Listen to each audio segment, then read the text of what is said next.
Good morning. I will call this meeting of the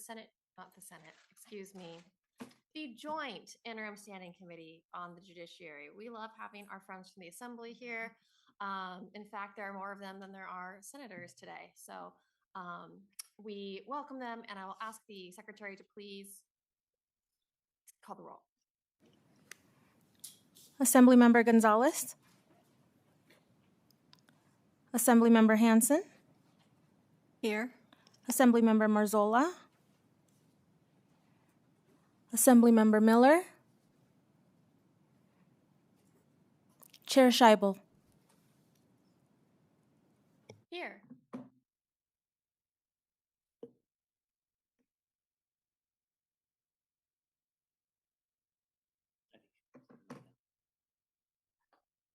Thank you. I think that is everybody we are planning on for today.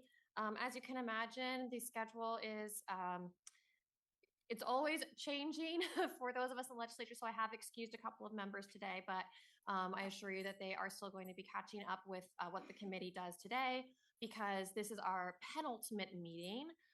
In this meeting, we will be hearing presentations and having conversations with a variety of our partners on various different justice issues. And then in August, we will have our work session where we actually vote on our bill draft requests. So today, like always, we ask you to silence your cell phones, laptops, things that beep. But also please be understanding that those of us up here are trying to limit our paper consumption. We'll be using our laptops to reference your materials and appreciate your patience with us. We will take a lunch break. I will make it as close to noon as possible, but try to time it in a logical way with the presentations. If anybody needs their presentation taken out of order, please let me know. I don't think we've heard from anybody yet who does, but I do try to accommodate everybody's schedule so that people can be in all of the numerous places they need to be. There will be opportunities for public comment at both the beginning and the end of the meeting. We ask if you're making public comment that you limit your comment to 2 minutes. For the presenters, I think we have already asked you to please keep your presentations to about 15 minutes. I do see some new faces here, so just so that you know, the way that this format works is that when we call a presenter up to the front, they'll take one of these 3 seats in the front of the room. They will present for about 15 minutes. Their PowerPoint, if they have one, will be visible both to you in the audience and to us here on the dais. And then after the presentation, the members will be allowed to ask questions of that person, and then we'll wrap up the presentation and move on to the next one. There's no testimony or other commentary on presentations, except for the public comment that comes at the end of the meeting. I think those are all of my housekeeping items for today. So let's jump on in with our first period of public comment. Anybody wishing to give, I see somebody wishing to give public comment here in person. Come on up, hit that microphone button, and please state and spell your name before you start. You have to turn on the microphone. It'll turn green when it's time to talk. Good morning, Chair Scheibel, members of the committee, Anne Marie Grant, advocates for the inmates and the innocent, ANNEMARIEGRANT. I'm going to be reading a letter on behalf of Treva Hearn Esquire to the honorable members of the Joint Committee. Before retiring, I practiced law for over 45 years, mostly in Reno, Nevada. During that time, I met Nolan Klein. His story and his sister's fight to exonerate him is a prime example of why this legislation is needed. Getting the criminal file from the prosecutor took years, and a reasonable judge, the Honorable Brent Adams, to finally require the district attorney's office to reveal the evidence that could have exonerated Mr. Klein. Prosecution of criminal behavior should be pursued to protect people from criminal acts, not be a game of one crime, one perp to ensure re-election. As it has become all too often, if the prosecutor conceals the evidence that could exonerate the defendant and there is no penalty to pay, where is the fundamental right of the accused to be presumed innocent until proven guilty? It simply doesn't exist. The case of Nolan Klein was the system at its worst, and it added to that was the protection of the district attorney's office from malfeasance and deceit. The recommendation for the Nolan Klein Act that has been submitted by advocates for the inmates and the innocent, which is now before your committee, presents an opportunity for Nevada to lead the nation in correcting a profound injustice. By passing this recommendation out of committee, it will allow the families to exonerate their loved ones posthumously. Moving forward, the Nolan Klein Act will change Nevada's current law of discovery to an open file from the time of arrest and forward. This reform will ensure that transparency can be achieved and the accountability of the prosecutors and police will ensure justice for defendants. I encourage you to read the book to prove his innocence and understand the work both Nolan Klein and his sister Tanya Brown undertook to show that the system failed and wasted the life of a father, a brother, and a son, and a human being who lived in a country that was supposed to guarantee his rights. His life is lost, but his memory can be exonerated by passing this recommendation by this committee. In 2011, Treva represented Mr. Klein on a petition for exoneration. The courts could not grant it because they lack jurisdiction, and that's why we need this law created. Thank you.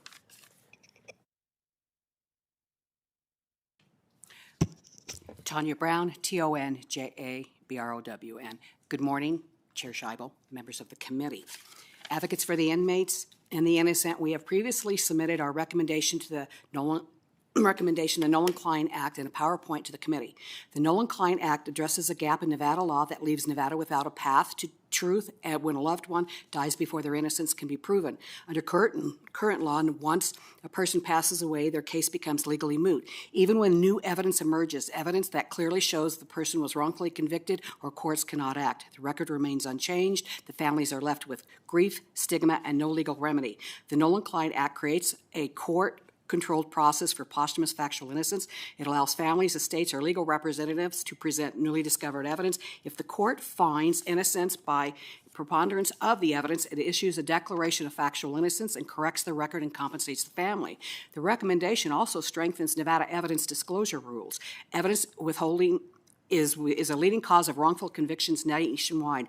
This recommendation requires law enforcement to share all evidence gathered from the moment of arrest, aligning Nevada with national best practices in North Carolina and Texas. It would also prevent wrongful convictions before they happen. The Nolan Klein Act is about one simple principle.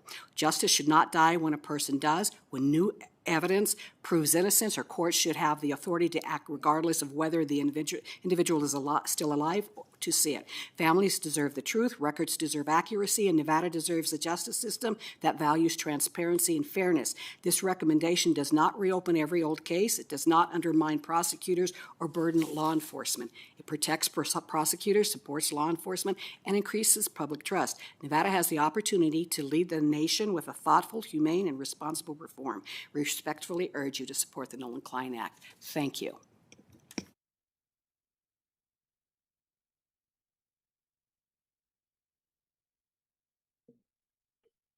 Do we have anybody else wishing to give public comment in person in Carson City? All right, I see the room now. We do not, so we will go to in-person public comment here in Las Vegas. We will start with the person in the middle because you were here first. All right. Good morning, members of the committee. My name is Kev Galgano. This committee recently learned that the PILB has been allowing security guards to carry shotguns and rifles illegally for years. In addition to this, I wish to raise several more issues that connect to this serious matter. Executive Director Saladino of the Private Investigators Licensing Board has made documented admissions and contradictions on certified public records that established a pattern of knowing misconduct rather than administrative error. On October 9, 2025, he stated on certified record, if there are convictions, especially weapons convictions, felony convictions, there is nothing we can do. We still have to deny them, end quote. At the March and June 2026 quarterly meetings held under his administration, multiple applicants with mandatory disqualifying convictions were approved in direct violation of NRS 648.110, subsection 1C2, and NAC 648.339, subsection 4. The standard he acknowledged in October was violated numerous times in the following 2 quarters. On December 11, 2025, he also stated on the certified record, the verification of employment for armed security is not in NRS or in NAC. This was a board policy, end quote. This is the executive director's own admission that the form controlling armed security and firearm training access for tens of thousands of Nevada workers has no statutory or regulatory foundation. On the March 11, 2026 certified record, the executive director cited NAC 648.350, specifically, quote, forms provided by the board, end quote, as the legal authority for this VEAS form. That language does not exist in the adopted text of NAC 648.350. He cited non-existent regulatory language to justify an adopted form to his own board 3 months after admitting that the form has no legal foundation. The unadopted VEAS form creates a firearms loophole. A security company acting in good faith can issue a firearm to an individual whose registration was approved by the PILB in direct violation of NRS 648.110 without any knowledge that the approval was unlawful in the first place. This public safety failure was administered under Executive Director Saladino's direct authority. My evidence packet that I've submitted shows timestamps from the Nevada Legislature's official YouTube channel documenting those exact unlawful approvals from both the March and June 2026 PILB meetings. Those individuals currently hold active state-issued work cards, and the VEAS form the PILB enforces creates a risk of armed security companies unknowingly issuing company firearms to prohibited individuals, in addition to prohibited weapons. Thank you for your time for listening to this testimony today. Good morning. My name is Pamela Browning, and I was asked to read this statement on behalf of a Return Strong member who wanted her story heard but couldn't be here today. For 6 years, I've been denied visitation with my nephew over an outstanding warrant that was 21 years old. I went to Utah, resolved the warrant myself. It's no longer outstanding, and still every 6 months for 6 years I was denied. Nothing's changed until I reached out to Return Strong. That's what finally got this moving. The only reason my case is being looked at now is that I happened to find an organization that knew how to push. There was no clear path to resolution otherwise. Without that call, I believe I'd still be exactly where I was 6 years ago. The law changed in 2023, but this never went through the 233B process, and policy was never updated to reflect it. For people like me, the law on the books and what actually happens at the facility are two different things, and there's no way to know what unless someone happens to tell you. I want to acknowledge that the deputy director is now working with Return Strong to get my case resolved, and I'm grateful for that. But it took 6 years, and it only happened because of an outside advocacy group, not because the system caught its own mistake. Families shouldn't need luck or a phone number they happen to have to get the policy applied correctly. There has to be a real process that works the same for everyone, whether or not they've heard of us. Thank you.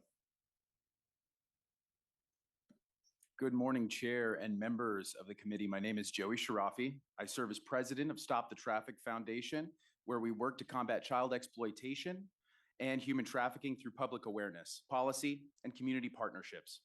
I am also the Republican candidate for Assembly District 8, so thank you for the opportunity to speak in support of SCR3. So first, I want to recognize something that often gets overlooked. Nevada is fortunate to have extraordinary people doing this work.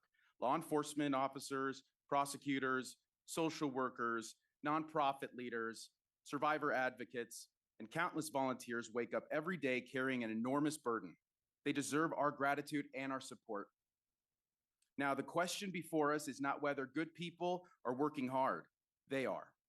And the question is whether we are giving those good people the tools that they need to succeed. Good policy begins with good information, and we often say that we want to be data-driven. But on an issue as complex and devastating as human trafficking, our data remains fragmented. Different agencies collect different information. Different definitions are used, and success measured in different ways. And that makes it difficult to answer some very basic questions.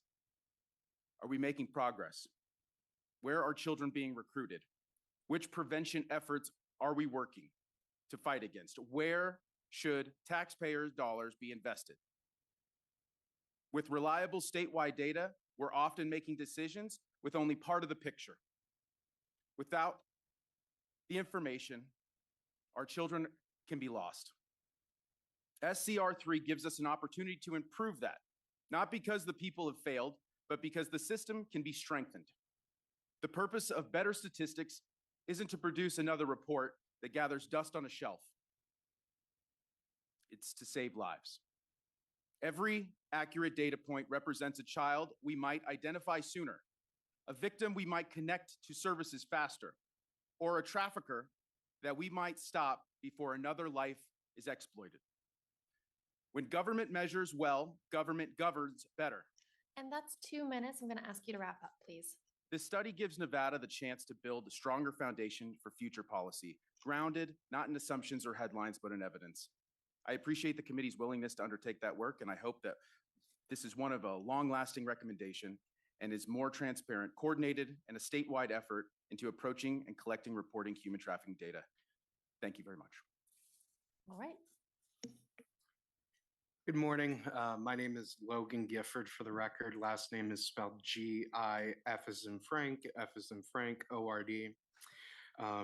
81%. That's the share of commercially exploited youth in Clark County who already exists in the state's child protection system before they were exploited. Not before someone noticed something was wrong, but before they were exploited. I know that that number isn't abstract because I was on the other side of it. I wasn't trafficked, but I was abused by my own mother, and my family cycled through 5 separate CPS cases while it happened. The system had my name 5 times, and it closed the file 5 times. That's not why I'm here. I'm here because I'm the example of what happens when the system knows a child's name and it still doesn't move fast enough. And I don't want another child to have to become an example too.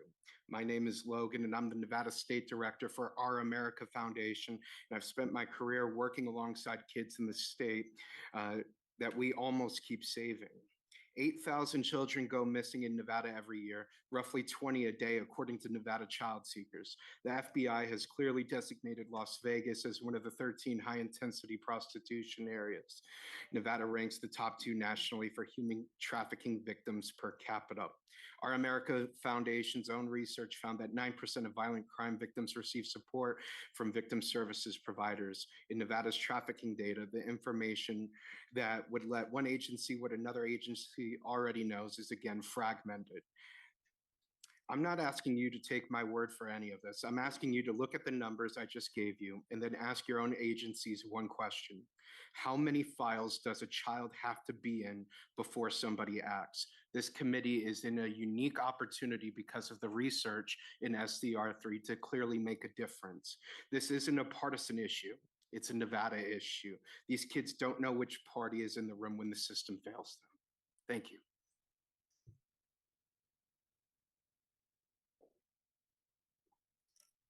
Good morning. My name is Carol Nerby, and thank you for this opportunity to speak today. I am a concerned citizen that has recently begun to learn about the conditions in Nevada prisons. At the beginning of June, I started hearing about excessive heat at High Desert State Prison. The swamp coolers had broken down, and by the middle of June, nothing had been fixed. The men were getting no relief. I was told it's like a toaster oven in those units, metal cells that just amplify the heat there. An industrial fan was brought in, but it was already broken, so it did nothing to help. By the time I heard about this, there are already 2 heat stroke illnesses from these conditions. The men were pleading for even just ice, and it wasn't given until family and friends on the outside made impassioned pleas to the facility for help. Temperature readings are supposed to be taken multiple times a day. They were only being done a few times a week. Inmates were reported cell temperatures measured at 90 and 93 degrees. When someone asked where the portable coolers were, staff said they couldn't find them.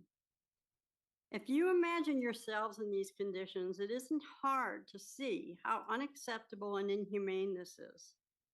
And this isn't a one-time failure. My understanding is that this is a significant problem that repeats every single year. Nevada must do better and provide decent, humane living conditions for the people in its custody. I know new air conditioning units are being built and are expected to be ready by next summer, but that does not help the men suffering in buildings that are falling apart right now.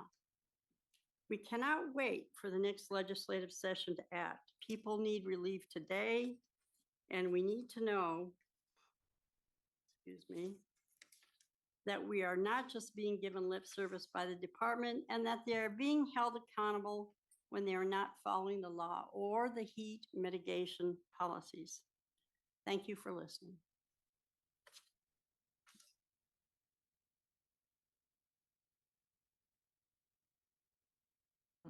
Oh, sorry about that. Well, good morning. I thank you for the privilege to be able to speak to you. My name is Colette Seaton. Very disturbing to me when I hear what's going on in the county. It made me an advocate as a mom. I have a son that got sick at 18, but what I want to talk about is the child trafficking. In the end of all of it, we have numbers that report what's going on. So the facts are that we have 10 children that go missing, actually 10 adults go missing per day, exceeding 300 per month. The problem, after we look at all the statistics, we see that there's no bridge point. There's no communication. Obviously, each person comes up here and says, I've got this done, I did this, I did that, I did everything you guys requested, and in the end, nothing was done. So I would like to see whether if we could sit down and have a partnership with a public-private situation where we can help the police, because in the end, we don't know what's going on daily. On a daily, there's 20 children that are missing. Why is that not in the public sector?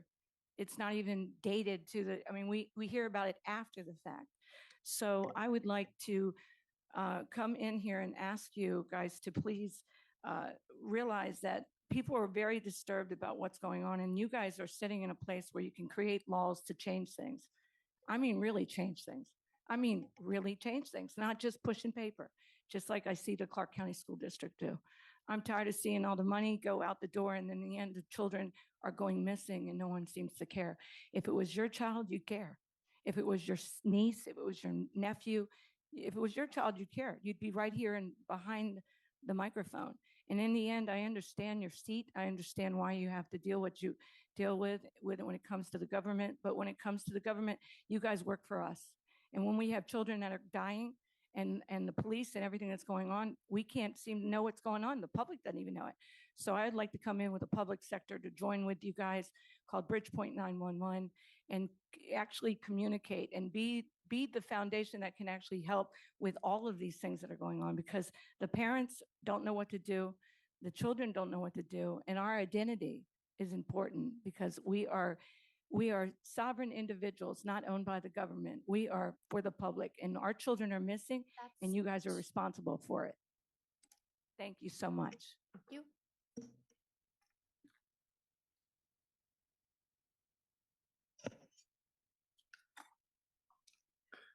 Good morning. My name is David Gomez. I am a Nevada resident, and I'm the president of Nevada Peace Alliance. 27 years volunteer with Clark County School District. I'm here today to urge this committee to prioritize systematic reform and robust funding for child protection and victim services in your recommendation in the 2027 legislative session. We cannot afford to wait to 2029 to protect our Nevada's most vulnerable children. The data confirming that this state staggering and is demand immediate legislation action. According to the Nevada Child Seekers, $8,000 children go missing in our state every single year, and that's roughly 20 children a day. Most damning in Clark County, 81% of the commercial sexually exploited youth identify in the court system, where we already in the state child protection system before they were even exploited. The system already knew their name. They didn't fall through the cracks. They just failed. And the system was built just to protect them. Once children and other victims in violent crime endures these traumas in our state is failing to help them recover. Research shows that 9% of violent crime victims in Nevada receive support from victim services providers. We're failing them in the front end and by not protecting them. And we are failing them on the back end by not supporting their recovery. Because Nevada operates as part-time legislation, the interim window is only a very small gap to fix these problems and lock the doors for another 2 years. I urge this committee to put forward strong, comprehensive bill draft requests in 2027 that closes this loop between the child welfare system and human trafficking.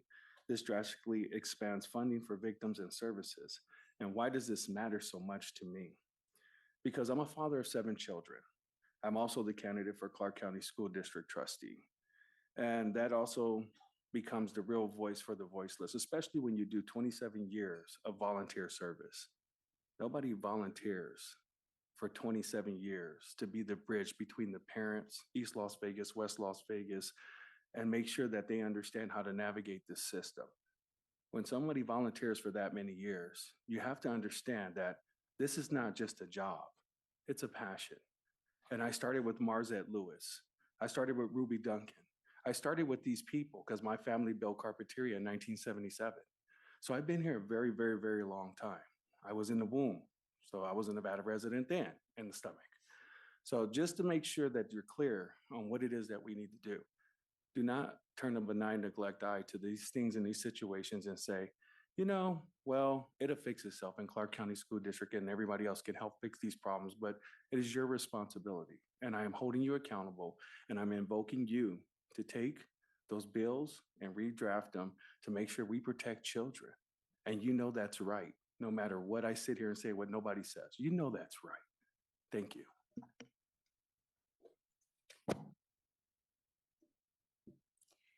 Good morning. My name is Kimmy Johnston Linsday.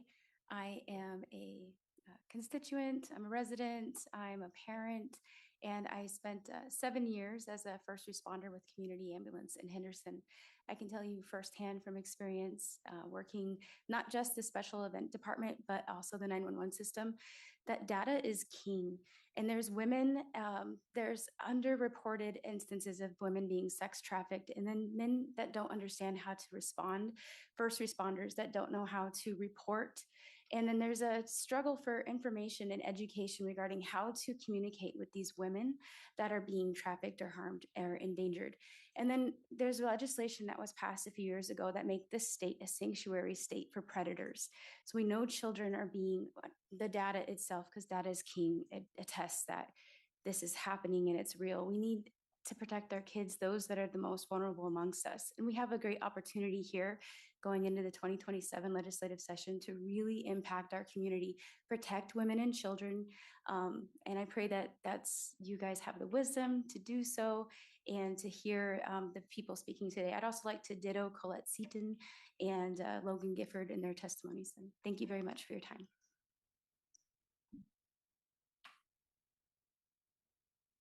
Good morning. My name is Lori Valenzuela. My legislators are Dina Neal and Tanya Flanagan. I'm a member and volunteer with Return Strong. I've worked on our rapid response team, fielding messages from people being subjected to medical neglect, use of force, the torture of solitary, and so many other atrocities that happen every day in our prisons.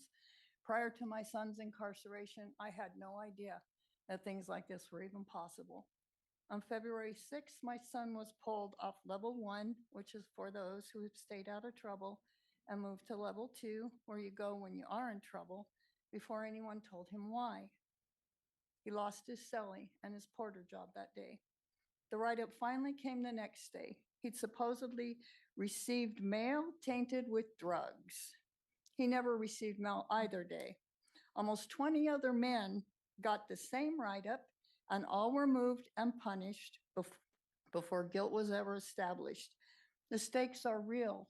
A write-up like that can cost your job, your earned credit time, your ability to pay for food and hygiene items, and you're standing before the parole board. You cannot be guilty of trafficking drugs through mail you never touched. That's not a paperwork error. That's due process abandoned. The only reason I got this fixed was I contacted Jody. She and Return Strong pushed it to the director's level. Every single charge was overturned and discharged. All of them, not just my son's. But think about that. The charges were literally thrown out entirely because there is no system tracking that this happened. And it's happening again right now to different people at different facilities. And those poor families that don't know about Return Strong have absolutely nowhere to turn. The state needs a real channel for this, one that doesn't depend on luck. I ask you to please consider this. Thank you. Good morning, y'all. Hope we're all having a good morning. My name is Mark Betancourt, the Executive Director with Nevada Coalition Against the Death Penalty, and I'm here also as a board member for Return Strong, the son of two formerly incarcerated people and the nephew of an uncle who was a victim of murder.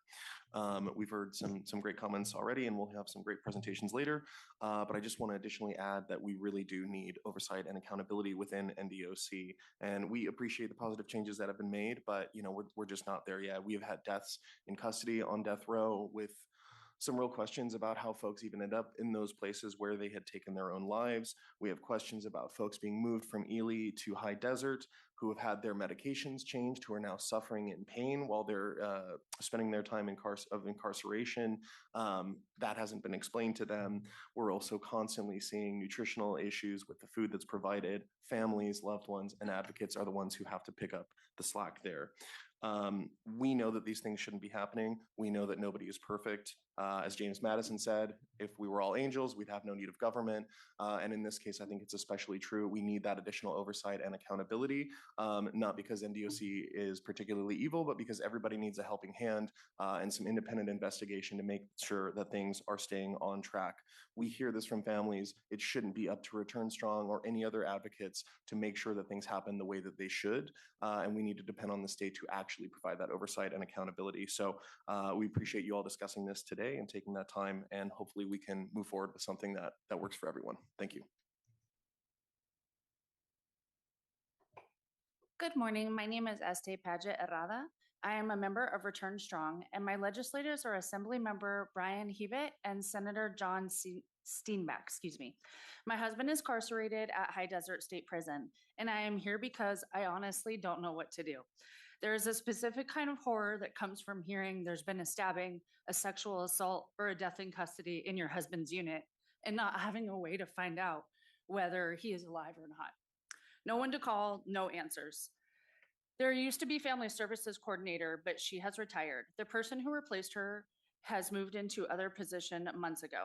The newest coordinator, we can never get a hold of her, so we sit and wait, sometimes until days before we can talk to our loved ones.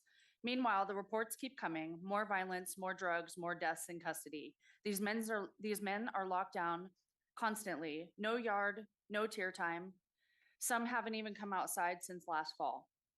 We hold people in cages for months and then act shocked when violence erupts the moment they are allowed to move.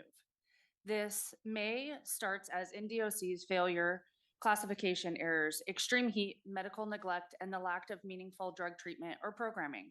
But it doesn't end there. Where is the oversight? Who is watching in the darkness? Last, visible places in our state. Families have nowhere to turn. No one is being held accountable. I'm asking you as a legislators to demand transparency from NDOC, restore real and reachable family communication, and create true oversight for the facilities before more people die. We know you hear us, but 120 days every other year is not keeping our families safe, including my husband. We need true oversight, somewhere to go, somewhere when we need help. Our families deserve to know that our people are safe. Right now, we don't. Thank you. Good morning. My name is Calais Griffith. I serve on the Executive Board of Return Strong. My elected representatives are Rochelle Nguyen's and Selena Torres Fawcett, both representing District 3. For years, Return Strong has been filling a gap that should have never existed. Families of the incarcerated come to us when loved ones cannot access necessary medical care, when housing units are placed on extended lockdowns without explanation, when someone is seriously injured or dies in custody, and when days or weeks pass without a response from the Department of Corrections. We have done this work because someone has to. We want to be clear, an individual advocacy organization or any single stakeholder group should not be the mechanism by which people in Nevada's custody get access to resolution, safety, or basic care. That's the state's obligation, not ours. Nevada has chosen to expand its prison population. That's a policy decision. Nevada's power to incarcerate comes with the responsibility to provide humane living conditions, functioning facilities, adequate medical and mental health care, access to programs, purposeful out-of-cell time with protection from violence and neglect. Today, Nevada is not consistently meeting that obligation. We continue to hear reports of delayed or no medical care, dangerous classification errors, prolonged lockdowns, violence and deaths, and deteriorating facility conditions. Families and advocates are left piecing together answers one phone call at a time without the authority to solve the underlying problem.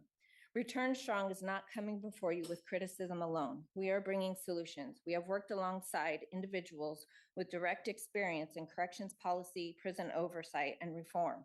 Those experts have offered their time and expertise to help Nevada build meaningful oversight and framework.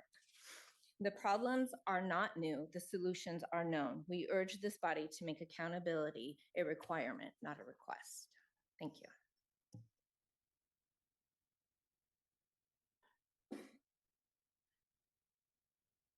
Good morning, ladies, gentlemen, and legislative body. I'm here today because of Return Strong.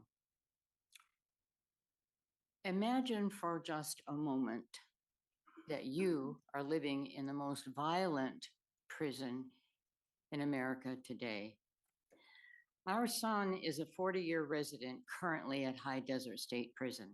During his years of incarceration, he has seen multiple incidents of violence between persons causing minor cuts, bruises, and damaged egos. But everyone involved got up and walked away, still breathing. During the past 2 years, the violence has escalated out of control with horrific stabbings and unnecessary deaths occurring, all with no answers, no accountability, no protection from the guards.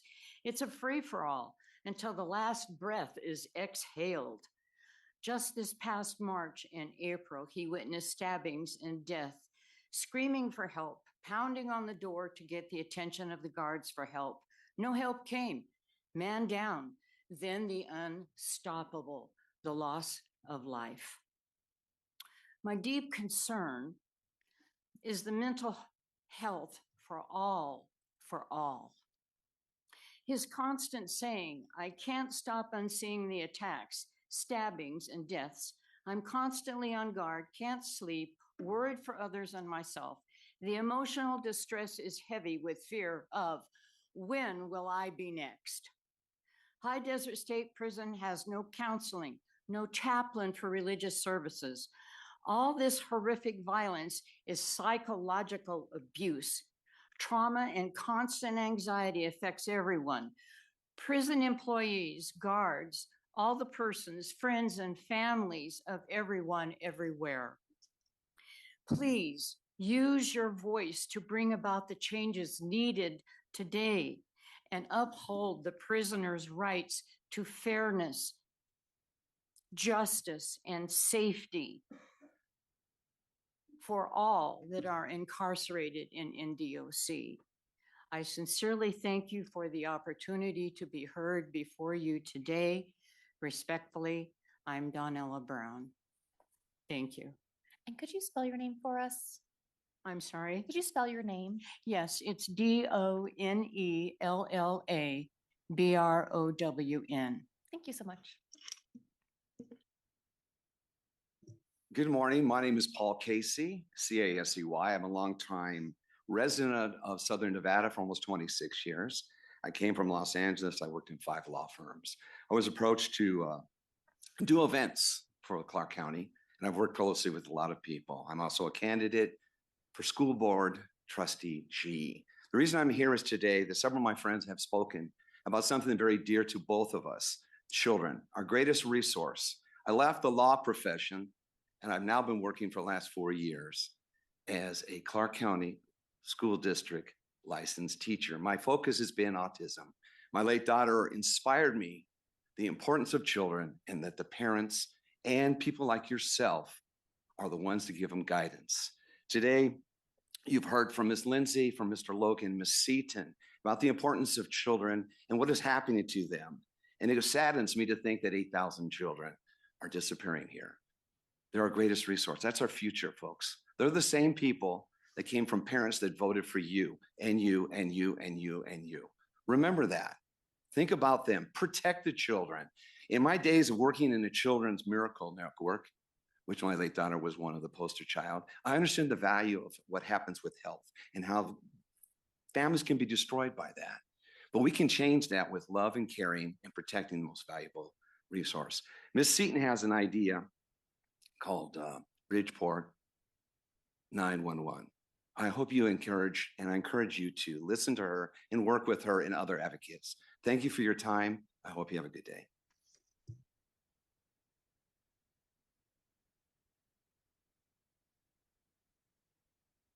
All right, I don't see anybody else coming forward to give public comment in person in Las Vegas. So we will go to the phones, please, for public comment. If you would like to provide public comment, please press *9 to take your place in the queue. Again, if you wish to provide public comment, please press *9 to take your place in the queue.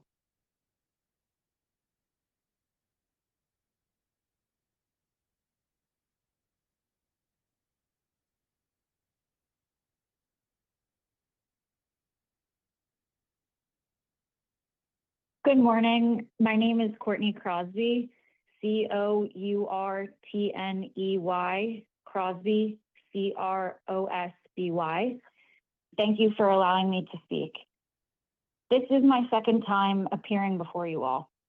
On March 19th, 2025, when I first testified before the Nevada Legislature, it had been only 4 days since my dad, Craig Crosby, died at High Desert State Prison, just 5 months into a 12-month sentence. I shared everything I knew at the time, which was pretty much nothing. I didn't know how he died. I didn't know whether he suffered or whether he was alone. What I did know is that the lack of communication didn't begin when my dad died. A month before his death, my dad was hospitalized at an outside hospital where he underwent a toe amputation. No one told us. After my dad died, I received a phone call simply telling me he was gone. They did not tell me what had happened, where his body was being taken, or what I needed to do next. Instead, I was told I could Google where the coroner's office was. It wasn't until more than 3 months later that I finally received his autopsy report. My 55-year-old dad's death was deemed an accident, stemming from an avulsed toenail. Then, months after he died, I received his belongings, including a sock soaked in blood from where his toe had been amputated. Today, my dad would be home.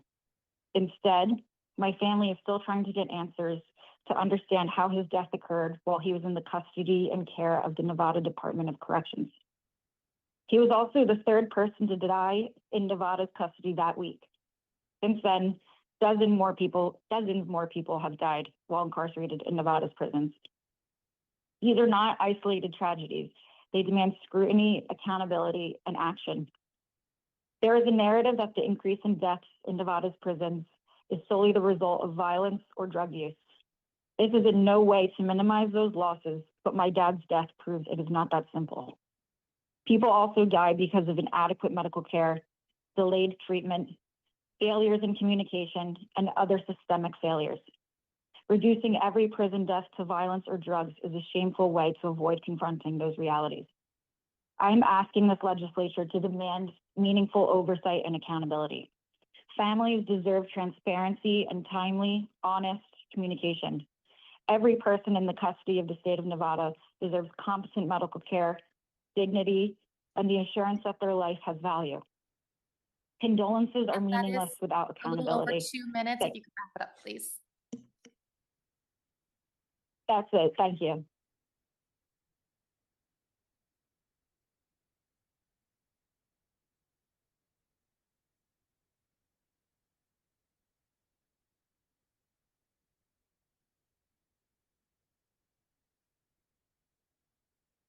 Caller with the last three digits 375, please press *6 to unmute yourself. Good morning. My name is Lori Robel. That's LORIWROBEL.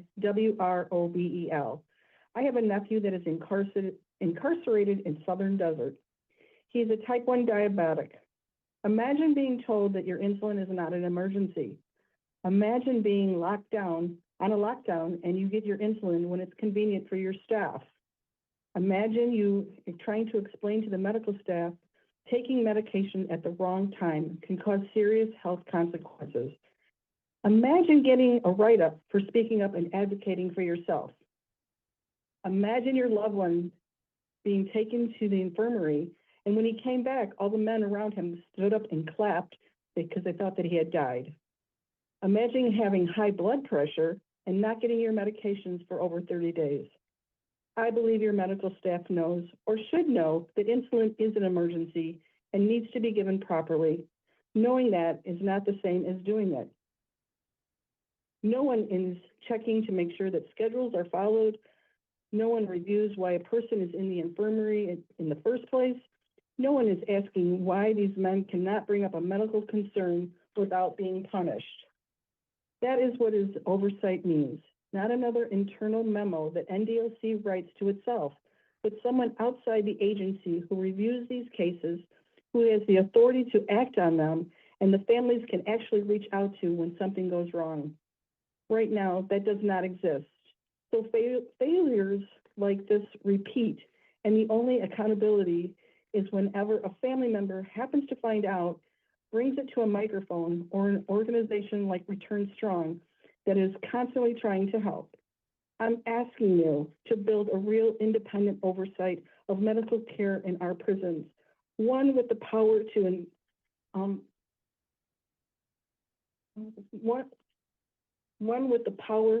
to enforce medication protocols, investigate incidents like this, and to protect people who speak up instead of punishing them. Every person in the Nevada prison system should be able to advocate for their own health without fear. I appreciate this time and hope you all do the right thing. Thank you.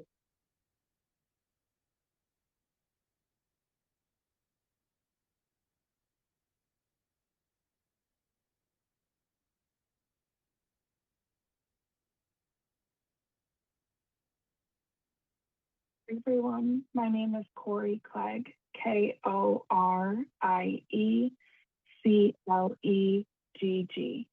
I'm a staff member at Return Strong, and I'm reading a statement from Lori Wallace Herman, speaking about the need for oversight and what it's been like navigating NDOC since her son Jake was killed in state custody. Thursday is the anniversary of his death, and she was unable to come today. Jake was at Ely Medium Security Prison, classified as low level. On July 1st, 2025, he called to say he'd been moved to High Desert to prepare for release, and he was so excited that he was coming home. I still have his calendar with the days he crossed off. The last one was on July 15th. At High Desert, my son was housed with an inmate who had a documented history of serious mental health issues and prior violence. My son was low level, days from release. How does that classification decision get made? I will never understand it. Jake lost his life, his dreams, his future on July 16th, 2025. He should have been home within a week.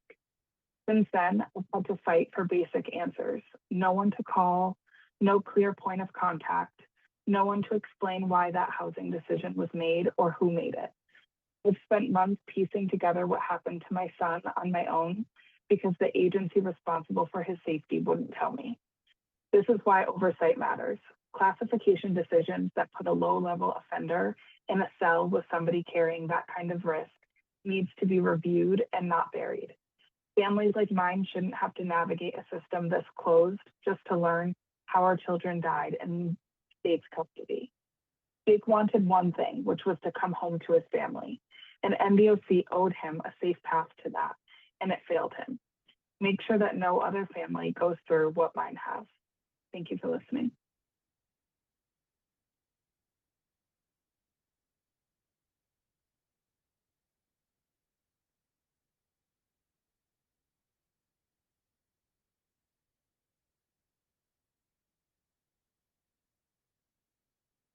Good morning to the committee. My name is Yvonne Everlund. It's Efverlund. Many of you may know of me, but for those who don't, I'm a family advocate and a member of Return Strong. I am deeply passionate about ending preventable deaths in custody. However, today I will read a statement on behalf of my fellow Return Strong member, Katia Campbell, who is at work and is unable to attend.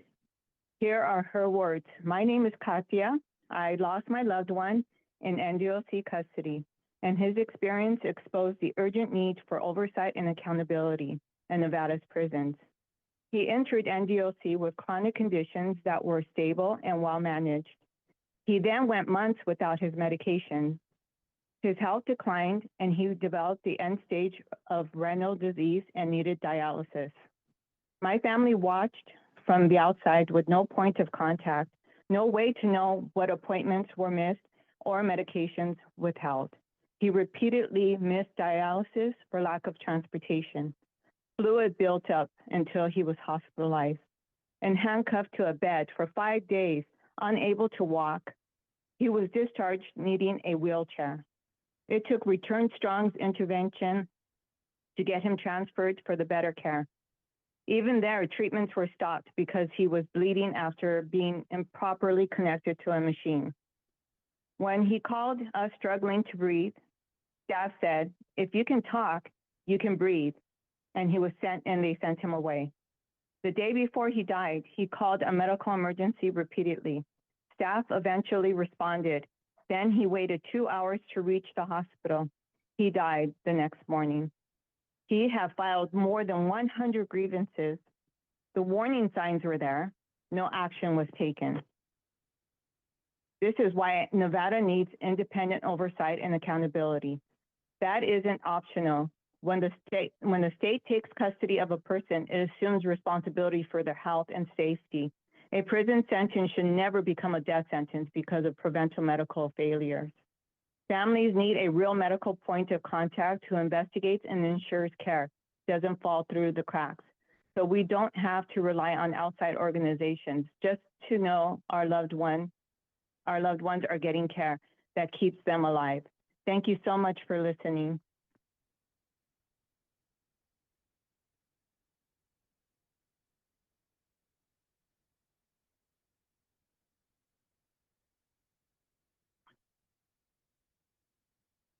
Hello, my name is Tiana Hayes. It's spelled Tiunnahays. I'm an executive board member with Return Strong, and I am here to read a comment from one of our members who's unable to be here. Hello, my name is Mary Reyes Dowling, and I am a critical care nurse here in Las Vegas and have been for close to 20 years. I hold a master's degree in nursing, and I am currently certified in critical care nursing and emergency services nursing. I became involved with Return Strong about 3 years ago, and once Jody learned of my healthcare career and training, he asked me to review letters from incarcerated people experiencing medical issues and/or neglect. As a nurse, I care greatly about the health of my community, especially our most vulnerable populations, to include our incarcerated members. I was very willing to help in this capacity. First, one of the things that struck me was the sheer volume of letters Return Strong had received regarding medical issues and neglect. There were hundreds of letters to pour through. Then my heart broke reading some of the stories coming through those letters. I would like to share a couple of standouts.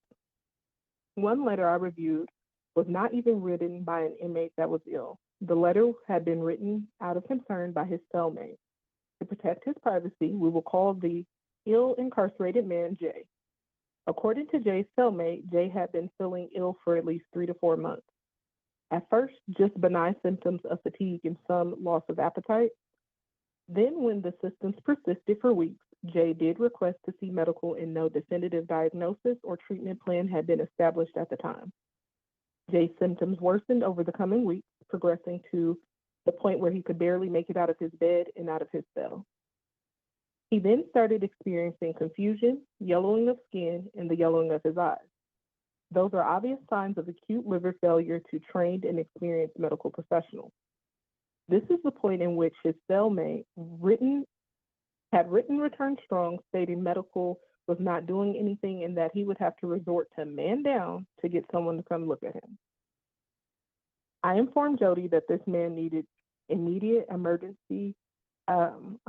immediate medical attention at an emergency room as acute liver failure can quickly progress to death.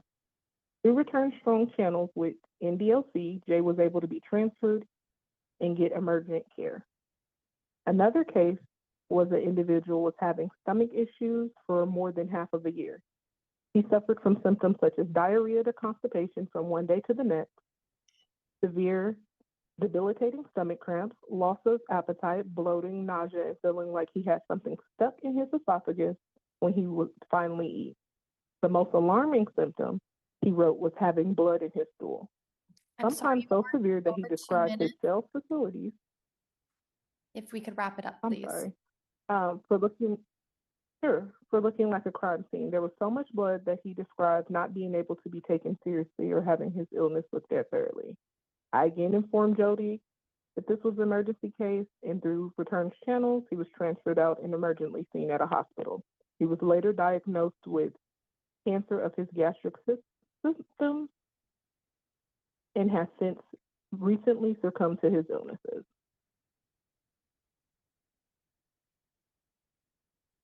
I just wanted to point out that it should not be the job of a volunteer nurse reading letters from inmates to get folks to the care that they need. There's a need for oversight committee that has members to do that. When the state takes folks into custody, the state has an obligation to ensure those folks have adequate and timely health care. Thank you for your time.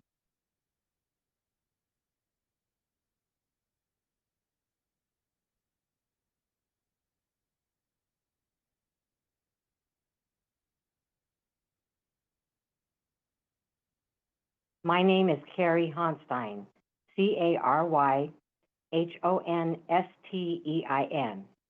I am the wife of a man currently in NDOC custody. For months, my husband's calling me, telling me he was in pain. During our video visits, I watched him become pale, struggle to breathe, and curl up in agony. Every call left me terrified because there was nothing I could do to help him. Recently, he was diagnosed with an extreme case of hepatitis C. While I'm grateful that he finally has a diagnosis and can begin treatment, he is not out of the woods yet. He is still in tremendous pain. Hepatitis C is a serious disease. If left untreated, it can lead to severe liver damage, liver failure, liver cancer, and even death. What is so frightening is that we still do not know how long he has had it or how long he went undiagnosed. When someone is incarcerated, they lose their freedom, but they don't lose their humanity. The state assumes responsibility for their death and safety, health and safety. Families deserve answers. We deserve to know that when our loved ones report serious pain, those concerns are taken seriously and investigated promptly. My biggest fear is that one day my phone will ring, and instead of hearing my husband's voice, I will hear the words, "I'm sorry your husband has died." No wife should have to live with that fear. No family should spend months wondering whether the next phone call will be their last. That is why independent oversight matters. It can mean the difference between unanswered questions and accountability, between delayed care and timely intervention, and ultimately between life and death. Thank you for your time.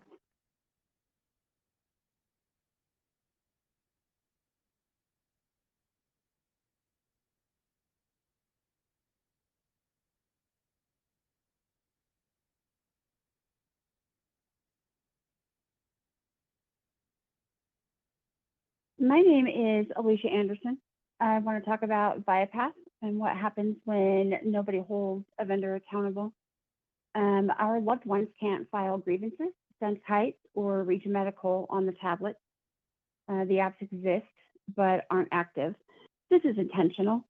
If there's no paper trail, there's no proof, there's no accountability. The Wi-Fi is constantly down. Calls drop. Our video visits didn't work for almost all of last week. Emails to GTL go unanswered. At Lovelock, there's no tech on site, and they see one every few months. We can't get a straight answer from anyone. GTL blames the institution. The institution blames GTL. I can call customer service 3 times about the same issue and get 3 different answers. Nobody owns the problem, so nothing gets fixed. It's also about the money. We were promised 1,500 streaming minutes for $15. Instead, they pay 5 cents a minute, which is about $3 an hour for music. A 30-second video costs 60 cents to send. I have 7 sitting pending from last month. They're not denied, they're just stuck with no refund for the $4.20 I spent.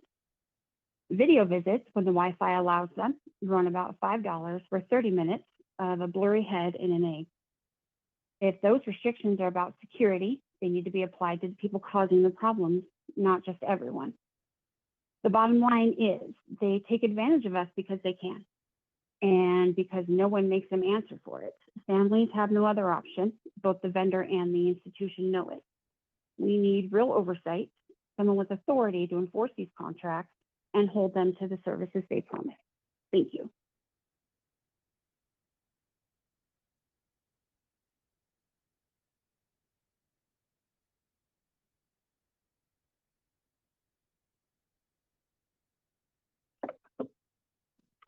Good morning. My name is Ashley Shedd, S-H-E-A-D. I have a loved one who is incarcerated in Nevada, and I'm a volunteer with Return Strong. During NDOC's transition from Securus to Viapath, I became the primary volunteer point of contact between Return Strong and Viapath for families experiencing problems. That was never supposed to be the role, but because there was no effective communication or support for families, someone had to step in. In January 2025, NDOC transitioned from Securus to Viapath. While change is expected to come with challenges, what families experienced was confusion, misinformation, and barriers to communication. Many of us tried to prepare by creating accounts before the transition happened. However, because Nevada wasn't active in Viapath's system yet, accounts were automatically assigned to a facility in Texas. That resulted in incorrect fees and taxes, and the customer services representatives had no idea what had happened or why it had happened and how we could fix it. Some phone numbers were suddenly blocked after the takeover. The information transferred from the previous provider incorrectly, and they were identified as restricted. Given the unknown reason for the restriction, Viapath did not want to automatically fix them. Families went weeks not knowing why and without being able to speak to their loved ones. As these problems continued, families were repeatedly sent in all directions with no real solution. Return Strong ultimately established direct communication with Viapath's account manager, and I worked directly with both Viapath and affected families to identify problems, investigate individual accounts, communicate solutions, and walk families through the fixes because no one else was doing it. Then in September, another issue prevented many AT&T customers from receiving calls out of nowhere. Families were told by Viapath it was an issue with their phone carrier, while carriers blamed Viapath, back and forth, sending everyone in circles. Some people purchased entirely new phones or switched carriers, eating the cost so they could hear from their loved one. Unlike the previous provider, each new phone number also requires its own funded account, creating additional costs. This continued for 6 weeks before being resolved by Viapath. These are only a few of the issues we have faced. The transition exposed a lack of planning, accountability, and oversight. Return Strong and a volunteer should not have been serving as a bridge between a state agency, a private contractor, and hundreds of impacted families. Families deserve clear answers and reliable support from the agencies responsible, not from volunteers trying to fill the gap. Thank you for your time. Chair, the line is open and working. We have no additional callers for public comment at this time. Thank you so much for your help, and thank you everybody for being here and contributing to the dialogue with your public comments. That will close out public comment for the beginning of the meeting and take us to agenda item number 3. We will be hearing from the Nevada Department of Corrections first, and I'll invite you forward now.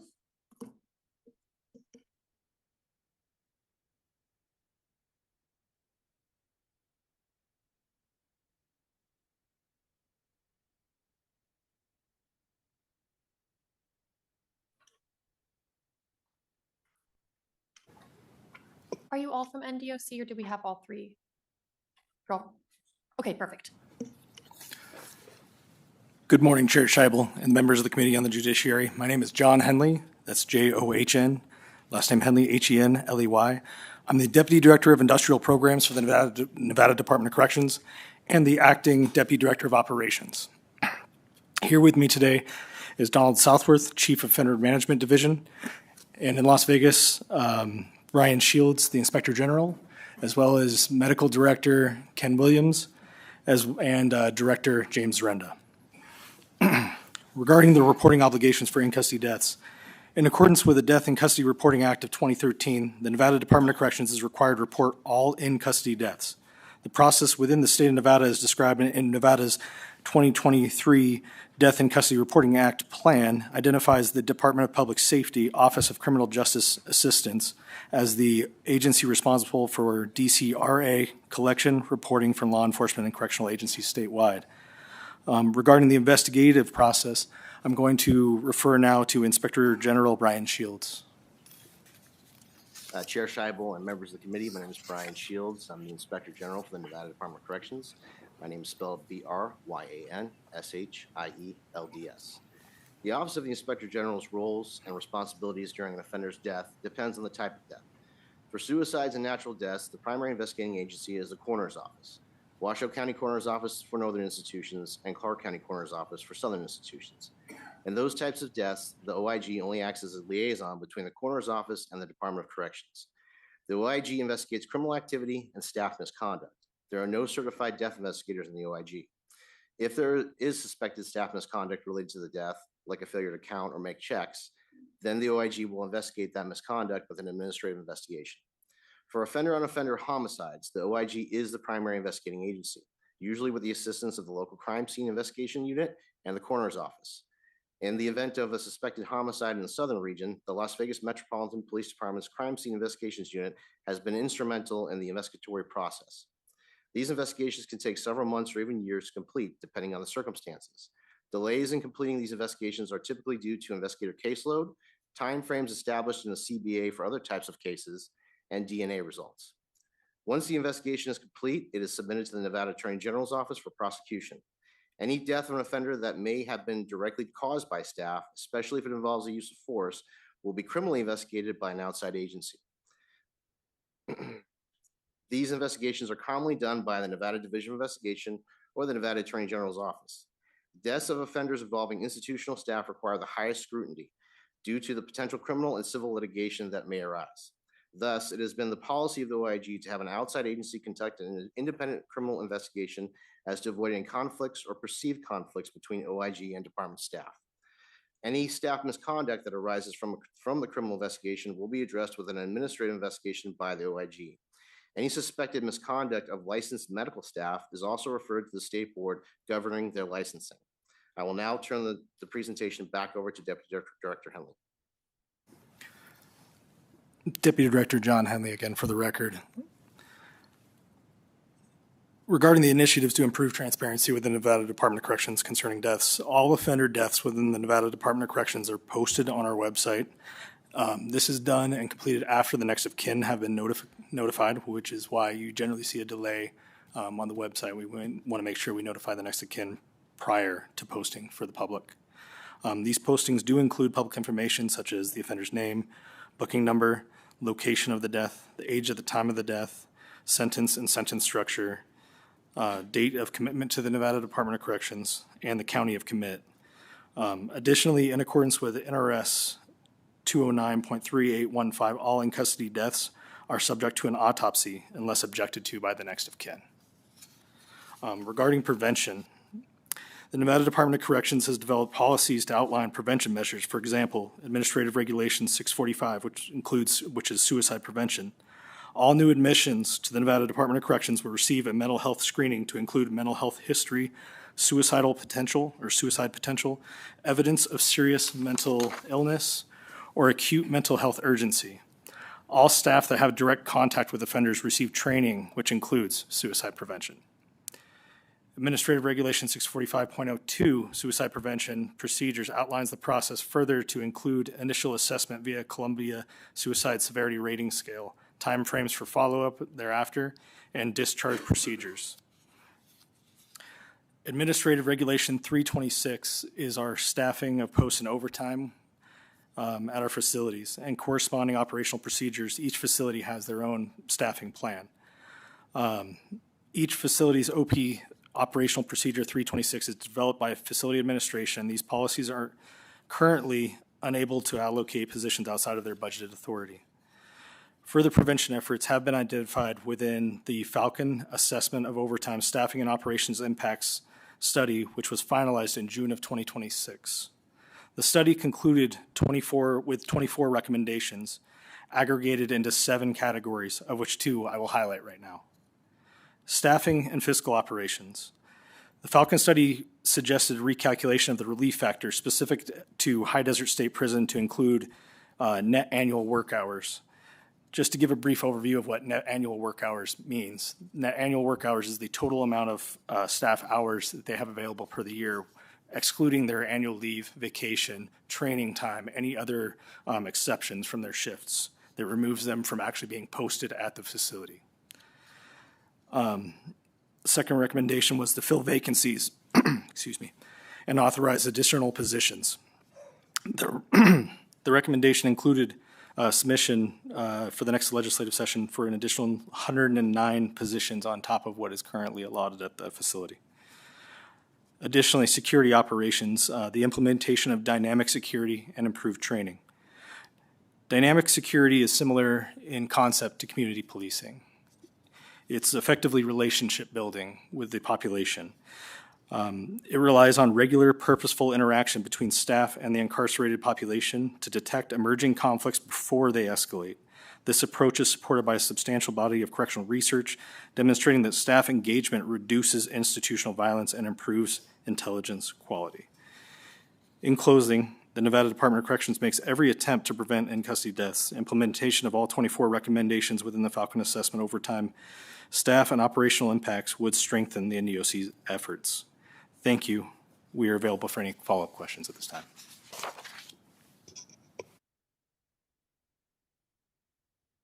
All right, I think we're going to have a few questions. I'll start with Vice Chair Miller. Thank you, Chair. I do have a few questions. My first question is, you mentioned that it is required that all deaths within NDOC are reported. However, I would just like to ask if, because oftentimes things may be reported, but it may not actually be made public to everyone, especially through the media. So I know I work in a situation where things happen all the time. And when people see things in the media, they think, oh, I can't believe this is happening. And my response is always, it's happening a lot more than you think or are aware of, because it doesn't always make it into the media. So have we been, as a public, made aware of all those deaths? So this is James Renda for the record, Director for the Nevada Department of Corrections. So all of our deaths are put on our website. So if there's things, and like Deputy Director Henley mentioned, there are a lot of delays sometimes because it's very difficult finding some next to kins on a lot of them. However, they are posted. If there's recommendations on what more people would like to see on those postings, we can do that. But there's some things that prevent us from putting the reasons for the death because of the investigation, but they all should be posted on our website. And as far as I am aware, they are. And if there's a mix up or there's something that's not, it's something we need to be made aware of. Okay, thank you for that. I appreciate, obviously, there's certain sensitivities and certain information, but I'm just looking at this point for the actual information. Chair, may I have another follow-up? My next question is for our Inspector General. And so thank you for giving a brief overview of what your role is in the state of Nevada. But can I ask you, typically in the role of Inspector General, in most states or departments or agencies throughout the country are independent. Can you tell me who you report to? Brian Shields for the record. According to Administrative Regulation 156, we are an independent investigative authority, and we only report to the director for the Community Transition Program. Follow-up, Chair. So when you say only, does that mean, so you're completely independent of the Department of Corrections, but then you report to the director of Department of Corrections when, could you clarify that? Well, we report to the director and we take his direction on the community transition program. But as far as investigations go, the buck stops here. We make the final call on that. Who do you report to? Well, I work for the director, but. Okay, thank you. Okay, thank you.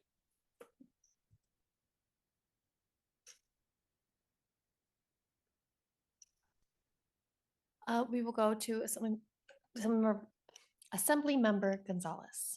Thank you so much, Chair. Oh, and thank you so much for the presentation. I just had I have two questions. One, Chair, if that's okay. First, looking at the website for the reported deaths, it lists why the person was incarcerated or what their charge was. Some of these are actually very detailed, but I don't see any that say why or how they were actually or like why they died while they were incarcerated. There's no information about that, which I understand you can't release, but do you then go back and update these? I don't see any of them updated with, were they murdered? Was it an illness?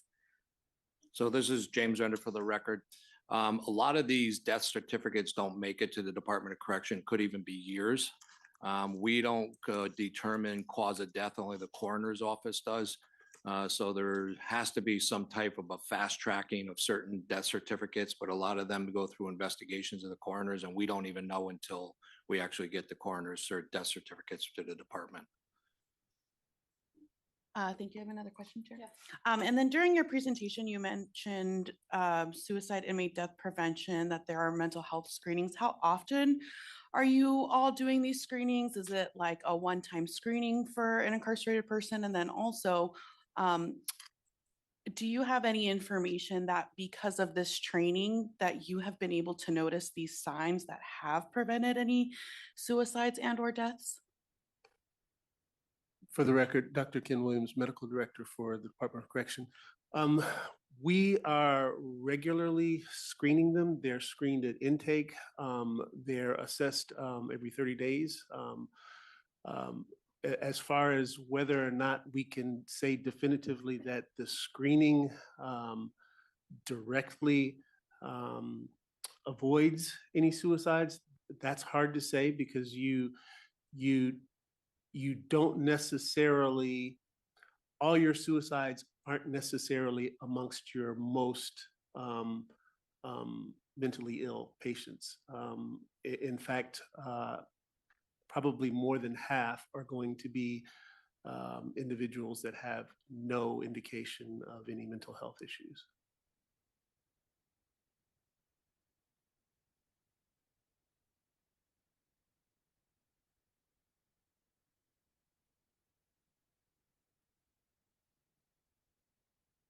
Okay, we'll go to Assemblymember Marzola next. Thank you, Chair, and thank you for your presentation today. So Washoe County provided us with some specific numbers as it relates to in-custody deaths being reviewed and broke it down by overdose, natural medical, and suicide. I didn't see such numbers from you guys. Did I miss it somehow?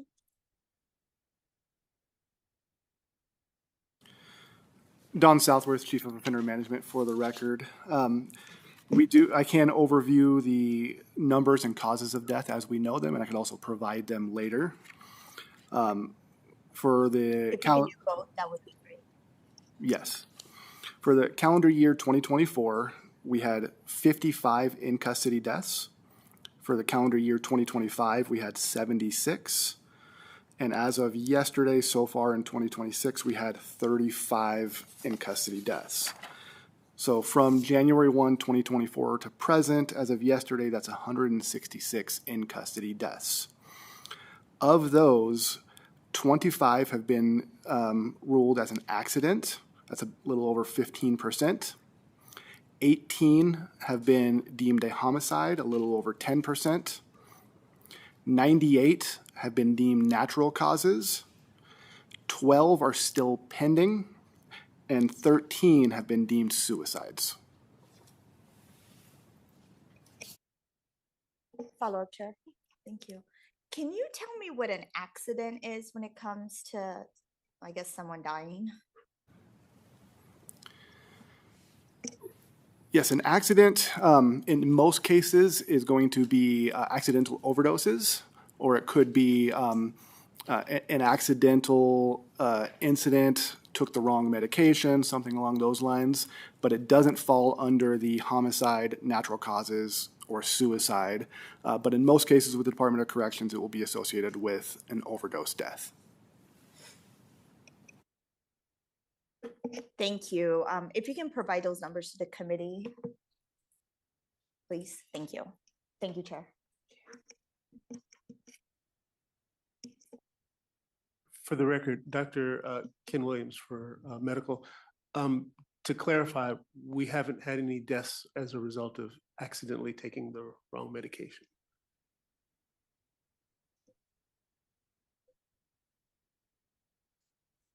Thank you. I think Assemblymember Hansen also had a question or two. Go ahead. Thank you, Chair. Thank you all for being here. And thank you to Assemblymember Marzullo. She pretty much asked one of the questions that I had. So yes, getting that information of the breakdown would really be helpful. A little bit on that, that accident part, that's a little,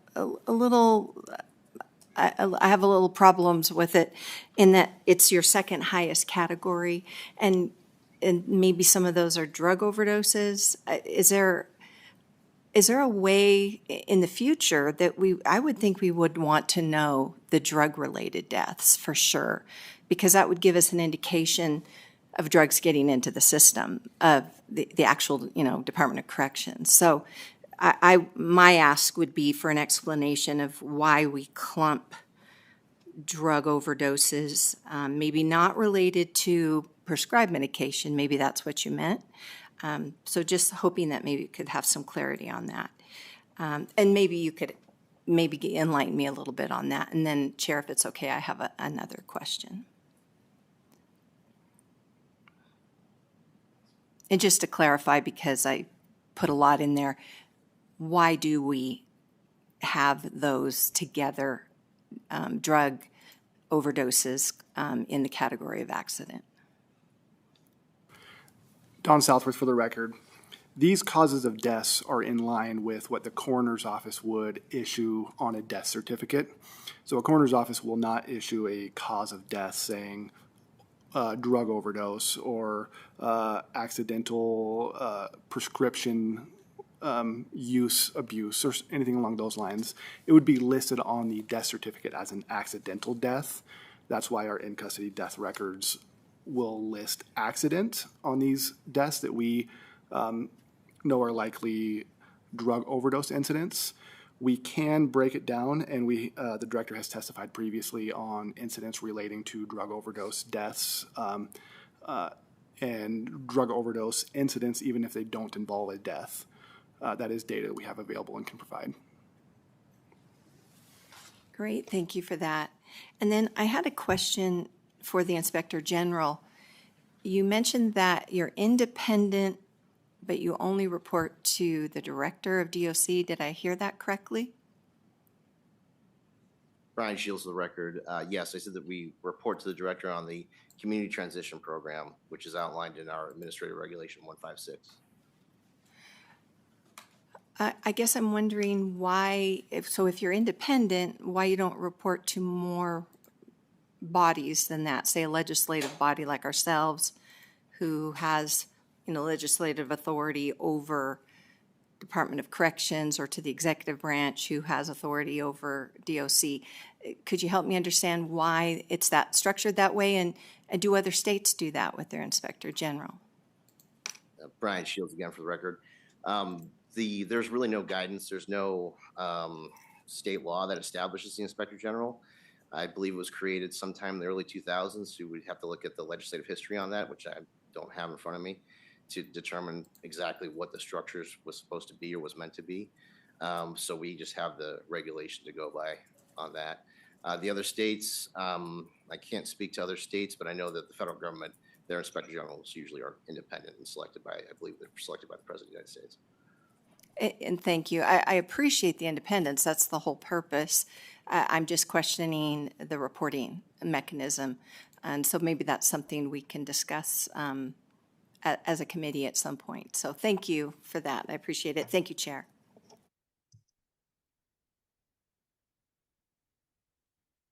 Thank you. I think we have a few more questions back here down south. I'm going to go to Vice Chair Miller first. Thank you, Chair. So my question, as we hear the numbers of people that have died while incarcerated, and it seems, 76 last year, we're now already at 35. My question is, and understanding that it is natural that there will be some deaths while incarcerated, specifically natural deaths. This is just the human way, right? But when we compare ourselves to other states that have the same incarcerated population, where do we compare as Nevada when it comes to the number of deaths? Because again, outside of natural deaths, and even with that, there could be questions about healthcare and other things as well. But what is, because I'm not going to ask you what you deem acceptable, I'm asking compared to other states with populations, our same incarcerated population, what is their average for deaths per year? So this is James Render for the record. So we can get that information and compare them to comparable states. But when in the Correctional Leaders Association, which I'm a member of, the highest causes of death increases over K2 and spice, synthetic drug use in the prison system. And we already showed that in another committee about the numbers of overdoses that have occurred or suspected overdoses on K2 and spice. And that is our number one issue of increase in our death rates, was really over synthetic drugs. And we showed that on the increase, that was over 100% increase in suspected overdoses on synthetic drugs. But that's really where the nation is really headed towards with the prison system. But we could definitely compare it and provide that at another time with other states that are similar. Yes, thank you, Director, because I didn't ask for cause or increase. I want to know numbers compared to other states. Thank you. Other questions? Assemblymember Gonzalez.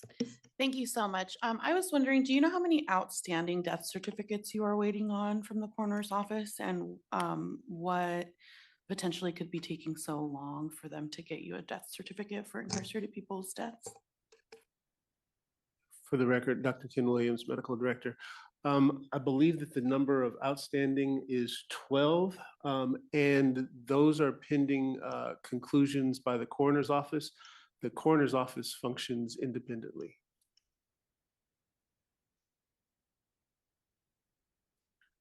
Other questions? Okay, I have a few questions as well. I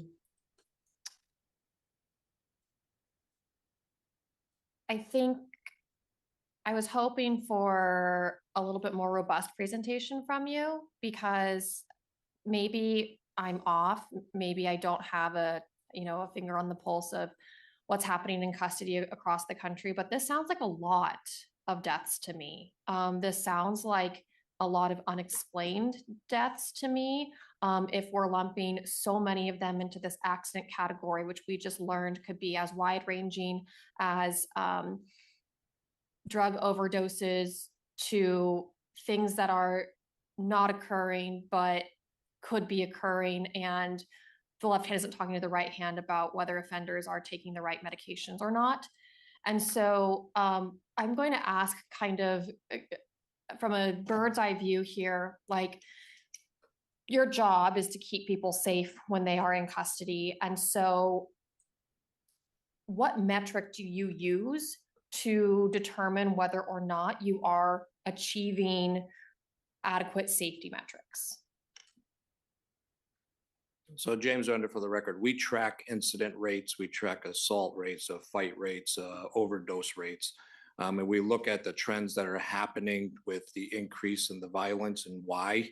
And we've had a significant, in the last 2 years, of increase in homicides, fights, assaults, overdoses, and deaths related to that.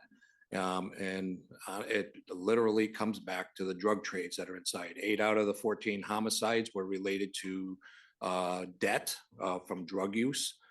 It's all connected. And that's why we're trying to get measures to stop this and prevent this from happening. And there's right now, there's under root issue of all this. If you're looking at it as drugs, we have to do something better with our substance use disorder treatment. And that's really the underlining of this, because that relates back to the drug trade. It relates back to synthetic drug use, overdose. All that comes down to substance use disorder, or the treatment of. That is where our root that we have to really concentrate on. And that's where I see all this increase is happening, and it's all related. The violence is all related to it. And stopping one part of it is only potential for a decrease in one area, but it has to be the root of it has to go after substance use disorder. Okay.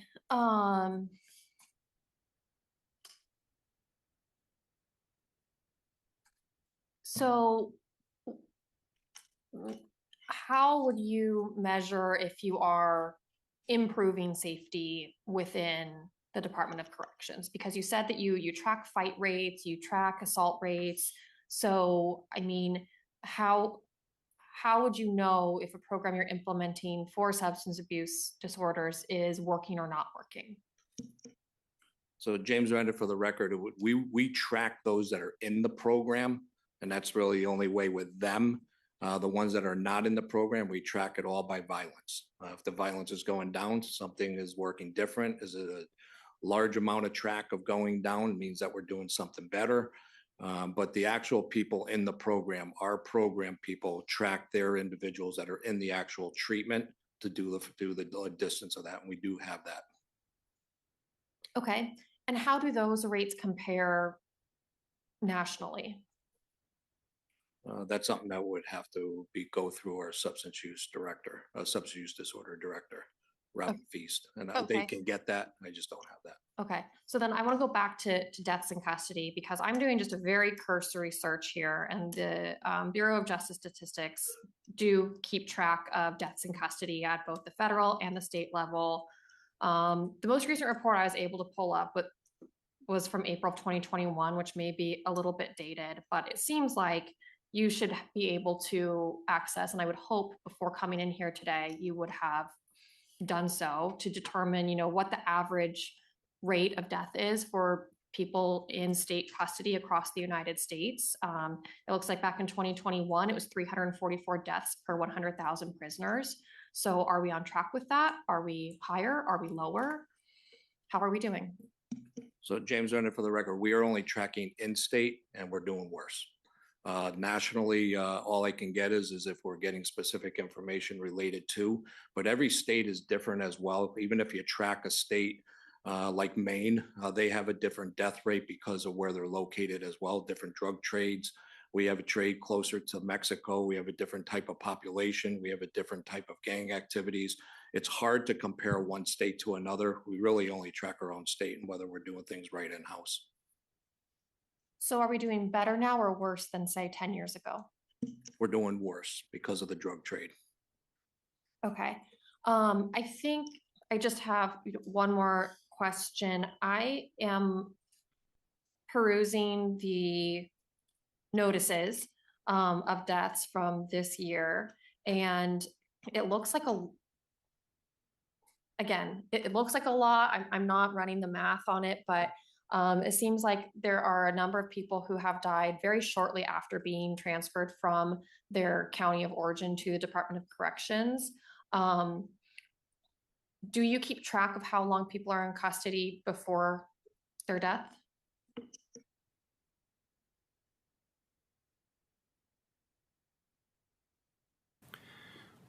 Don Southwood. Go ahead, Don. So we do have that data. That is something that is easy for us to pull and compile, how long an offender has been with the Department of Corrections. It is part of what is posted on our website. So we could certainly provide that to you. Thank you. And I'd be interested in probably the median number. I think an average would be skewed by a couple of people who died at very old ages who were incarcerated at very young ages. But what I'm concerned about are a number of people I'm seeing who were just transferred in 2026, September of 2025, November 2025, who are already, who've already passed away. So if you could get us that information, I would appreciate it. Do we have any other questions from members of the committee? All right, I don't see any. Thank you so much for being. Oh, I'm so sorry. Go ahead. I'm sorry, Assemblymember Hanson. Chair. I send a little notice, but I know a lot's moving fast. Thank you for another round. So to follow up kind of on that line of questioning that we just had, I too, maybe you're going to get to what the presentation is in our booklets. I was hoping we'd have a little bit more, and I get it. Not everybody wants to sit through a bunch of PowerPoints, but this has been such an important subject that we need to address. So if it's just really for our edification here, that's fine. My concern that when we don't do more of a robust presentation works two ways. I think it gives you an opportunity to really help everybody, including the public, because this is a public hearing, to understand what the protocols are. Then we can ask the questions, and maybe we're going to get to that, because I know there's a couple things on our agenda for DOC, but that to me is what's really important. This is a public hearing, and I know you're going to get back to us with information, but the public needs to hear that and know that as well. Along the lines of, I know you didn't have this information available, and I'm going to mention the A word. So I did go and search out a little bit. Where does Nevada stand in relationship to the question one of my colleagues asked? Where does Nevada stand with some of this? And we know it's not always correct. So this is where I give you an opportunity to kind of give us the correct info. The way it falls, and it looks like it's pretty accurate considering some things we just heard. In Nevada, the three reasons we're not doing well, and I know that you've recognized that. In fact, it said for the homicides, we are 3 times more likely to have somebody die in custody, and that the overreaching issues are overdose and contraband crisis, staffing crisis, and delayed medical care, which I don't think we've really covered, and the national context of homicide and the violations there. So that's a lot. And what I'm hoping to get more of is when it comes to, I think Director Zarenda kind of tackled the first one about contraband. And I think that's been made known, and we want to know how we can do better.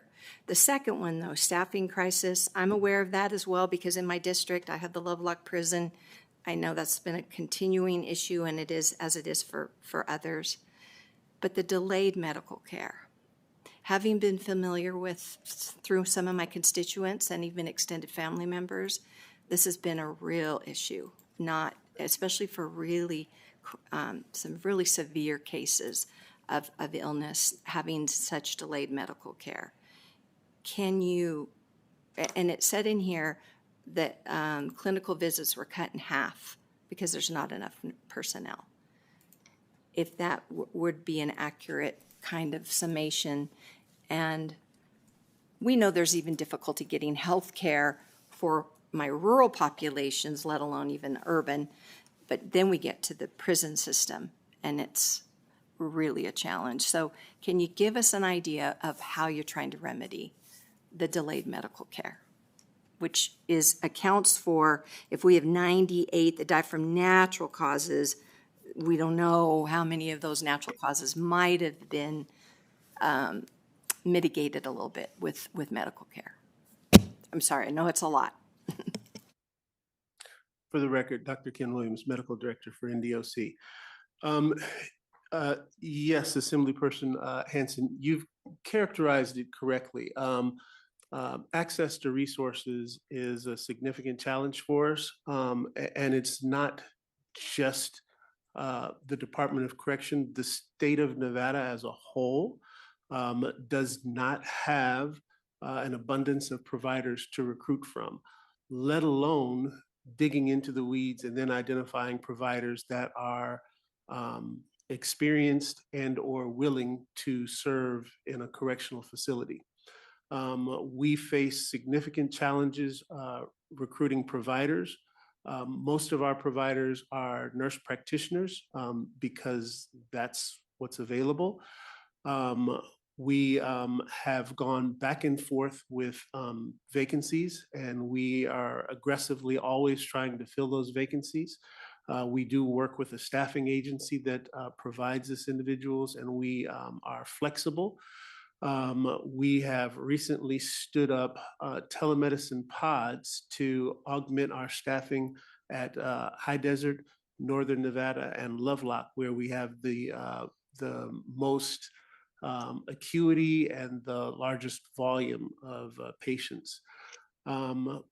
We are also working towards getting more resources like electronic health records so that we can accurately document our encounters and have better follow-up and follow-through and improve our communication. We also have the challenge as a state as a whole, as I mentioned before, of medical providers in the community. For example, the most outstanding is like ophthalmology.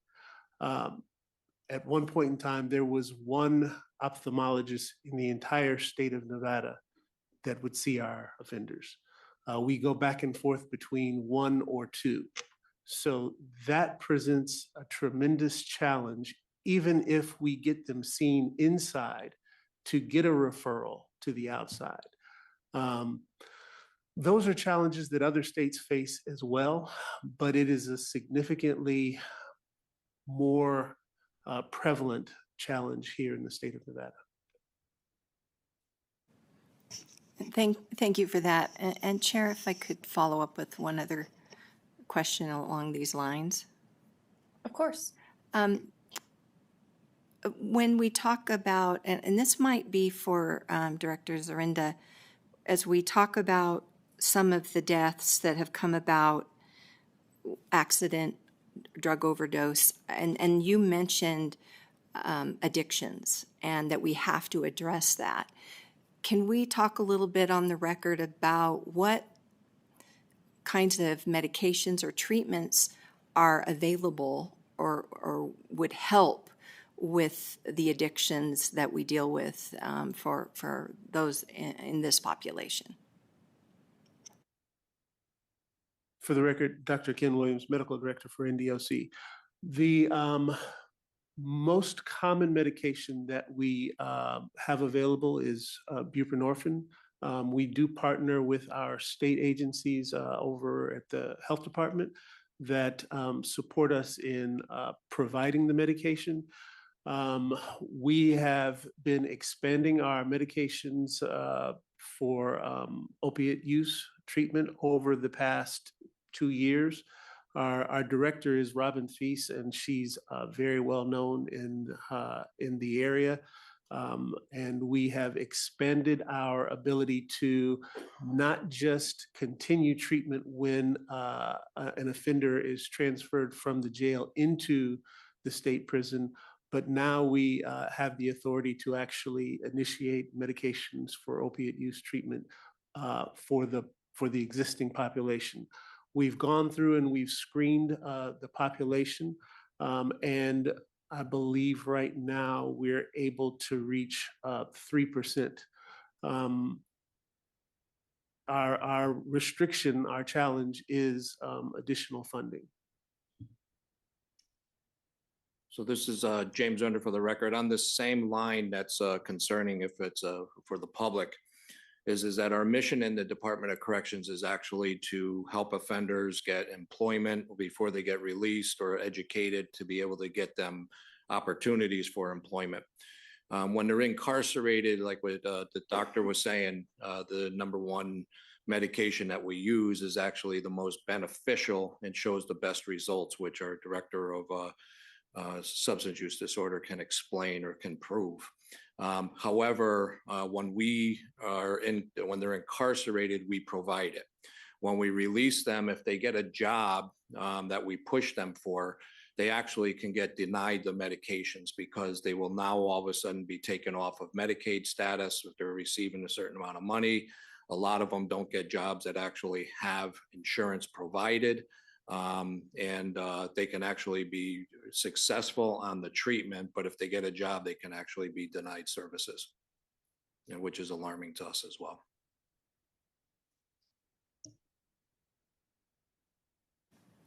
Thank you, Chair, and thank you for giving us some insight into that. Agreed, thank you. I don't see any further questions from the committee. We do appreciate you being here and providing us with the information today. We'll look forward to some follow-up from you on those questions from the members of the committee. And I think we will be hearing again from you in a few minutes on some different issues. But for now, we are going to invite forward our presenters from the Las Vegas Metropolitan Police Department to give us a presentation, answer some questions about deaths in custody.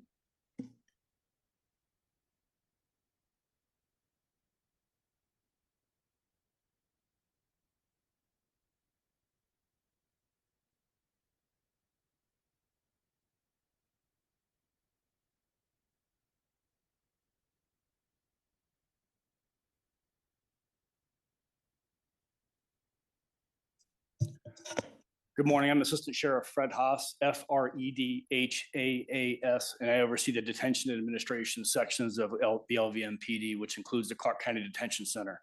To give you some of the population statistics on what our detention center looks like, because it does provide some context on some of the issues that we face that is different from the prison system in any state, not just with state Nevada. So right now I have a capacity of about 5,000 inmates. We currently stand between 2,700 and 3,000 inmates on an average daily population. Of those, about 450 are sentenced. That means they are actually sentenced to time in the county jail, which is less than a year. The rest of those are pretrial, awaiting trial inside our facility. Our average length of stay for a person inside the Clark County Detention Center sits at 21 days. So it's actually a very short term compared to what we see at a state prison system, which provides its own challenges when you're looking to provide treatment and care inside those facilities. So our in-custody deaths, we have several reporting mechanisms that we put in place, and I'll go over some of those. You've heard about the In-Custody Death Reporting Act. We do comply with that. Those are reported to the state. That also includes what occurs out in patrol as well with somebody that's affecting an arrest. So those numbers are a little different from a total of LVMPD versus what is in custody at CCDC. Some of those that we also see that are a little bit different with reporting is there is an NRS that requires us to report biannually to the county commission. We do that, and during that presentation, we provide the name, age, race, sex, and if I have the information from the coroner's office at the time, cause of death, and a summary of what occurred inside of CCDC.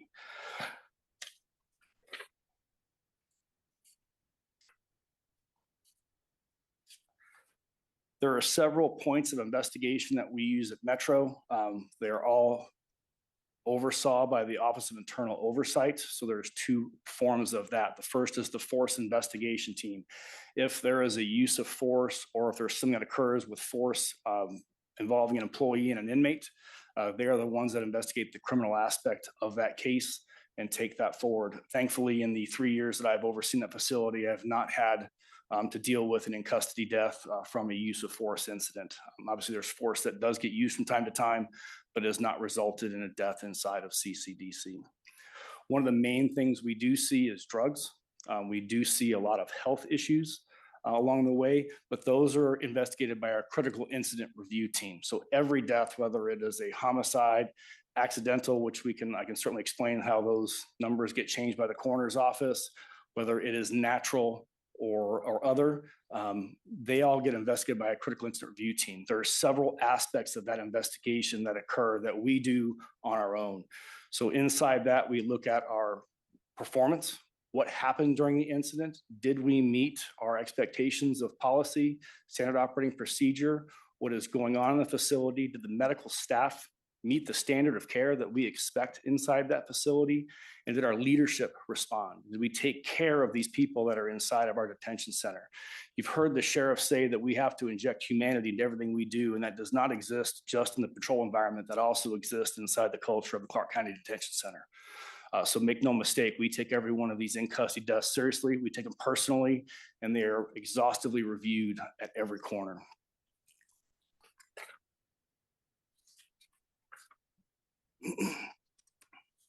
You've heard a lot about suicides recently.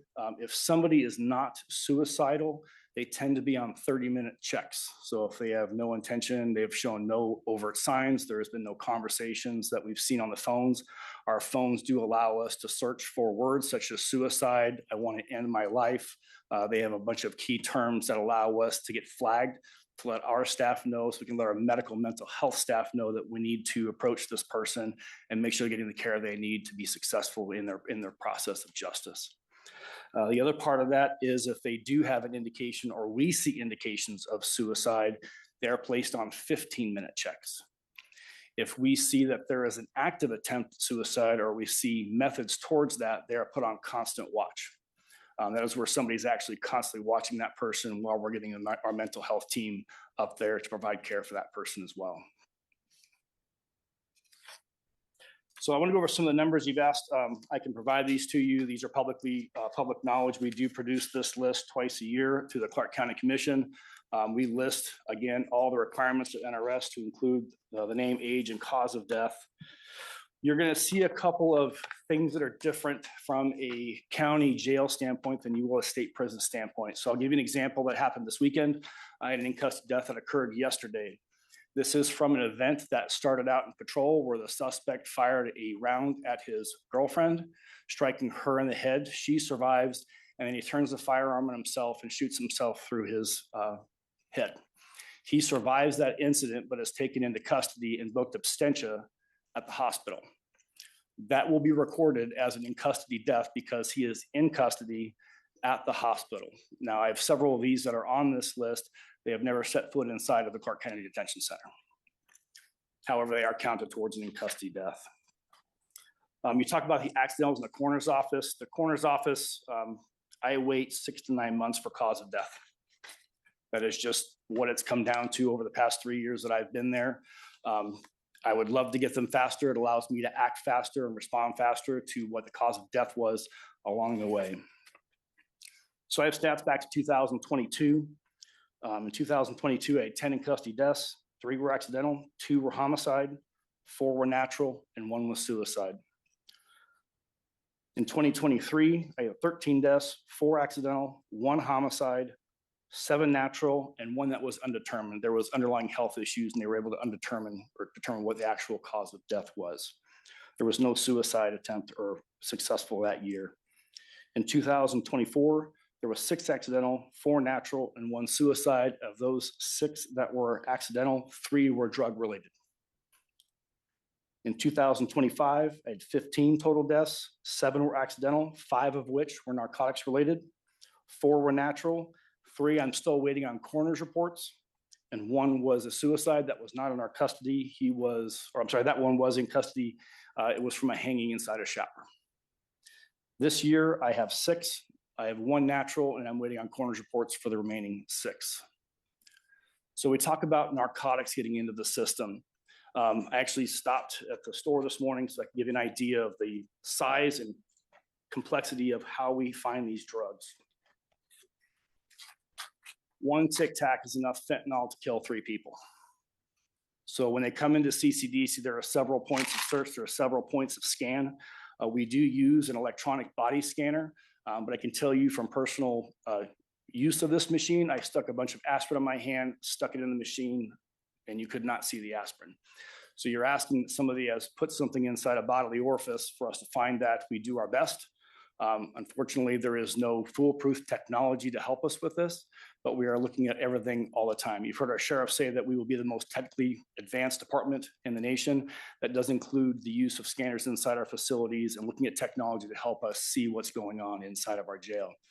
Other things that we have tried the ankle bracelets that detect pulse and oxygen levels.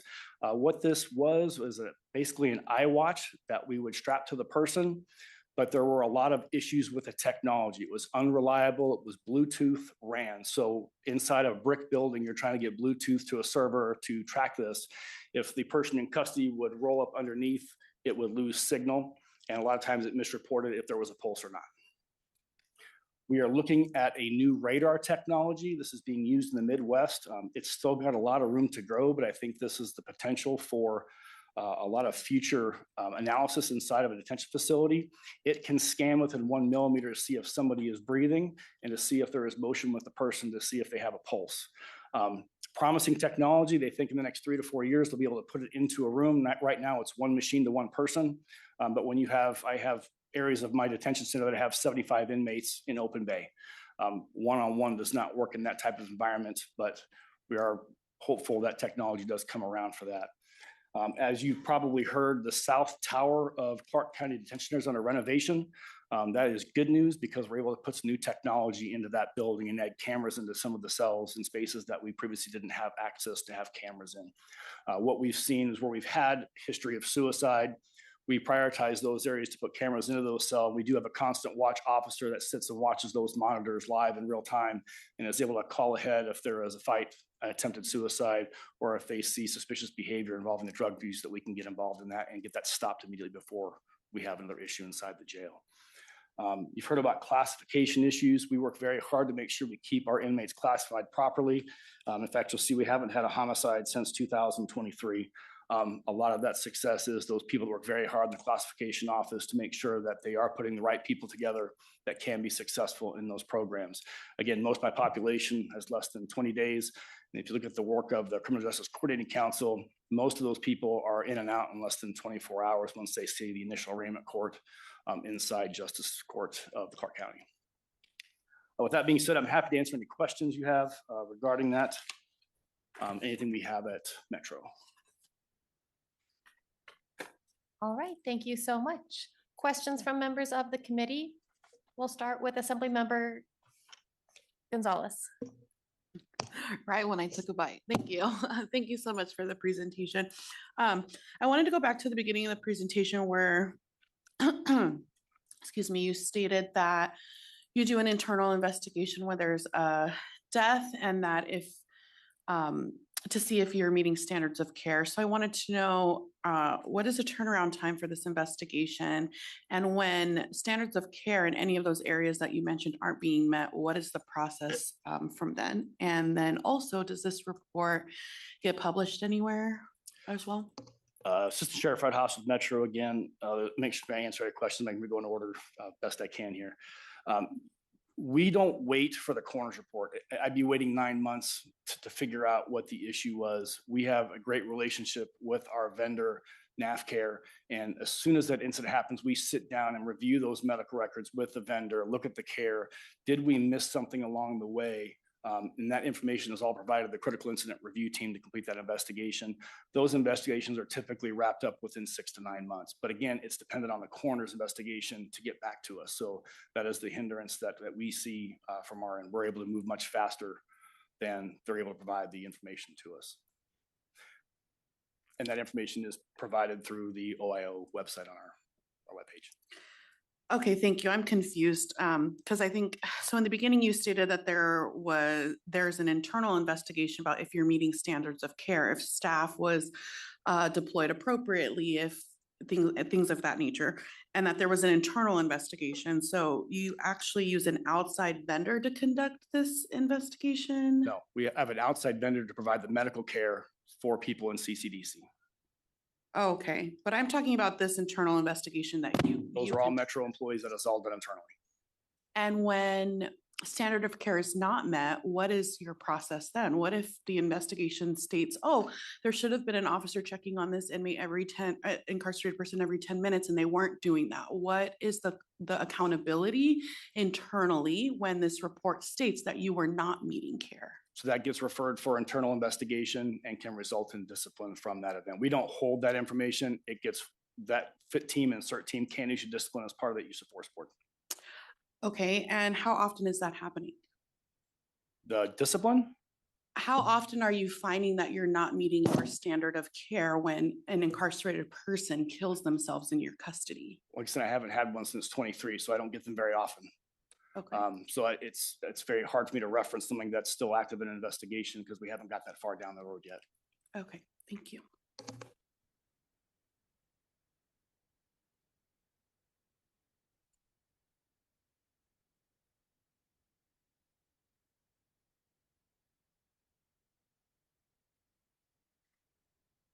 Assemblymember Gonzalez, do you want to follow up? Thank you. I'm just confused because you said you haven't had somebody kill themselves in your care since 2003, but wasn't there an individual that killed themselves in this last month in custody?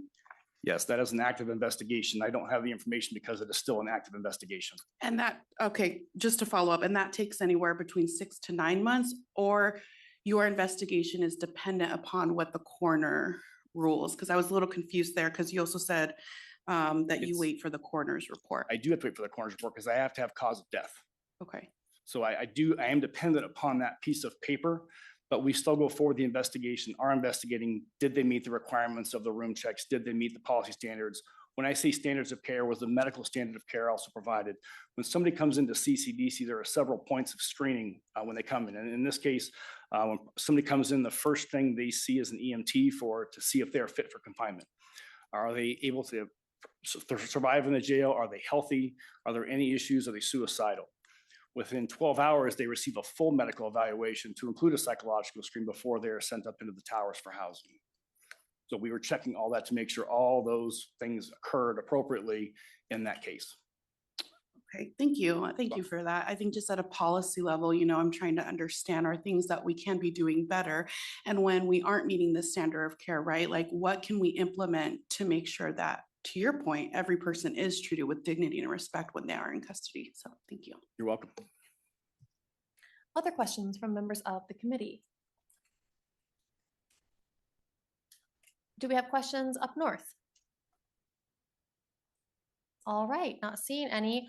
I do have a couple of questions and I apologize. I had to step out at the beginning of your presentation, so I may have missed this. Kind of the same question that I asked the Department of Corrections.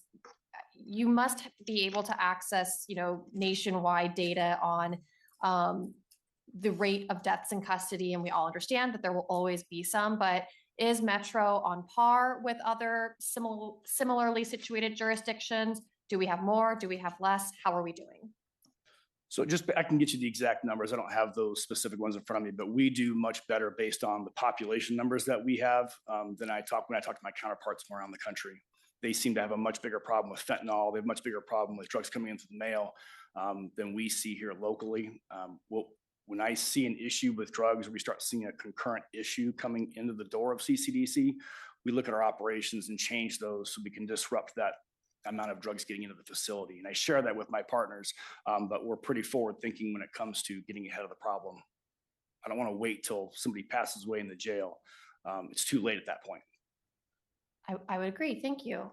Could you give us a little bit more detail on what kinds of measures you take? Because clearly the Department of Corrections is still struggling with this problem. So if you could provide them with some advice. Sure. I mean, some of it's operational. I don't want to go into a public setting because it would give the blueprint on how to get drugs into a facility. But we do look at how we process people into the facility with their clothes, with not clothes. When do we give them their bedrolls? When do we do those constant searches inside the cells? What do we do with the intelligence we receive from phone calls? All those things are pieces of information that we use to effectively find drugs inside the jail. And we do find them weekly. And do you still allow people in custody to receive mail?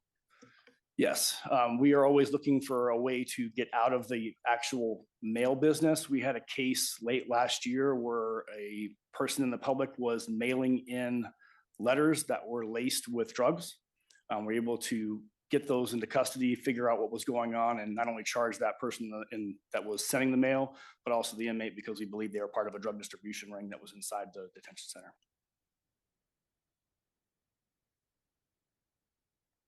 I think that is a very wise approach to target the people who are actually committing the crimes. I think those are all of my questions. So unless I missed anybody, thank you so much. We appreciate you being here. Thank you, ma'am, for your time. And with that, we will move on to Washoe County, who I'm just guessing is in Carson City.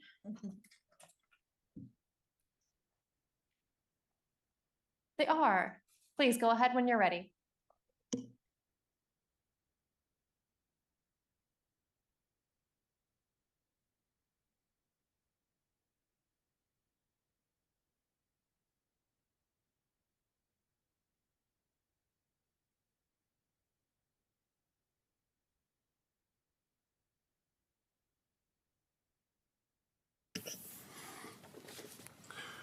Good morning, Chair Scheibel, Vice Chair Miller, and members of the Joint Interim Standing Committee on the Judiciary. For the record, my name is Adam Miller, Director of Government Affairs for the Washoe County Sheriff's Office. Joining me today from our Detention Division are Captain John Stewart and Lieutenant Randy Whitmore. We appreciate the opportunity to present our framework regarding in-custody deaths, focusing specifically on our reporting obligations, investigation models, administrative reviews, and our operational prevention strategies. Our presentation today centers on two core principles: transparency and accountability. These principles improve public trust through accurate reporting, due process, timely family notification, and strict privacy protections. As you will see in the material before you, a credible in-custody death process relies on four critical legs: fast and consistent reporting, evidence-based investigation, rigorous administrative review, and the continuous application of data to prevent future risk.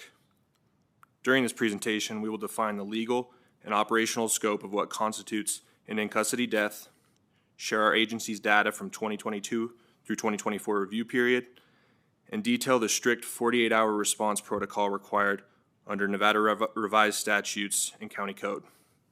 Furthermore, Captain Stewart and Lieutenant Whitmore will outline the exact operational safeguards we deploy daily within the detention facility, including irregular safety checks, robust suicide prevention tracking, and specialized medical monitoring levels to actively mitigate foreseeable risks. Our ultimate goal is to demonstrate accountability and transparency, showing this legislative body how we use comprehensive metrics to turn critical incidents into actionable operational improvements. With the Chair's permission, we will now walk through the slides. Yes, please go ahead. Lieutenant Randy Whitmore, for the record, W-H-I-T-M-O-R-E. First of all, thank you all for allowing us this opportunity to speak to you today. As I go through this presentation with you guys, I want you to know that I do understand that we've sat through now the third iteration being ours, talking about this subject. As I do so, I do keep your time in mind and will use it judiciously. Moving to our first slide, the credible in custody death process has four main components. The report, what happened. As anything in our profession is done, we have to accurately report anything. That means we do it as fast and accurately as we can by getting all the facts and circumstances before we start reporting outward. We report to not only the county, but state and federal regulations that have already been outlined by our partners down south in Metro and with NDOC. We maintain those same reporting standards to the county commissioner of the 48-hour reporting. When we investigate any in-custody death, we treat it as anything else we would investigate. Just because it's inside the walls or in our care does not mean that person deserves any less than anybody else. They get the same care, they get the same thorough investigation by detectives as anybody else would.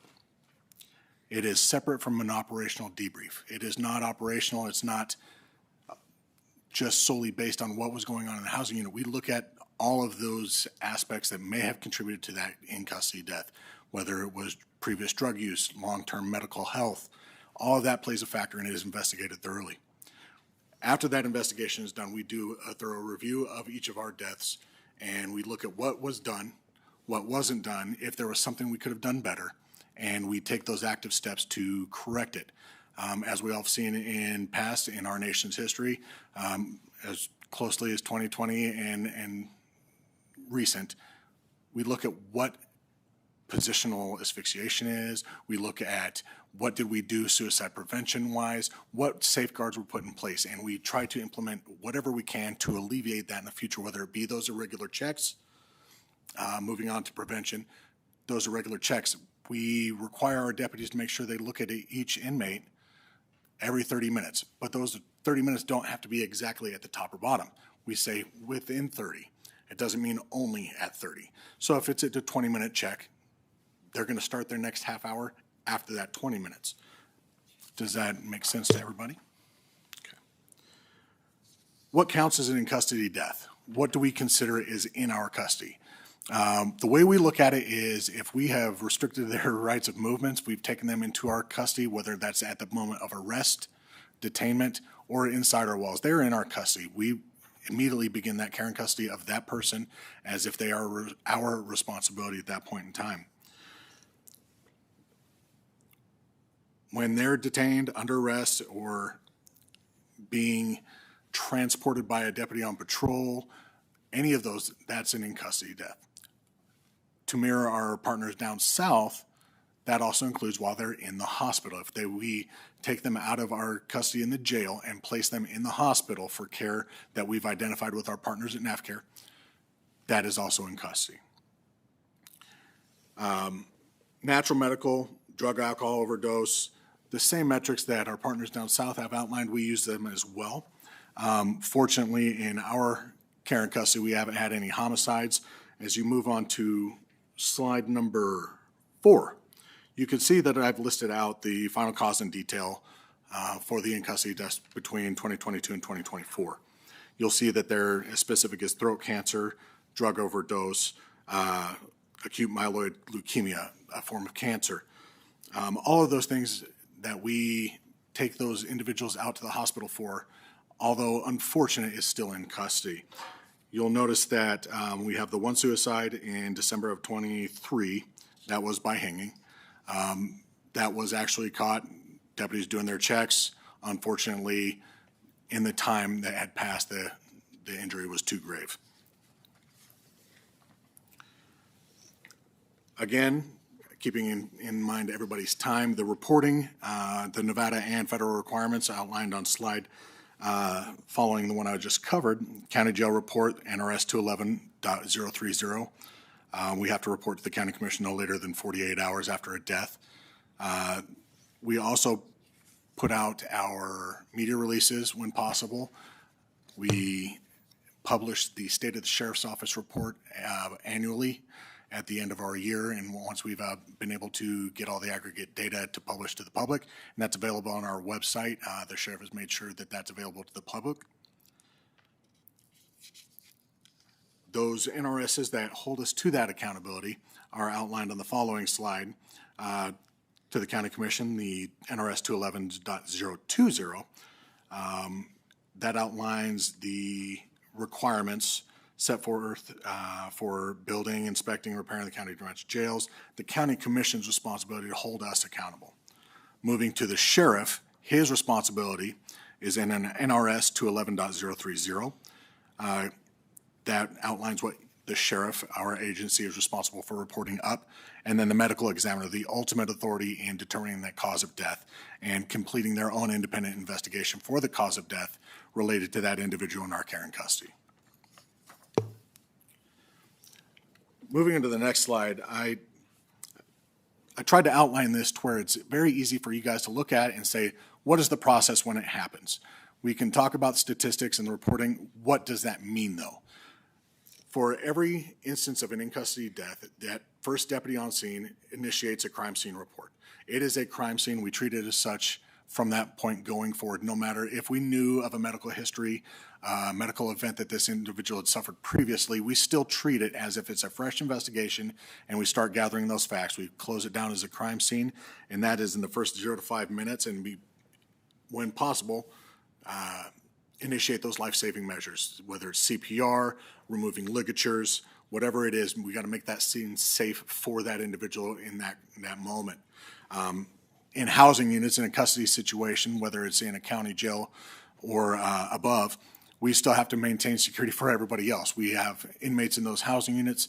Sometimes medical events happen when there's 72 other people out in the same room with them, and you have that one deputy. So we have to get the scene secured and safe. And after that first 5 minutes, we start making those notifications, because now we're starting to gather that information about what actually happened. Did this individual fall downstairs? Did they attempt a suicide? Is it a medical event for somebody who has pre-existing medical concerns, heart failure, if they have diabetes, if they've been brought into our care and they had an unknown infection due to a previous surgery? All of that stuff, we're trying to gather that information with our medical partners and push that information up. If we suspect any type of criminal wrongdoing, whether that's by a fellow inmate, a cellmate, the individual themselves trying to do something that ends up getting themselves injured or hurt, we'll obviously notify the DA and start that criminal investigation aspect of it. And we too also have our Office of Professional Integrity. Office of Professional Integrity is the internal affairs. I can't remember what Las Vegas, our partners down there, called theirs, but it's that internal investigation to see if there's any wrongdoing or any precautions that the sheriff's office, our deputies, failed to do or did properly. Protecting the evidence, those logs, there's shift activity logs in every housing unit. Everything the deputies do is on, it's on camera, it's on logs. We have timestamps for when they do their safety and security checks around the housing unit. There's place for notes if they notice somebody's acting erratically and they need to notify, hey, we want this person screened by medical. All those logs, that's evidence that we preserve. The video is downloaded and saved on our servers. We now use Axon. We upload it into Axon Evidence. It's all available and preserved for the investigation of that case. The unfortunate part of any type of in-custody death is notifying family members. That's a part of the process as well. We have to confirm the identity and make those death notifications when we have all of that information and it's safe to do so. In all instances, we try to make sure, I can't think of an instance where we failed to, but we want to make sure that we notify family before we notify media.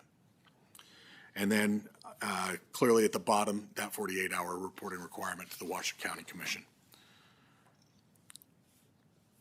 This next slide pretty much just puts in block form what I just spoke through. The criminal major incident investigation. Do we have crime? Do we have wrongdoing? What do we have? What information do we have at our disposal to say something bad happened, or was this a natural death? Was it cancer? Was it COPD? Was it a slip and fall with a head injury?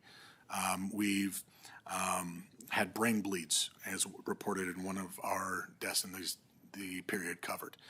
That was pre-existing. Unfortunately, he passed. So moving on to the coroner death investigation, they do their own independent investigation. They have their own medical metrics. I'm not a medical professional. I don't pretend to be. So that's one of the reasons the state of Nevada has entrusted the medical examiner with their duties. And they do a good job of it. We've had a good relationship with our medical examiner in Washoe County. And then the administrative review. Again, looking at everything. What could we have done better? Was there something we could have done? We use a ClearPass body scanner if it was a drug overdose. Was it ingested prior to being arrested?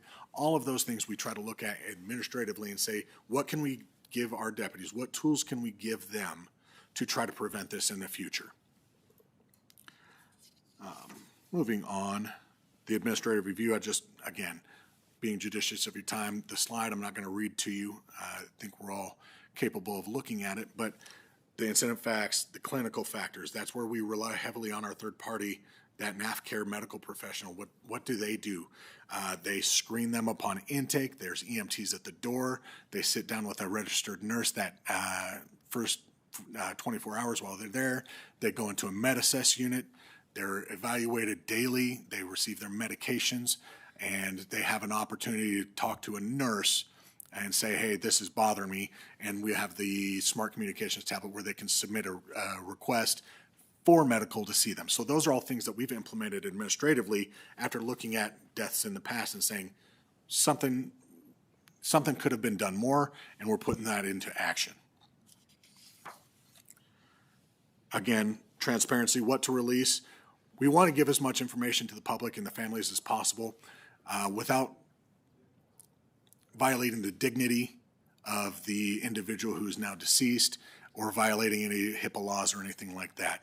When it comes to reporting outward, we are very diligent in what we put out, saying this is what we can release. The family has their rights to dignity and respect, as well as that individual. More importantly, moving on to the slide that I'm going to cover next, is the operational prevention. You've heard us talk a couple times about the irregular checks, the 30-minute checks. What that is the deputy walks around their housing unit or the intake lobby or the holding cells in intake during the intake process when somebody's coming in under the influence of alcohol or drugs, and they have to sober up a little bit before we can progress legally with them through the booking process. They look for those indicators, those signs, those statements. It's not just simply, oh, is there somebody in the cell? Or is there somebody in the bed? They're looking for rise and fall of chests. They're looking for excessive sweating. They're looking for that agitated behavior, the clenched fist, the clenching jaws, the bruxism. They're looking for all of those factors during those irregular checks. And sometimes it's for 100 plus inmates in a single housing unit by one deputy. So they walk around, they're speaking with the inmates, they're having conversations with them. Excuse me. Those conversations will get those statements, I just can't do this anymore. Our deputies are being trained through continued educational training, our annual training yearly, biannually. We have online training that we complete through Police One. All of these factors that say, hey, these are things you look for. If somebody says, hey, I can't do this anymore, take the time to speak with them and ask what they mean about that. What does it mean to you? What do you mean you can't do it anymore? And we'll go down that line of questioning and treat it as an investigation into that person's mental health and well-being, preventing that suicide ideation or that suicide plan. The accurate logs, they annotate those walks, those safety and security checks. We have incident reports. If somebody says, hey, I feel like killing myself, we put them on a suicide watch status, that constant watch, depending on the level. We notify medical personnel, mental health personnel, and then we put them into the queue to be seen and receive whatever resources we can afford them through our mental health team. Supervisors have to be out and about, checking on the deputies. We lead by example. We're a direct supervision jail. That means we are in there with those inmates. We don't watch from a screen. We don't watch from a monitor. We are there with them. We have conversations. We give them their food. We hand them their trays. We have conversations with them. They know their deputies. They have continuity in their housing units as best as we can. And the supervisors are out and about walking with those deputies, ensuring that happens and making themselves available to the inmates as well. I could go into more depth on suicide prevention, but I think I've covered that adequately. We'll see at the end if there's any questions. Mirroring what our partners down south already covered with special watch monitoring levels, you have the constant watch, that one-to-one, suicide watch and close observation. Those standards don't change between north and south. We have those same metrics. We do have those checks, and if it does require constant watch, we have a deputy sitting there with them 24 hours a day.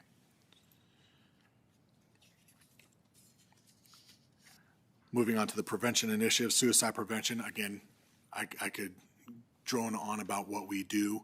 I think I've covered the continued education training through the post-certified classes, through our academies, that continued interactions and development of our deputies in that interpersonal communication with those inmates. With withdrawal and overdose, we have our med-assess units. They go in there, they're checked by nurses daily, multiple times a day. We have our Clear Pass body scanner. We do an unclosed search upon entry into housing units during their initial intake to try to dissuade the smuggling of narcotics into our housing units and our facility in general.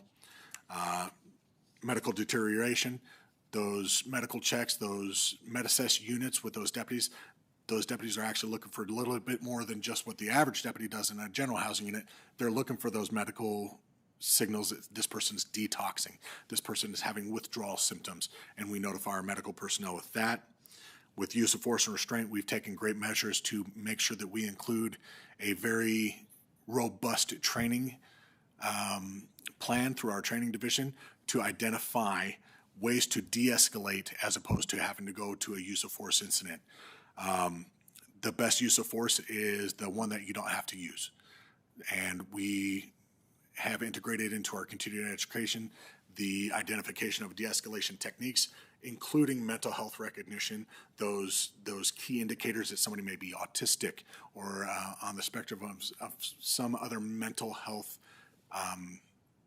situation or mental health crisis, and try to de-escalate as opposed to just going hands-on, because that's not always the answer. We've taken great measures in doing that. We have our internal review process, and we're doing very good in that regard, I think, as evidenced by our lack of reporting otherwise. And then data and culture. data shouldn't be something that we're afraid of. We can always learn from anything that we've done in the past. When we look at all of our aggregate data, whether it's our acceptance criteria during booking process for those long-term medical care needs, is there time for a compassionate release? Can we speak to the DA or the judges and see if there's something else we can do as opposed to keeping them incarcerated? Or just make it okay to say, hey, we didn't catch something. What can we do? What can we learn from it? And that is evidenced by our clear pass, our unclosed searches, and our de-escalation techniques. Rounding out this, I'm going to try to close up here. Timeliness, completeness, the investigation status, preventability, and corrective action. From start to finish, what we're trying to show is that we understand nobody wants to get that phone call. Nobody wants to be that deputy in the housing unit that says, I have somebody that's now code 50. We don't want that. Any life lost is a loss that hurts not only the family but the community. So by maintaining accurate and timely reporting, doing thorough investigations, and making sure that we learn from any mistake or any lesson learned, not necessarily just from mistakes, but any advances in technology or communication tools or monitoring processes that we learn from it and we move forward, and we're not afraid of it. Every in-custody death does deserve a process that's fast, fair, independent, and useful. What do we do the investigation for? It's not just to close out something. It's not just to close a chapter on somebody's life. It's to give closure to a family. It's to give closure to a case. Give that person the dignity and respect that they deserve as a human being in our care and custody, and do so accurately. Thank you. Thank you so much, and thank you for the presentation. With that, members, are there any questions? Chair, I have one up north when you're ready. Yes, please proceed. Thank you. Thank you for being here and appreciate the presentation. It was a lot of really good information. And a couple things. I really appreciated on slide 4 how the death information, of course, the names were removed because it is helpful for us to see maybe what the medical examiner or coroner, whichever term you use, has said the cause of death is. And is that something that you can see on your website? Lieutenant Whitmore for the record. On our website in the State of the Sheriff's Office report, we basically report the numbers. We don't generally put the cause of death out there. If it's something that is FOIA accessible, it's one of those things that we don't like to wave it like a banner, but it is available through our reporting process, the State of the Sheriff's Office, and or by contacting our public affairs. Okay, thank you. And of course, the family has the ability to, well, they get the death certificate. That would be on there, right, that information? Captain John Stewart for the record. In the final investigation report, it'll have the coroner's report or the medical examiner's cause of death, and that's going to be accessible once that report is completed and available to the family if they want. Great, thank you. And Chair, just one last question, if I could. Yes, please. Thank you. And you might have said this, but as I was looking and listening, sometimes I missed something. So who investigates you when you're investigating a death and doing all that? If there's concerns or questions, who's investigating, who's your check and balance? I know you've got the Washington County Commissioners, the sheriff, and all of that, but in an actual investigation, I know like in the police, in say the Reno Sparks area, if there's an officer involved shooting, the other police department from say Reno investigates Sparks. It's not in-house. How does that work with you? Captain John Stewart for the record. In the event that there's a death within the facility, let's say by use of force or our deputies were directly involved with that somebody passed away, it's a conflict of interest for us to investigate our own. So we utilize another agency, just like you were talking about in the officer-involved shooting protocols, what we usually refer that to. In the event that it may be natural causes, maybe narcotics, we contact our own detectives and allow them to handle that. Thank you, and thank you, Chair. Thank you. Other questions from members of the committee? I am not seeing any further questions. So I'll ask the same question I've asked of all three agencies. And again, I apologize, I did have to step out for a moment. If you could just sort of give us your assessment of how Washoe County is doing compared to national averages, compared to other similarly situated jurisdictions. Are you keeping people safe, doing better, doing worse? How's it going? Captain John Stewart for the record. We go through a rigorous auditing, being as though we are an ICE holding facility. And ICE comes in and audits us not only for our full program, but also our medical program specifically. We go through that numerous times a year. The last one I recall was probably about 4 or 5 months ago. They go through 2,200 points of inspection. We had 2 violations, and I'm free to talk about it. One was about not having certain bottles labeled with 10% bleach that we often clean the facility with. And one other one was a issue with the cooks that we hire, some of the hiring process. Both of those were remedied. Each time we have those audits, not only ICE comes in and audits us, but also NCCHC, which oversees all the correctional facilities across the country. They are an auditing company that goes through and sees how we're doing. We've gotten great responses, great reports back. They've often told us how clean our facility is, how good our staff is with the population. And so for that, I think we're doing really well. Our numbers per capita, I think, are lower. I don't have the exact stats on that now, but I can get those to you. Thank you so much. I appreciate that response. I know all of us appreciate you being here and answering our questions. Unless I missed anybody or anything, that will take us to the end of agenda item number 3 and take us to agenda item number 4. We will invite our representatives from the Department of Corrections back up. Again, we are looking at about a noontime lunch break. So I don't want to rush anybody, but depending on how long this goes, we'll either go to lunch after this presentation or the one right after it. So if you're after agenda item number 5, that gives you some time. You can leave and come back for planning purposes. But without further ado, back to the Department of Corrections. Let's talk about sentencing credits.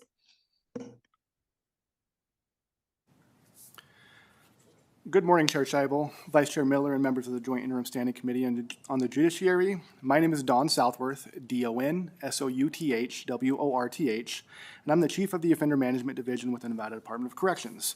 I do promise that I will be brief on this presentation and get us out to lunch on time. I'm going to speak on the status of our offender management system and the revised percentage-based sentence calculation formula that was established under SB 413. That was during the 82nd legislative session in 2023. I'd like to start by giving a very brief history of how we got to the current sentence management situation or conundrum. Early in my career with the NDOC, I discovered the immense complexity of Nevada sentence calculations and would often joke that someone needed to have degrees in both mathematics and engineering to fully understand how sentence calculations worked. Many factors could affect how an individual offender's sentence would be calculated, including the date of offense, category of a felony, classification of the offense, conviction date, offender custody level, offender work or programming history, and more. Attempting to then explain these changing calculations to offenders or their loved ones often proved highly challenging. 20 years ago, our department entered into a contract with a vendor to develop our offender management system. That system, the Nevada Offender Tracking and Information System, more commonly known as NOTIS, went live in 2008 and included functionality to calculate offender sentences electronically. Subsequently, legislation passed in 2013, SB 71, that introduced an additional complexity to the sentence calculation formula in the form of sentence aggregation. The vendor behind NOTIS wanted a massive amount of money to add this functionality, but this was not something that the state or the NDOC had the funds for at the time. Instead, NDOC opted to internally develop our own sentence calculation program separate from NOTIS. This new program was later referred to as Offender Sentence Management, or OSM, and went live in 2014. Although this program, OSM, was initially referred to as awesome, staff quickly learned that OSM was far from awesome. From the onset, OSM has been plagued with errors and limitations. To further complicate things, support for the underlying software of OSM, Java, ended in 2019. This effectively left the NDOC with a ticking time bomb of a sentence calculation program that has been painstakingly pieced together ever since. Afterwards, the state passed SB 413 in 2023. This bill aimed to simplify sentence calculation formulas for most offenders by switching from a complex credit-based calculation formula to a much simpler percentage-based one. Essentially, the bill hoped to provide for more static offender release dates that offenders, their families, and victims could plan for. That bill was initially set to become effective on July 1st of 2024. In an attempt to comply with the bill, NDOC entered into a contract with the notice vendor to bring sentence calculation functionality back into notice, along with the creation of the percentage-based calculation engine. That vendor later realized the complexity of the project was greater than initially anticipated and notified the NDOC that they would not have the program ready to go live before that effective date of July 1st, 2024. As such, the NDOC requested a one-year delay in the effective date of SB 413, and this was approved by the legislation as part of AB 542 during the 83rd session in 2025. Theoretically, this would have given the vendor enough time to finish the project, but progress forward with the project was unfortunately found to be frustratingly slow. By the time the 2025 special session got underway, it was clear that even the one-year delay in the effective date would not be enough time for the notice vendor to go live with the new sentence calculation formulas.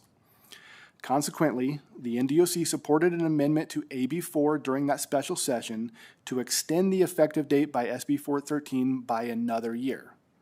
The effective date of SB 413 is now July 1st of 2027. Unfortunately, it later became clear that the notice vendor was incapable of completing the project, and NDOC officials made the hard decision to cut ties with the vendor in relation to the sentence calculation projects. Instead, the NDOC is now working with a new vendor who is much more confident they will be able to perform the complex sentence calculations required by Nevada law. The new vendor is still very early in the project, but has already displayed a much more comprehensive understanding of how sentence calculation should function. While we are actively working with this vendor to be ready for the upcoming effective date, there is still some concern that the change in vendors may necessitate one final request to delay the effective date to ensure that the new program is properly tested and accurate. So at this time, I will make myself available for any questions that the committee may have.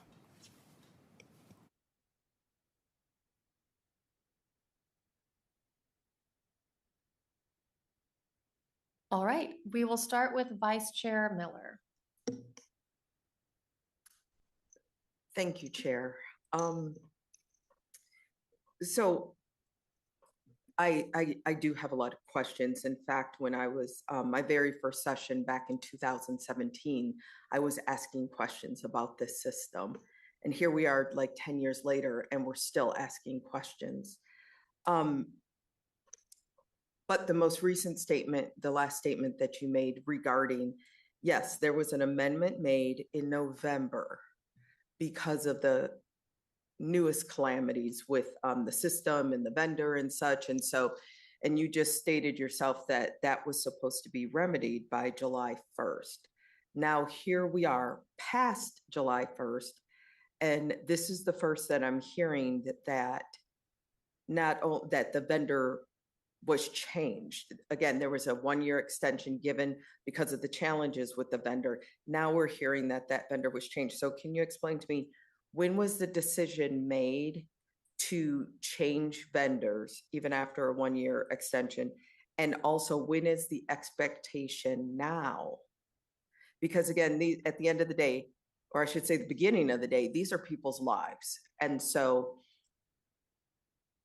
we have people, like, when can we expect?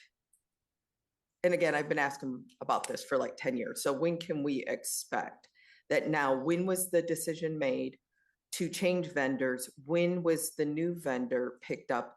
And when can we expect that this will be finished? Thank you for the question. So yes, during the special session last November, the effective date was moved to July 1st of 2027, so a little under a year from now. At that time, we were still working with the vendor that covers Notice, which is our offender management system. And as we continue to try and work with them to move forward with developing this sentence calculation engine, it became clear that they were incapable of the calculations needed to be able to do this within their system. So within the last couple of months, I would say in May is when a decision was made to effectively fire that vendor and move forward with a new vendor that we were in contract with to be able to do those sentence calculations electronically. The vendor is still very confident that they will have a working product before the July 1st deadline of next year. But because I am intimately aware of how complex those calculations are and how difficult they are depending on a multitude of situations, I am personally less confident that they will have it ready before then, which is why in the presentation I mentioned that we may not be ready. But from the vendor's point of view, they are going to have it ready. They're pushing to have it ready. That is the goal, to have it ready by July 1st of 2027. I do also want to point out that during that November special session, part of AB 4, it was section 58.2 through 58.7, which covered the delay in the effective date. Section 58.2, paragraph 4, allows for the director to apply credits to offenders to bring them in line with the revised calculation method. What we don't want to have happen is for offenders to be stuck in prison longer because of the vendor's inability to bring these calculations in line. So what we're currently doing is manually, we can run a report of who is coming up for release over the next year or the next 2 years, and then manually doing those calculations. And if the offender would have benefited from the implementation of SB 413, we're applying effectively directors' merit credits to bring them in line with that date so that we could get them released on the same date that they would have been eligible for release under SB 413. Thank you so much for that, because that was actually my next question. My real question is, again, why can't we just do this entire thing manually? You know, there's cases where I know it sounds archaic and old fashioned, but we can actually do things on paper and pencil and just have a navigator or a social worker or someone, a case manager or someone inside go through and calculate. That's systems work like that for hundreds of years. So I'm just wondering that. But since you mentioned the ability to provide the merit credit, can you tell us how many people are going to be affected or impacted like that through that? So how many people right now that are incarcerated will benefit? Because again, that was the reason the amendment was put in. That was one of the driving forces for many people who supported that bill. But if you could tell us now how many people, because that's the number one concern. We didn't want people staying in longer than they should. So how many people right now in Nevada are going to benefit from this credit merit carryover so that we can ensure they're still being released at the time that we had guaranteed they would? Thank you for that question, which is a very good question. Unfortunately, I don't have that number of offenders that we are going to be applying those special merit credits for to bring them in line with the SB 413 calculations, but I can get that available for the committee shortly. I do want to mention that the manual calculation of offender sentences is a very complex calculation. We could have two offenders that commit the same crime that have very different release dates because of a variety of different factors, including their custody level, program or work history, program completions that they've done while incarcerated, their approved custody level, and so on. So these manual calculations, although they can be done, they're highly complex, and manually doing them opens up a lot of room for error, and we don't want to have these errors. We want to be able to get offenders out when they're eligible to get out. Okay, thank you so much for that. And yes, we would appreciate a report to the entire committee of how many will be impacted as soon as possible. Thank you. Other questions from members of the committee? Any questions up north? Yes, Chair, I have one, please. Please, go ahead. Actually, this conversation, I'd like to ask a question, and then I do have something unrelated to this subject, if it'd be okay, or I can wait to make sure we've got through all the questions. So, in listening to the problems that we're having with the vendor, you know, we get it. That's happened before with other agencies. But again, and this is way above my pay grade, but just with this is a very basic question. I'm sure you've already addressed it, but just for my understanding, there are other states that probably have done this, at least in my research, just quickly online. And with all the new technology we have and AI and such, with an ability to help in very complicated situations like we're dealing with. In my look, it looks like there are vendors out there.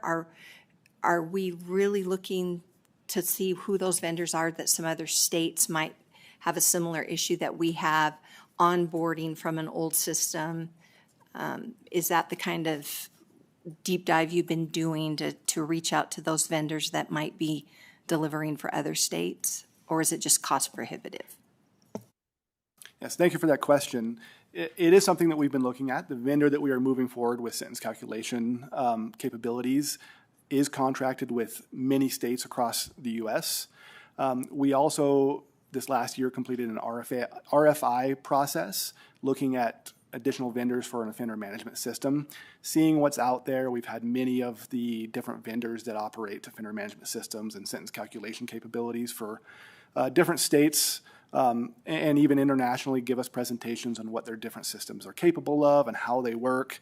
And for the most part, they are greatly superior to the software that we are currently using and paying for every single year. And we are in the process of requesting funding to move forward with the RFP for that exact purpose. A follow-up, Chair. Yes, go ahead. So if just in my lay research and what you just said, to me it seems like the problem is not, there isn't the software or whatever the terminology is, the vendor. The vendor is there. It again, as usual, is a money issue. Is that what we would kind of land on?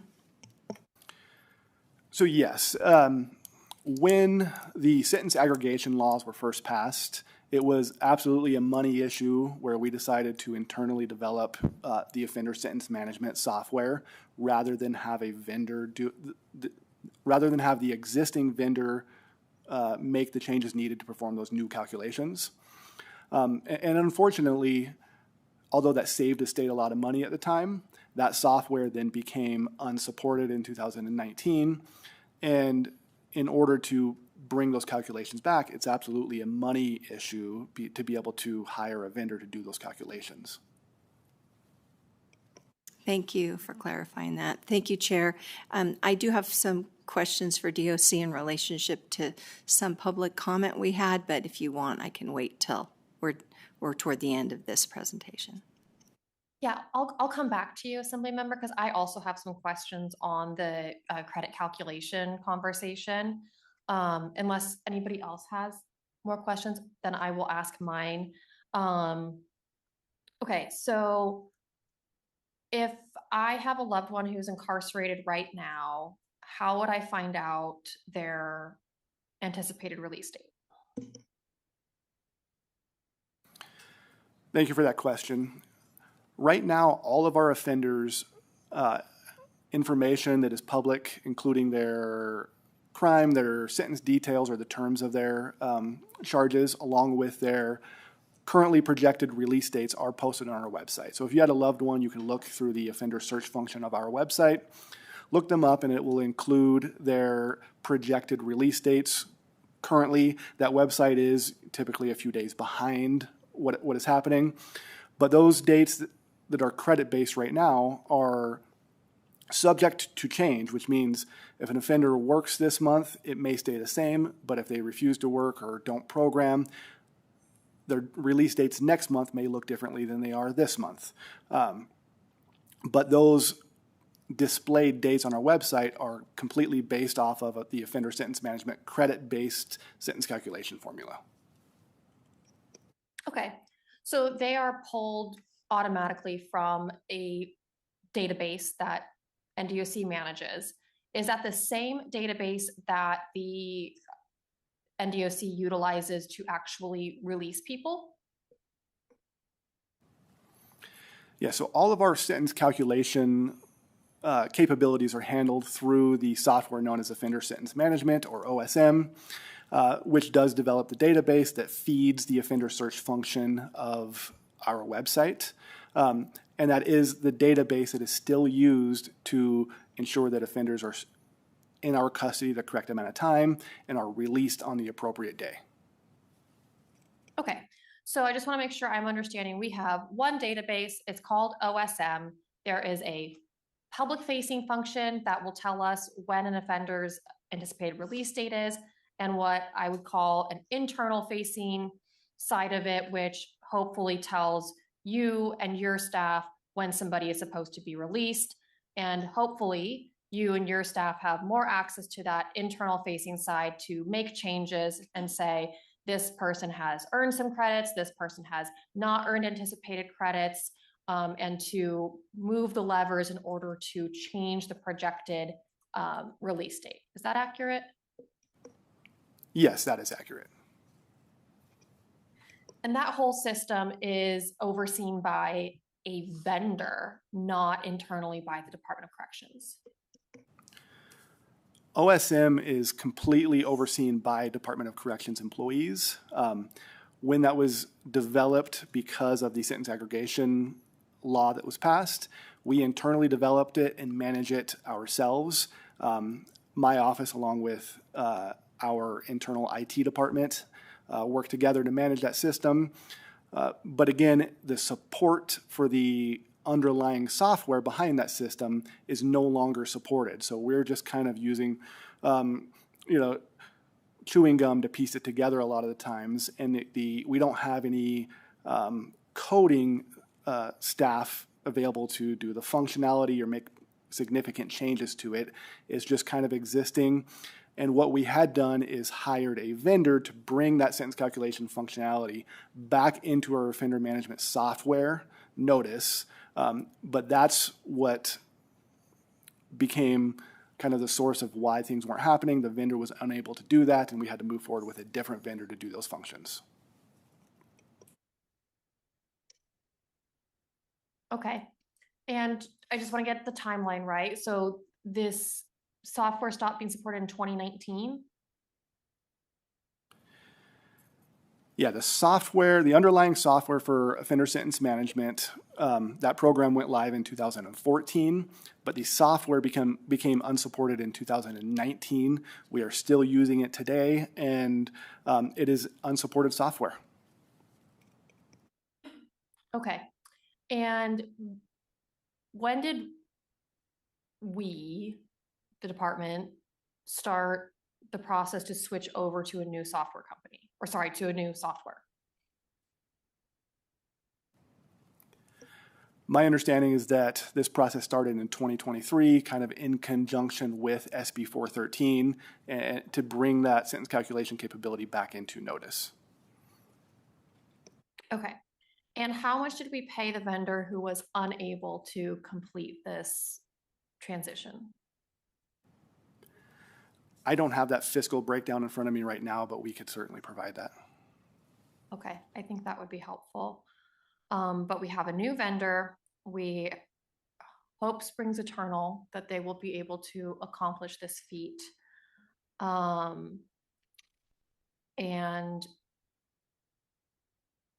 I guess we will get a report from you in the regular session on that. All right, I will go back to Assemblymember Hansen. I know that you have questions that are not directly related to these presentations, but this is the nature of the interim, is that we have opportunities to speak with our partners from various different organizations throughout the time period between sessions so that we can gather information that we need to do our jobs. And so I'm going to allow you to ask any questions that you need the answers to from the Department of Corrections. Please go ahead. Thank you, Chair. And thank you to DOC sticking around for a few questions I have related, actually. I think it's important. We hear a lot of times from public comment. And, you know, I usually make notes, and then in a regular session, I'll follow up with different folks about those concerns that have been brought up. And so today, we heard a few comments in relationship to high desert. So I just wanted to see if you could help give us some understanding. What is the situation with heat? Has the AC been addressed with high desert? And then also there'd been mention of no chaplain and no counseling at that same prison. So if you could maybe delve into those. And then I had one other related to something else, another comment. Sure. This is James, and I'll start it first because I know Deputy Director Henley and Dr. Williams has some input on this. But first, I'll go into the heat issues at High Desert State Prison. This has been something that's been on the agenda with corrections for a long time. There was mentioned in public comment about those swamp coolers being, or we don't have air conditioners, there's swamp coolers being broken. The swamp coolers are not broken. And when they do break, we get pretty quick fix on them with our own staff to be able to get them back in operations. The problem with them is how they supply cooling to the units. And right now, those swamp coolers are 24 years old. They're only were given a life span of 18 years, so they're past their span of life. When we get water, and I explained this in other committees, when we get water that comes from, 2 miles away from a water system, going through the desert to High Desert State Prison, by the time it gets there, the water is warm. So you're trying to use warm water, first of all, to cool a housing unit, and all it's doing is it brings in more humidity into the unit, which temperatures that are taken, and we have logs of those temperatures. They are taken throughout the day shift and evening shift in every single housing unit and logged to make sure the temperatures, if we come up with a different process, if they exceed over 85 degrees. But you got to remember at 85 degrees, it may feel like 100 degrees because of the humidity. Now it's not just heat. What we ended up doing is through the legislative session last time, we got approval for the money through IFC to be able to put all brand new swamp coolers into the housing units. That came to about $68 million to add them. The decision was made to not replace them with air conditioners. It was replace them with swamp coolers. Air conditioners were at the excess cost of $160 million. In the meantime, they're being built. Like was said, we expect them to start being installed this time next year, or completed by this time next year. When you look at what we're doing today, we just ordered swamp coolers, portable ones for every unit. We've also ordered individual swamp coolers for 100 cells. Those are for mental health offenders that are on psychotropic medications, that have medications that could actually rise the temperatures of the body. So they have individuals in their cells. We have the capability to put individual swamp coolers in those cells. The other units where we put swamp coolers that are portable in those units. And we also have our food vendor, Aramark, is providing ice now at each location, additional ice. So we do have ice going down to every housing units, and the ice does a couple things. It allows the offenders to take ice from, but it also allows us to put ice in the back of the swamp coolers that are the portable ones to make sure that the water is colder going in to add more cooling temperature in those housing units. But this is something that's been going on for years. The swamp coolers, even new swamp coolers, probably will not fix the entire issue because you're not talking air conditioning. It's just putting cooler water mist into the units, which could actually create higher temperatures. But we do have through Public Works some contractors that were contracted out by Public Works as experts in swamp cooling and water. I know for a fact that they already have been assigned to come to High Desert to give their evaluations on how we can get colder water, treated water. Because another issue they claim with the swamp coolers, when you're getting water from that area of the desert, it has higher mineral capabilities, which could actually ruin the media or clog media quicker in swamp coolers. So they're going to be evaluating that as well. How can we fix the temperature of it? How can we fix the minerals? And hopefully it'll do something better than it is today. We're optimistic that this time when they're all in, it will be better. Not sure it's going to fix everything, but it's we're doing everything we could to add those additional portable swamp coolers just so they have more in the units and big portable evacuation fans that can help with some air currents. Director, real quick, just to clarify, was the choice to go with swamp versus AC because it's not vented for it, or it was cost prohibitive? I mean, we're a plumbing and HVAC contractor, and so I kind of understand some of this, and it just the idea of a swamp cooler in the temperatures that you have in southern Nevada versus what we have here in northern Nevada, those swamp coolers are just not the best after about 90-something degrees of outside temperature. So I'm just, was it a financial decision or was it a mechanical decision just because the way the venting is? James Render, for the record, is not the venting, because they could create the venting what they need. It was purely over the cost of the units are almost 2.5 times the cost of swamp coolers for air conditioning. Okay, thank you for the clarity on that. And then just the other, the understanding, is there truly no chaplain availability at High Desert and no counseling?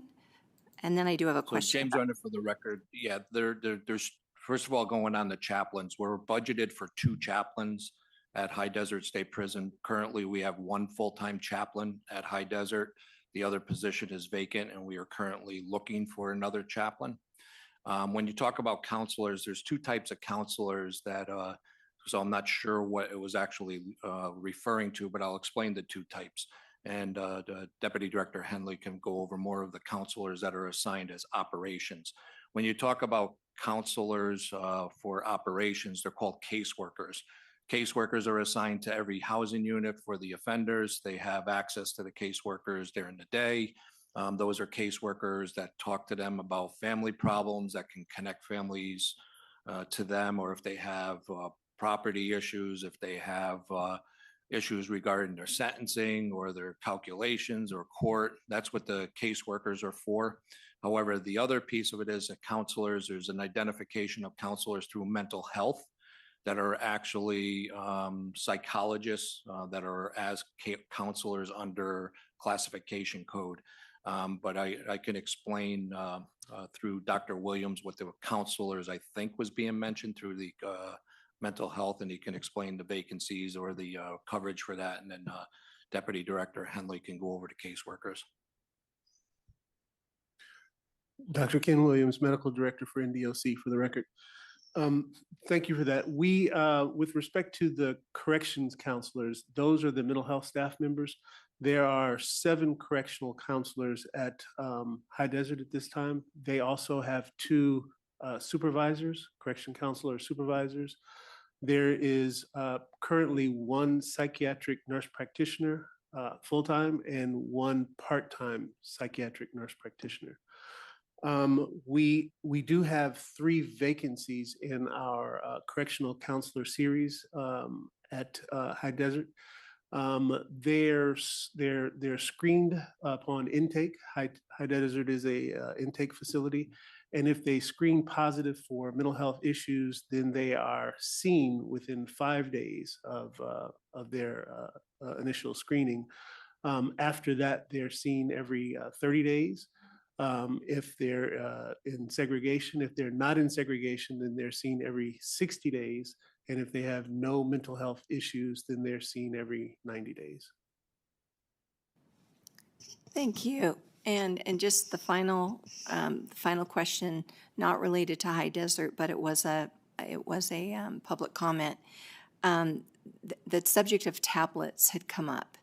And so I'm just curious, how much revenue in NDOC is received from the tablets, and where is that money going?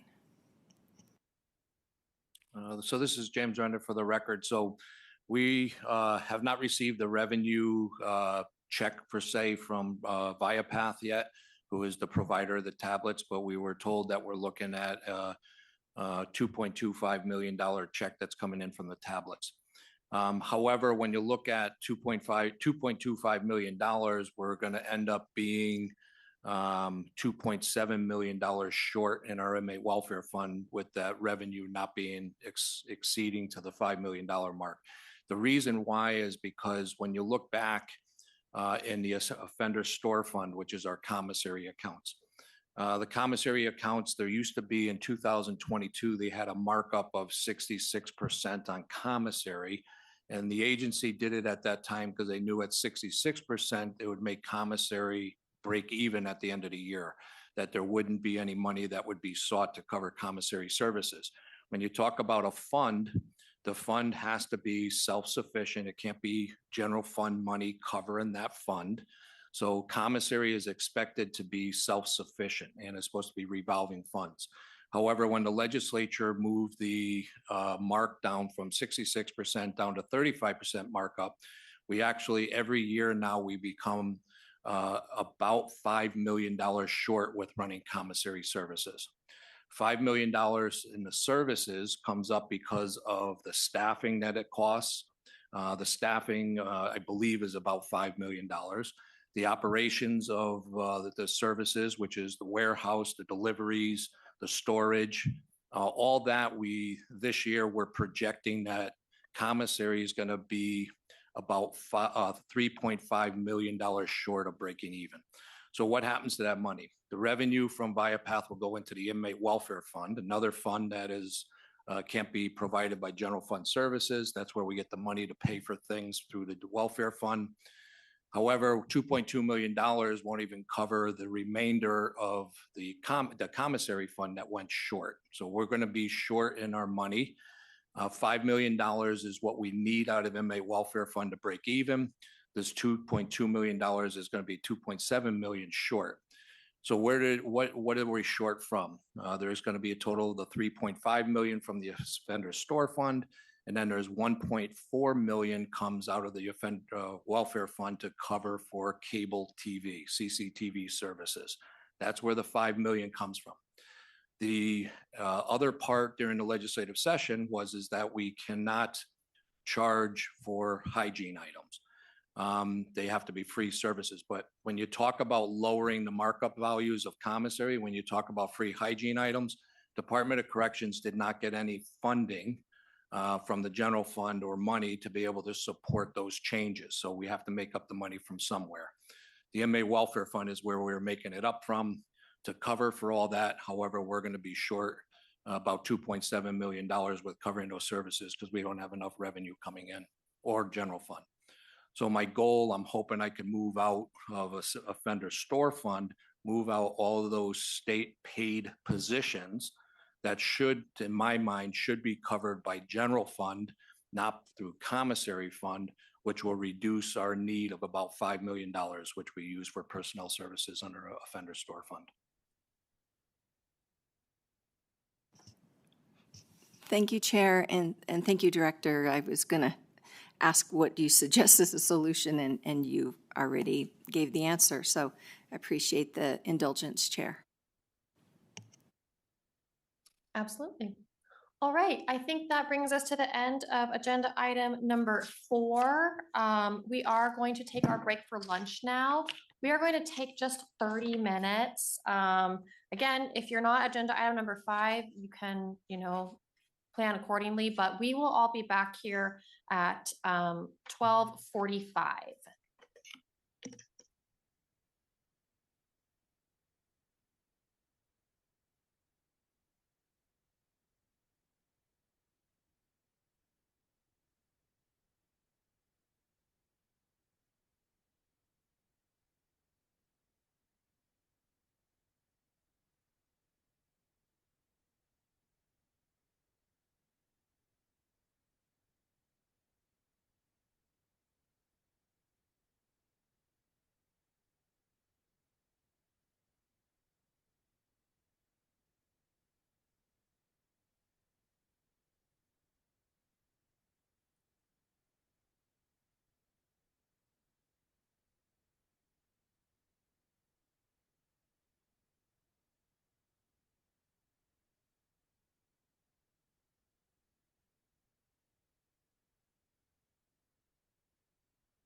All right, I will bring this meeting of the Joint Interim Standing Committee on the Judiciary back to order. We are going to dive right into agenda item number 5 with a presentation from the Fines and Fees Justice Center. And please go ahead whenever you're ready. Thank you, Chair Scheibel, Vice Chair Miller, and committee members. My name is Nick Shepak, S-H-E-P-A-C-K. I am the Nevada State Director of the Fines and Fees Justice Center. We want to thank you for having us here today. We're going to talk about 2 possible reforms, one you're familiar with and one that may be a little newer to some of you. We're going to try to keep it brief, but make sure you get all the details you need to make proper decisions. We're going to start with debt-based driver's license suspension. So the question is, what is debt-based driver's license suspension? And in Nevada, what this looks like is if an individual fails to make a payment on a traffic ticket, a civil traffic ticket, since we made traffic tickets civil, courts, judges have the option given to them by the legislature to suspend a driver's license for either failure to appear or failure to pay. Unfortunately, we really cannot distinguish between failure to appear and failure to pay, as different judges in different courts view not making that initial payment on your traffic ticket a failure to appear, while others deem it as a failure to pay. And the same thing happens if you're on a payment plan. Some courts will say that each payment is an appearance, while others will say each payment is a payment. So we get conflated in these types of suspensions. The brief history in Nevada of our reform efforts on this issue. In 2021, there were 2 bills, one sponsored by Assemblymember Gonzalez, and then another that was initially sponsored by the Senate Majority Leader, SB 219, which was then co-sponsored by Assemblymember Gonzalez, passed bipartisan, ended driver's license suspension, this type of debt-based driver's license suspension, and reinstated over 30,000 licenses. It was clear in the Senate hearings at the time that there was supposed to be an amendment because it was believed there could be a conflict with AB 116, which was the bill that decriminalized traffic that year. Due to running up against the timelines at the end of the legislative session, that amendment never materialized. And what we accidentally did was end driver's license suspension between October 1 of 2021 up until AB 116 went into effect January 1, 2023, where we created an entire new traffic code civil section, and we started allowing driver's license suspension again. That was never the intent of the legislation. In 2023, an attempt to fix this by Senator Wynn was SB 104. It was an omnibus bill that attempted to deal with a lot of the challenges with AB 116. The final version of that passed the Senate unanimously. However, it was vetoed by the governor. And the message, one of the main concerns was we hadn't had a long time of implementation with 116. Making these changes could be premature. There was also concern from the courts that taking away driver's license suspension could hinder their ability to collect money. Well, it's been a while now that 116 has been in effect, and we have more data, especially on the driver's license suspension side. We got this data from the DMV recently. It goes up to January 26th of this year. There are currently over 138,000 total licenses suspended for failure to pay and failure to appear on civil traffic offenses. In 2025 alone, we suspended over 38,000 individuals' licenses. And while the stated goal of these suspensions is to get people to comply with their tickets and get their license reinstated, in 2025, we reinstated less than 5,000. We are growing exponentially in the number of individual suspensions across the state. When we break this down by zip codes, we find that if you look at the top 6 zip codes where people are receiving suspended licenses, they are $4,000 to $20,000 below the state median wage, and they have some of the highest poverty levels in the state. So we are impacting our lowest income communities the heaviest with these driver's license restrictions. There's been ample research, and one thing we know for sure is if you need money from an individual, taking away their ability to drive to work to get their kids is actually a very counterproductive way of going about that. There are many other solutions courts can use to try to get this money. Since we last talked about this at the legislative session, Fines and Fees Justice Center has worked across the country, both on the national level and in many states across the country, with partners on both sides of the aisle. We have worked with ALEC, CPAC, the National Association of Criminal Defense Attorneys, ACLU, Americans for Tax Reform, Association of Prosecuting Attorneys, and actually over 150 more organizations from across the political spectrum who have worked to end this type of driver's license suspension. When we look at ourselves compared to other states, 26 states have enacted legislative reform, and only 17 states allow for failure to pay, full failure to pay suspensions. So we almost made it back in 2021, but we remain in the minority of states that use this type of tool in an attempt to collect money. Since then, there's also been ample research done on the impact of reform. And these longitudinal multi-year studies have shown that there is major economic benefit to a state when they end this type of suspension. States who did comprehensive suspension reform, that means ending failure to pay and failure to appear, saw about a 2.2% relative gain in employment.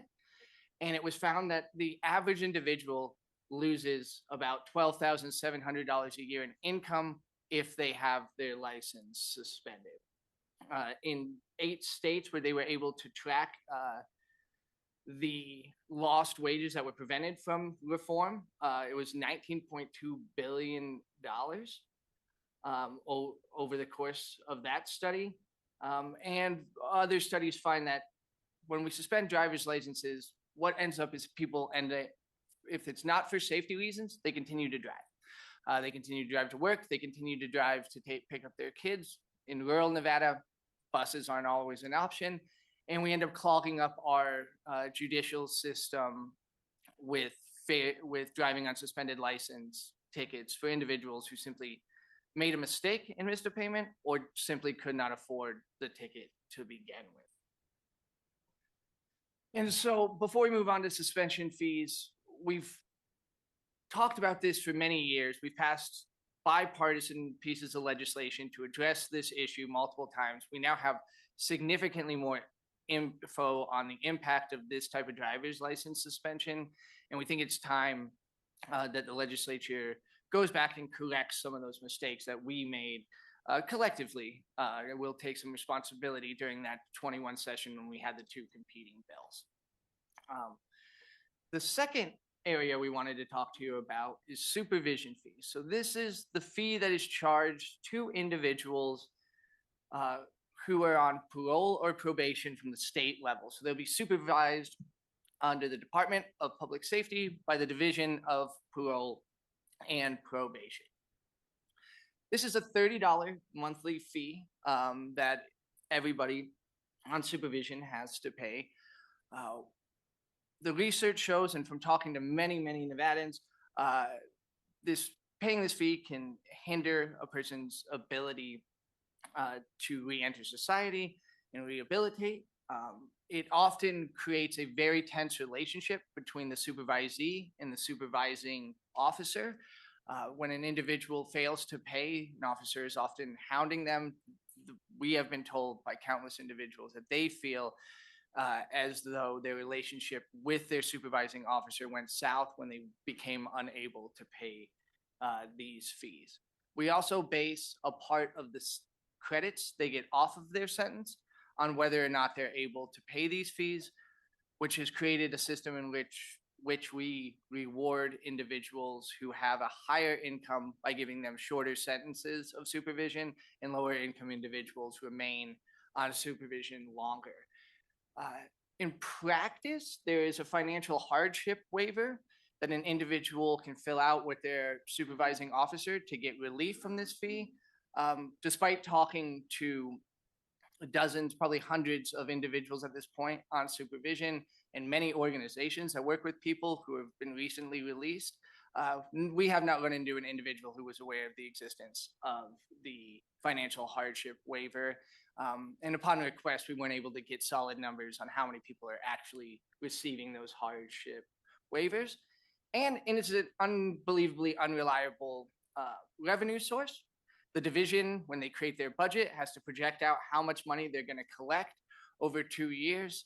A multitude of factors impact whether or not they're accurate in this, or whether they have to come to IFC and either ask for money or if they end up over budget.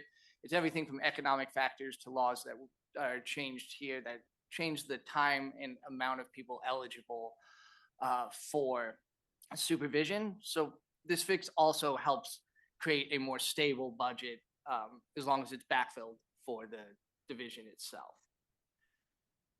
As mentioned, Fines and Fees Justice Center talked with many individuals through both listening sessions that we hosted in Vegas and meetings with impacted individuals at multiple organizations and across the state. And we heard some things very consistently.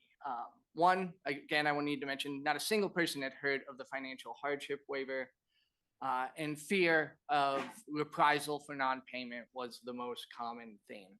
I'm going to very briefly touch on a few individuals we spoke to whose stories touched us and made us come here today to bring this idea.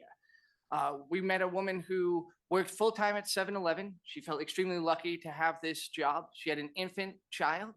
She brought the baby to the listening session. It was an adorable child. She was doing amazing. She had been in and out of prison for many years due to a drug addiction issue, but had been sober and on the right track. Lived in a weekly motel. The minimum wage at the 7-Eleven was barely enough to cover that. Her officer was fully aware of her financial situation and still expected her to pay the fees. She, on multiple times, had to make the choice between diapers, food, and paying her supervision fee. And because of fear of returning to prison and leaving her child, she always prioritized her supervision fee. I want to be clear that you cannot send somebody back to prison simply for not paying this supervision fee. However, a tenuous relationship with a supervising officer can lead to all kinds of collateral consequences. We met another individual who admitted to us that she had committed petty theft in order to raise the money to get the fee. This tracks with a study we conducted in New Mexico with our state team there, in which 40% of individuals self-reported at committing a crime at one time or another to pay off court debt or fines and fees. So it's counterproductive to the entire premise of supervision. We met another woman who completely fit the exactly what you would need to have in order to get the financial hardship waiver, fit the profile perfectly. When we told her about it and offered to help her fill out the waiver, she said she was too afraid to allow her officer to know that she was this unstable and preferred to try to make the ends meet.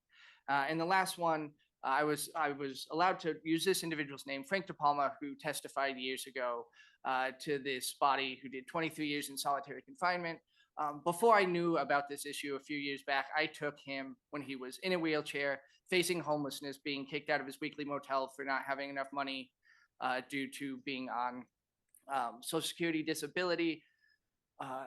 When I took him to meet his officer, and he was in his wheelchair facing homelessness, they asked for payment. They did not offer a financial hardship waiver. Once we got him into stable housing years later, he was told that he would not be able to speak at colleges outside of the state about the book that he published unless he started making payments on his back debt, even though that debt was collected during a time of homelessness. The system is clearly broken in this section, and the harm that these fees are causing is immense. The economic realities are stark. This is where I'll take a quick pause and say, I must thank the Division of Parole and Probation for providing us with the data that they are providing us with. It has been a yeoman's task. They have gone above and beyond what is required by law to get us detailed data on supervision fees, who's paying them, where those individuals are from. This data finally came to us in a workable form with them yesterday. So I will not have actual state data today, but I will provide it to you shortly after this hearing. They have done amazing work with their new system that will allow us to understand supervision fees impact directly on Nevada. But when we look at a national level, 3 out of 5 people on probation have an income below $20,000. People on supervision are 3 times as likely to be unemployed as the general public. Formerly incarcerated people, most, which is everyone on parole, are 10 times more likely to be homeless than the general public. And a study conducted by Hope for Prisoners and UNLV found that 34.3% of their formerly incarcerated clients at Hope's during this study between January 1 and January 2022 were actively homeless. This is a population that we're asking to pay for a service that clearly is unable to pay. And their success is the success of our communities. It is the success of the safety of our neighborhoods. And this is a barrier, clearly, to that success. We looked at other states, and 16 states do not charge a monthly fee for parole or probation or both at the state level. And it is the states span the political spectrum and geographical regions across the states. 7 states have eliminated these fees in the last 5 years. So this type of movement is really picking up steam and with great success. And 4 states have eliminated the probation fee in the last 5 years. If we decide to move forward with eliminating the fee for supervision, we do have to address the credit issue. And I don't want to scare anyone. We just talked about credits. I think we can figure this one out. But currently, it is 10 days if you're working in education or in some sort of counseling. You get 10 days off your sentence for both parole and probation. You get an additional 10 if you pay your fee and if you have restitution and you pay your restitution. We have to, at the least, if we're going to move forward with eliminating this fee, replace that 10 days for payment. Compliance credits are the most common we've found across the state. It's very important that you work directly with the division to figure out what that looks like. Is it given to them to decide what actual compliance is? We've seen states like California, Texas, and Florida have extremely complicated, convoluted systems that make it very difficult on the department, while other states like Alaska, Louisiana, Missouri have a very straightforward credit system that, with work with the department, we could mirror. We are a Marcy's Law state, so that compliance should still include restitution. It also brings up questions for us, you're supposed to be paying restitution for it first because of Marcy's Law, but you're also collecting this fee at the same time that you're collecting restitution. For those who have the ability to pay, that money should be going to the victims in restitution and not to make up a very small percentage of a state entity's budget from our perspective. Some states have also increased from the 20 days we have to 30 days on parole is very common. It's a 30 for 30, which seems to match what we have at NDOC, right? The credit system is about 58, I believe is what was settled on during that session. And when the credits were first designed for parole, they were designed to mirror what was available to those at NDOC. Who had it available? Let's be clear, not everybody at NDOC is allowed to get credits. But those are the types of questions on the credit side that would have to be contemplated if you were to move forward with any idea that would eliminate this fee from the system, because we don't want to punish individuals who are currently paying that fee by getting rid of the fee, getting rid of the credits and keeping them on longer. So that's the little part to contemplate. And I know I went kind of quick. I'm happy to provide any additional information anyone needs, and I'm happy at this point to answer any questions you have. Thank you so much. I'm guessing we have some questions here. I'll start with Assemblymember Gonzalez. Thank you so much, Chair. I was wondering, are people more likely to pay their fees when their driver's license is suspended in court? Nick Sheepak for the record, there is limited data on whether or not you increase compliance. From what we've seen in Nevada, it is not actively increasing compliance. The best evidence we have is from Texas. There are two different counties, and I will provide this study to the committee. There are two separate counties directly next to each other. One suspends licenses, one does not. The county that does not suspend has a higher collection rate. Especially when you're thinking about appearances, we see a drop off in actual appearances when an individual loses the ability to drive themselves to court. Thank you so much. And is suspending driver's licenses an actual deterrent for people? Have you found in Nick Sheepak for the record, what we have found is that the vast majority of individuals who have a suspended driver's license are not aware this is an option until their driver's license has been suspended. Also, it is up to the court and the judge. There are many courts in Nevada, that even in Clark County, that have chosen not to suspend any driver's licenses. And within the courts that have chosen to suspend, you have to get a judge that decides to send that order. So it's really, you have to be in the right court with the right judge to either get a suspension or not a suspension for the same type of behavior. So this lack of uniformity usually makes a deterrent a difficult thing to measure. Thank you. And then shifting back to the other part of your presentation about the fees, do you know what the collection rate for this fee is for the department? We are working on figuring out the exact collection rate. At this point, we got the data yesterday, worked with people at the department. I think we can confidently say it is below 50%. It's how significant, and I will have those numbers to you within a week. We want to clear everything with the department. They gave us a giant spreadsheet of raw data that is fantastic, but it is a lot to work through. Thank you. And this is probably a question better suited for the department, but do you know what these fees go towards? Nick Sheepak for the record, according to the public budget, this fee is into the general operating budget for the Division of Parole and Probation. It was a little under 4% of their total budget for the last budgeting cycle.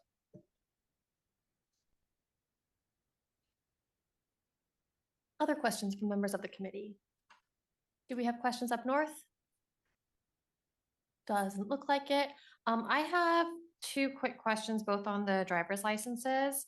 On your slide, we don't have to go back to it. You noted the number of people who got their driver's licenses reinstated in the last year or so. Was that by paying the fines, or is there another way to get your license reinstated? In order to get a suspended driver's license, Nick Sheepak for the record, reinstated, one that's suspended in this way, they have to make good on their court debt and then pay the reinstatement fee to the DMV. So there is likely individuals who are actively working on paying off their court debt, but still don't have money for the reinstatement fee as well. It gets very expensive, but you have to pay both those fees to get reinstated. Thank you. And this proposal that you're talking about is separate from the suspension of driver's licenses for failure to pay child support, right? Correct. Nick Sheepak for the record. What we are talking about is specifically failure to pay civil traffic tickets. So this wouldn't impact child support. This wouldn't impact DUI or any of those criminal traffic offenses, even the trick driving, any of that. That would be handled separately, and driver's license suspensions would exist there. All right, those are all of my questions. Thank you. Thank you. And with that, we will move on to agenda item number 6. We'll have presentations from a couple of advocates for people who are in custody. We will start with an overview of corrections oversight. Come on up. I know you guys have been working hard on this presentation, so I'm just going to let you do it in the order that makes sense and enlightens us. So thank you.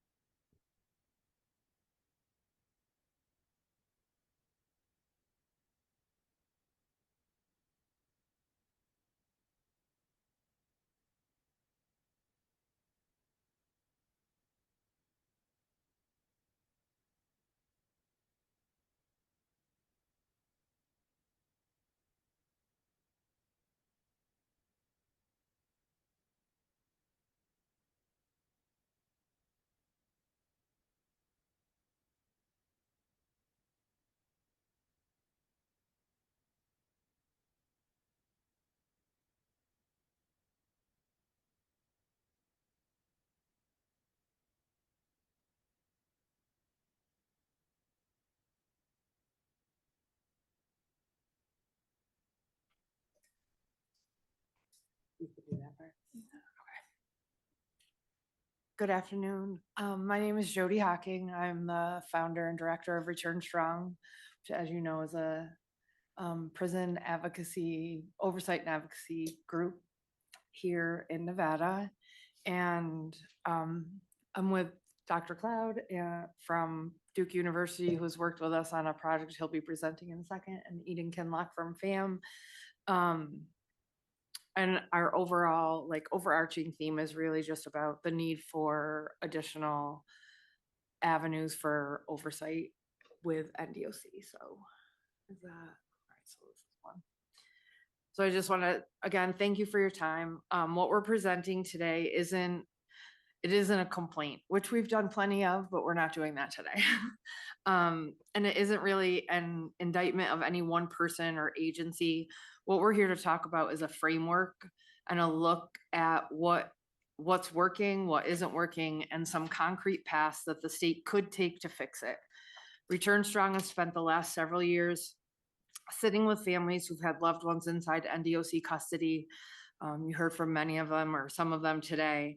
And what we keep running into isn't just one bad incident. It was the same structural gap repeatedly that really nobody outside of the agency or stakeholder groups were watching. And that's really what brought us here.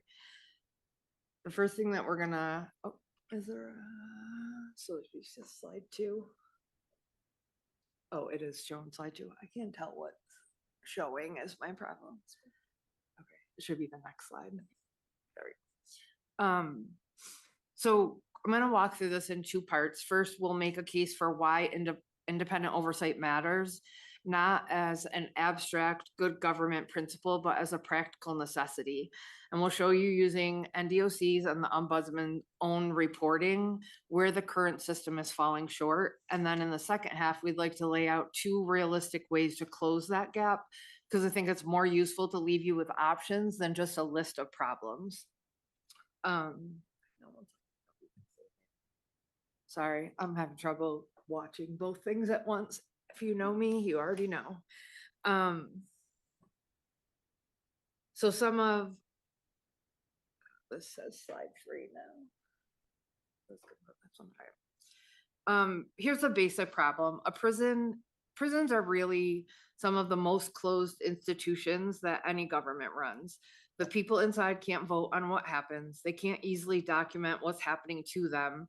And they have almost no way to get an independent account of their own conditions out into the world.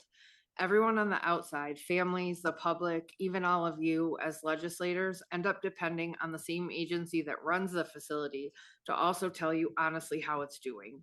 The combination of total control paired with almost no outside visibility is exactly the conditions that allow abuse and cover up to take root in any institution, in any state. And honestly, it's not unique to Nevada. It's why every state eventually has to answer the same question when something goes wrong, whether it's nutrition, is it death in custody, it's use of force incident, it's violence between incarcerated people, it's due process in the grievance process, medical care. Who is actually watching these things, and are they watching from inside the agency or outside of it?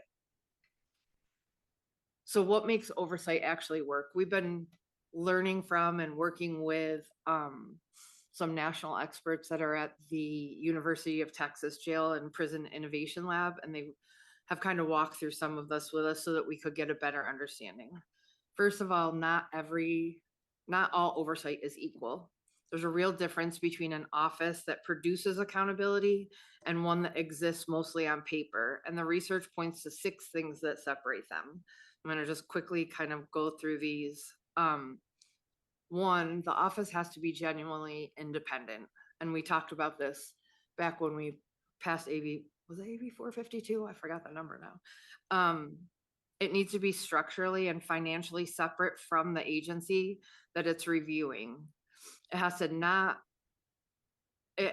it's not funded by the people it's supposed to check. It has to be directly reachable so someone inside doesn't have to exhaust an internal process for the agency's internal process the agency itself controls just to be heard.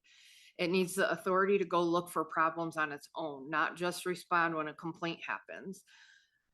It has to report publicly with real findings and patterns, not just a count of how many cases it touched. Its recommendations need actual teeth. There needs to be accountability. We've talked a lot over the years about communication and transparency, but where we're getting stuck is on accountability. What happens when it's not working? And anyone who comes forward needs real enforceable protection from retaliation. Nevada's current system, as I hope we're going to show you, is missing several of these at one time. So the first thing we're going to talk about is where Nevada's ombudsman office falls short. This section is based entirely on our review of the ombudsman's reports from 2024 and 2025. We are aware that the 2024 contract really did not even get awarded until I believe it was October. So they only had from October to December. So that one is, we know, short-sighted on what actually happened.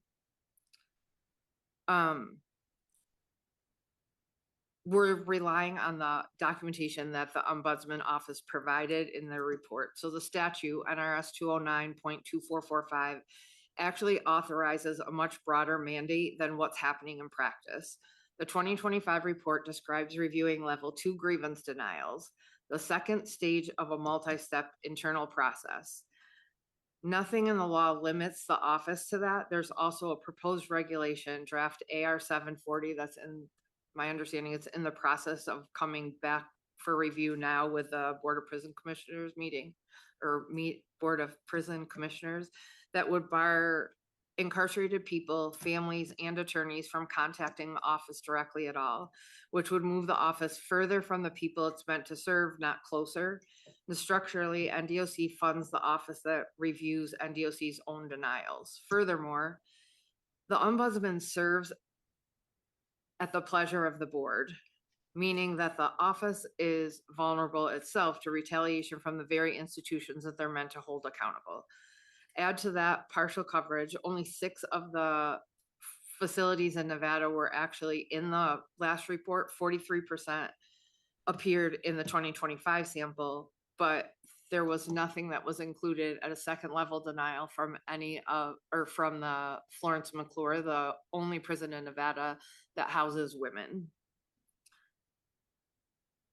So some other spaces where we believe that this falls short is that the office has no independent way to verify NDOC's compliance claims when it comes to prior OSHA audits. The report, according to the ombudsman, the report relied completely on NDOC simply confirming things in conversation. And it says outright in the report that it's uncertain how thorough those audits even are. Of 248 grievances reviewed and 66 that were flagged as concerning, the report never tells us how many were actually found to be wrongly decided or got reversed. There's no outcome metric at all. Every stakeholder the office consulted in preparing the 2025 report sits inside NDOC with leadership, with staff, facility administrators. There were no incarcerated people, families, stakeholder groups, outside advocates. Nobody is named anywhere in that process. There was a substantiated PREA case involving a delayed protective response that appears as a single bulleted point among 9 other findings, with no urgency flagged and no noted referral on that case. To be fair, the 2025 report is a genuine improvement over 2024, which I already acknowledged was very late in the year when it initiated. It does have facility level data and named regulation citations that weren't there before, but taken together, these gaps describe an office that positioned to manage NDOC's exposure, not to check it. I want to talk briefly about 2 suggestions for paths forward. Where does all of this leave us? We want to be clear that what follows isn't an either or choice. The states with the strongest track record on this typically pair an independent ombudsman with a standing board or legislative oversight body. We're presenting both because they solve different problems and Nevada can pursue them in sequence. The first path doesn't require building something new from scratch. It means rebuilding the office that already exists. the statute and in practice, following models that we looked at previously, both in Washington and Colorado, that they adopted. That means direct intake at any stage without requiring someone to exhaust NDOC's internal grievance process prior to reaching out to the ombudsman. It means the office can open its own investigations, not just react to what's forwarded to it. It means placing the office under the legislature with its own independent budget, so it isn't funded by the agency it reviews. It means unannounced facility access and private interviews, enforceable anti-retaliation protection that the office investigates itself, and mandatory public reporting that includes substantiation and reversal data. With a statutory bar on anything like AR 7740 contact restriction that we just described. Here's the practical piece. Some of this doesn't even require a legislative session. Nothing in NRS 209.2445 actually limits review to level 2 denials or to 6 of the 14 facilities. The legislature, the board could correct that administratively starting now. The second path is built for breadth rather than casework. A multi-member commission that reports the same way NDOC itself reports to the Board of State Prison Commissioners and to the legislature. The same constitutional bodies NDOC already answers to. That matters because it raises the political cost of ignoring what the commission finds. We'd recommend a composition that includes people with lived experience of incarceration, family members, civil rights attorneys, and medical and mental health professionals appointed by the legislature or the board, never by NDOC, and with NDOC employees and lobbyists excluded from membership entirely. There are real models for this. New York City's Board of Correction independently investigates deaths in custody and use of force, and New Jersey's Office of Corrections Ombudsman reports directly to the governor and the legislature. The model to avoid is Texas, where the ombudsman reports to the prison system's own board, which recreates the same structural problems that we're trying to solve. Our suggestion is that under the commission, we'd propose 6 standing committees, each staffed with actual subject matter expertise who have facility access, investigative authority, and their own reporting obligations: carceral nutrition, deaths in custody, use of force, institutional violence, treatment and programming, and medical treatment and neglect. The reason for this structure is simple. A single general office can't credibly go deep on all of these at one time. A nutrition problem and a use of force incident require different expertise to investigate as well, and this structure gives each area the depth that it needs. How the two compare is that to really help you weigh them side by side, restructuring the ombudsman is a moderate legislative lift because it amends an existing statute rather than recreating or creating a new body. And part of it is something that the board could act on administratively now.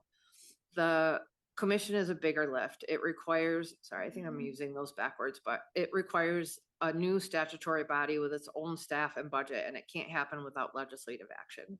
The ombudsman model keeps a single office doing general oversight and casework across all issue types. The commission or the subcommittees trades that immediate work for dedicated expert capacity on each specific issue. Neither one makes the other unnecessary. They're addressing different gaps in the same system. We want to end where we started. These two paths are not mutually exclusive. Our recommendation is to pursue the ombudsman restructure now because much of it is within reach immediately, while building toward an independent commission or committee as a structural fix that gets Nevada full coverage across every one of these issue areas. We're not asking you to take our word for any of this. Everything that we've shown today or talked about came directly from NDOC and the ombudsman's own reporting. What we're asking is that the state find a way to see inside of the prisons that doesn't run through the agency that is being watched.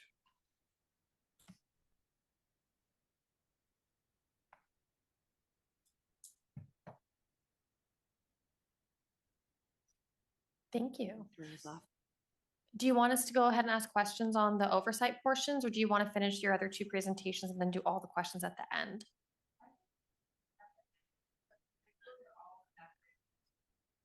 I think that works just fine. Yep, go ahead and proceed with your the rest of your presentations.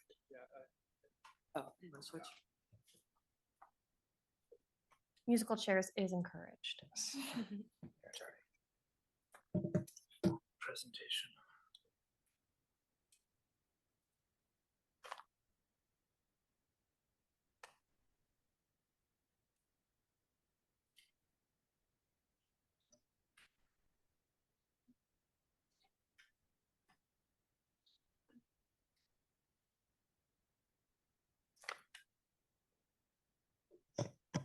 Hi, everybody. Thank you for having me. My name is David Cloud, Davidcloud. I am currently a researcher with Duke University in the Department of Population Health Sciences at the School of Medicine.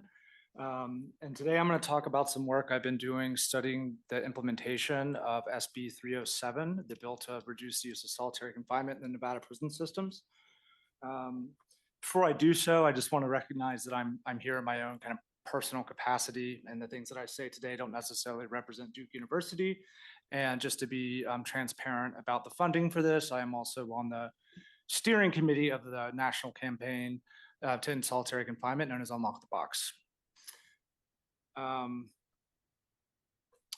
So part of my research as a public health person, my training is in law, epidemiology, and behavioral science, and I've spent the past 12 years or so studying the effects of incarceration and conditions of confinement on the health and safety of people who experience it. And I think it won't be surprised to anyone here just to say and remind folks that the literature out there on the effects of exposing people to isolation, idleness, and sensory deprivation are profound. Whether we're talking about mental health and the symptoms that are acute that people experience immediately, to the longer term trauma that manifests in different ways.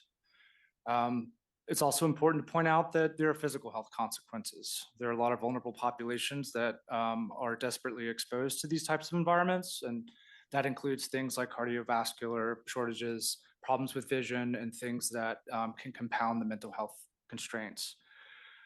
This is an abbreviated slide deck, and I usually also like to talk about the implications for safety as well. So as a researcher, a lot of the studies out there have shown that there's a relationship between people who are exposed to solitary confinement and safety coming out. So higher rates of recidivism, institutional violence, and that is something that's consistently found through systematic reviews, meta-analyses, and things like that of academics who've reviewed the evidence pretty comprehensively. As a health researcher, I think a lot of the work we do has been really important in galvanizing legislative action. And this is just a map of the US right now. Since 2026, of all the states who have introduced and passed some type of legislation focused on reducing the use of solitary confinement. These bills are a lot different in their scope and breadth, but they touch on some common themes. A lot of them are focused on conditions for people who are particularly vulnerable to solitary, so people with mental health issues, pregnant women. Some are on reporting and oversight, and some are focusing on just reducing, studying it, what have you. But there are only 3 states currently that have implemented explicitly a provision that we call the Mandela Rule. So something that embodies something that is an international human rights law. It basically says that exposing a person to the conditions of solitary confinement for 15 or more consecutive days is a violation of human rights.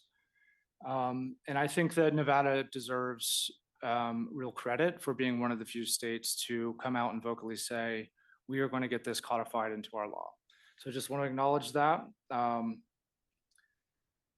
But there's a piece to this definition that I want to talk about now, and I'm going to return to later. So a lot of, in my experience, states that are passing these laws are very focused on measuring success based on the out of cell time. So basically counting the minutes that a person is taken out of an administrative segregation or restrictive housing to the time they come back in. So 22 hours in, 2 hours out, you meet your 2-hour mark. But I think there needs to be more questions asked about, is that meaningful time at a cell? Are you going outside to recreate by yourself? Are you just simply moving around, or are you forming the things that are actually necessary for meaningful human contact? So I just want to throw that out there and recognize that that's part of the Mandela Rule that I think we are still in the position of having to revisit. Again, Nevada has done a lot of things with the legislation, with SB 307, to embody the Mandela rule. So that's really the principle that solitary confinement should only be used as an absolute last resort after other mechanisms have been exhausted. There's a focus on people with serious mental health issues, including to check on them routinely and try to get them out as soon as possible. And I'm not going to go through each single piece, but this slide is just to illustrate the different ways where the Mandela provision appears in the current version of SB 307. But just to cut to the chase a little bit, what I've been working on with Return Strong and Unlock the Box for the past couple of years has been a case study to evaluate the rollout of this bill. As a researcher, we do a pretty good job of showing what the harms of solitary are.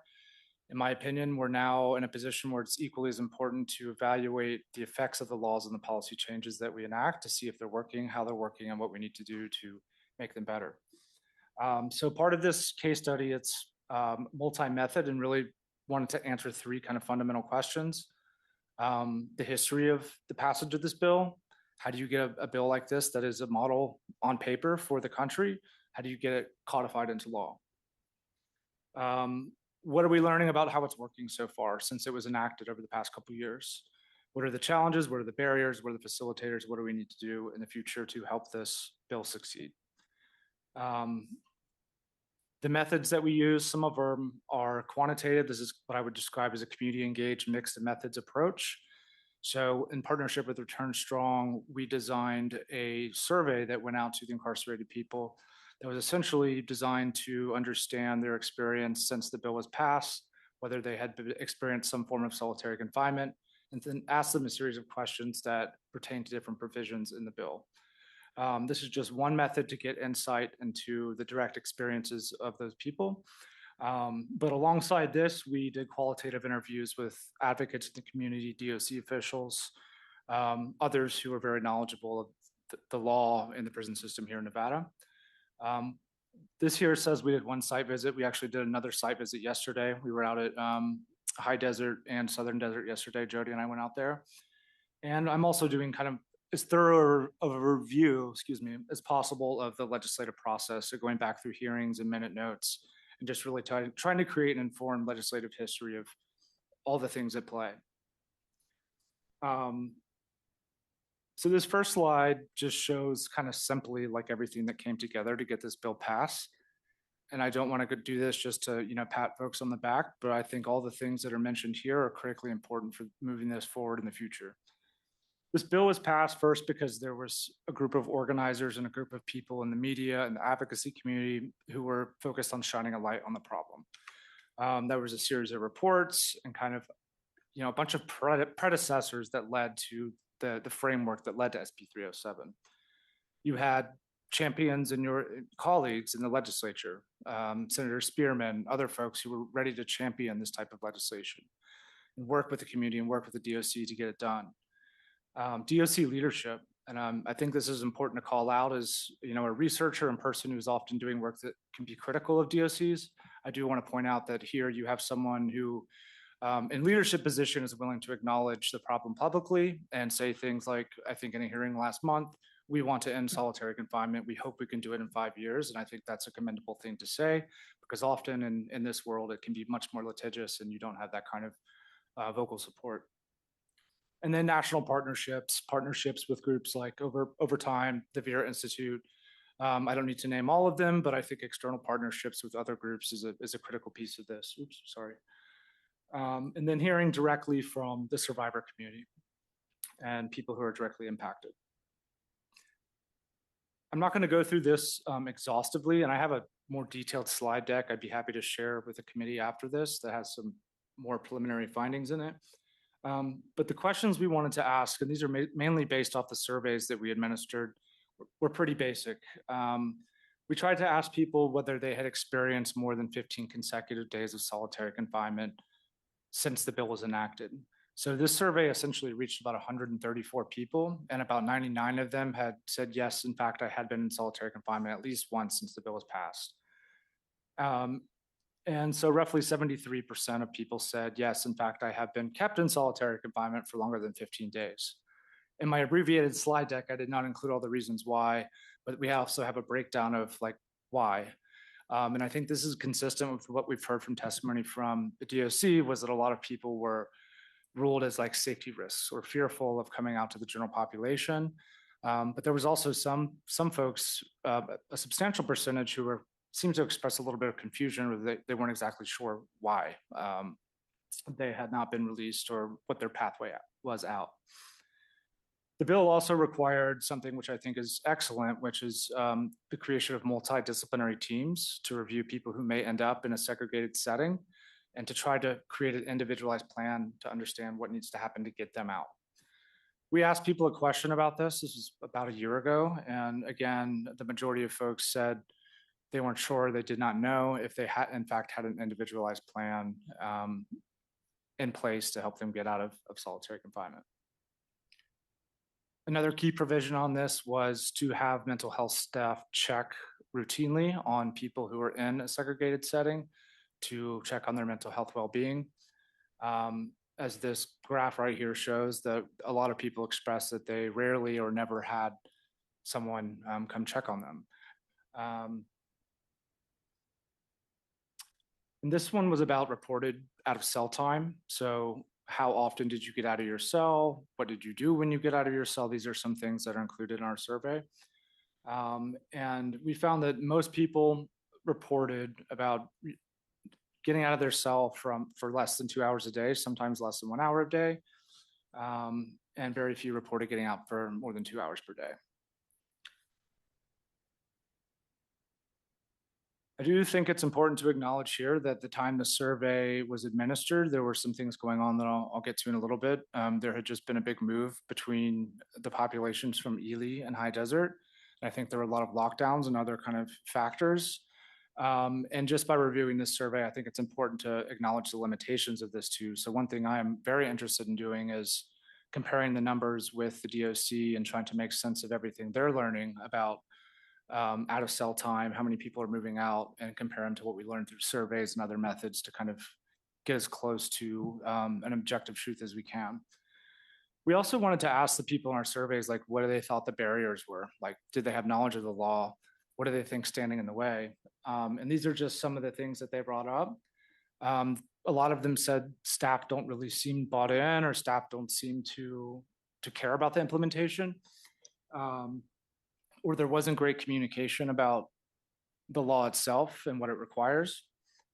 And I think there are two things here, I won't go through all of these, that are important to focus on, and that pertains to mental health staff and staff themselves.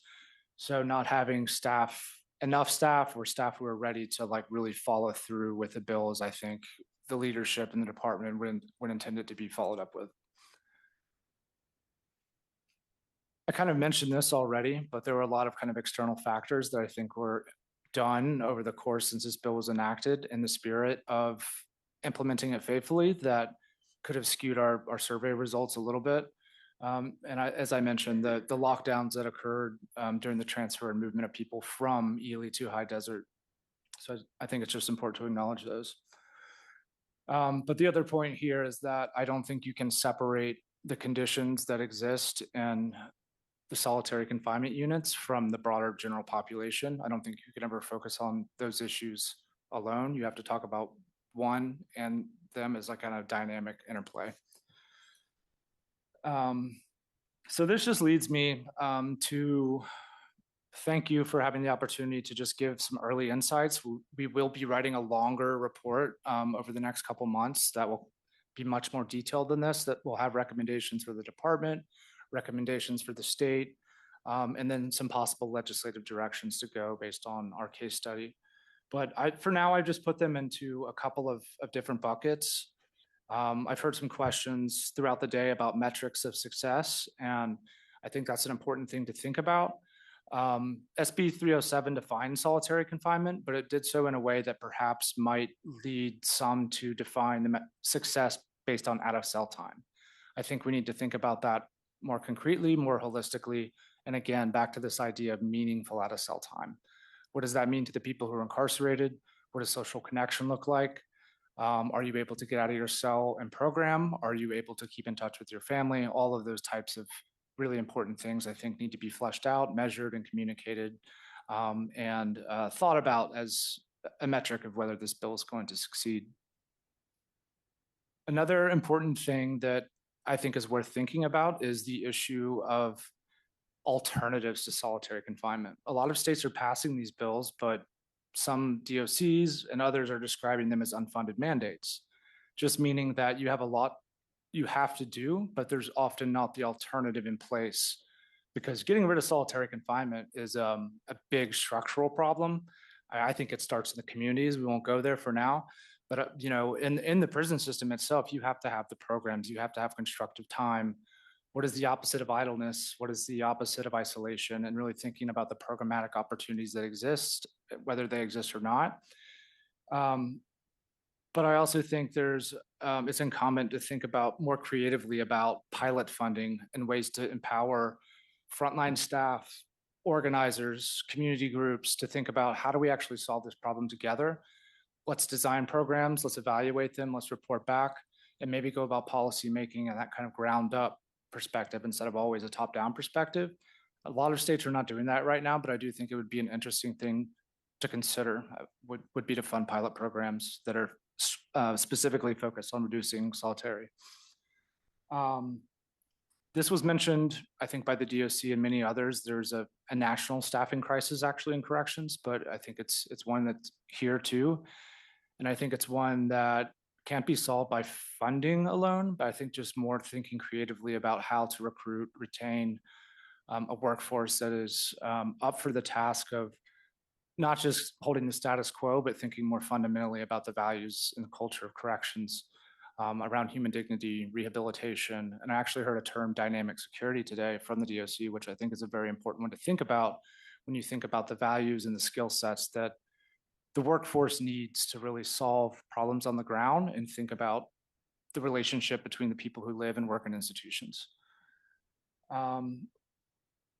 I'm not going to go too far into transparency. There is a provision in SB 0307 to get data and reports to the lawmakers. I think it would be fantastic to strengthen that in the spirit of much of what we've been talking about today. There are other states to possibly learn from that have dashboards that live on their websites, so you can see they're updated routinely about how many people are in different types of segregation, how long they stay there, and just thinking more creatively about not just getting the information back to the legislative branch, but giving it to the public.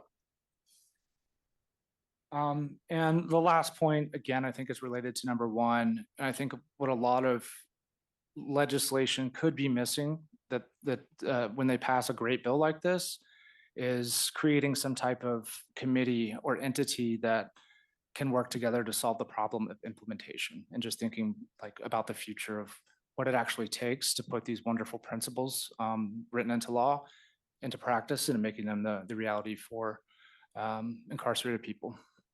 So thank you for your time.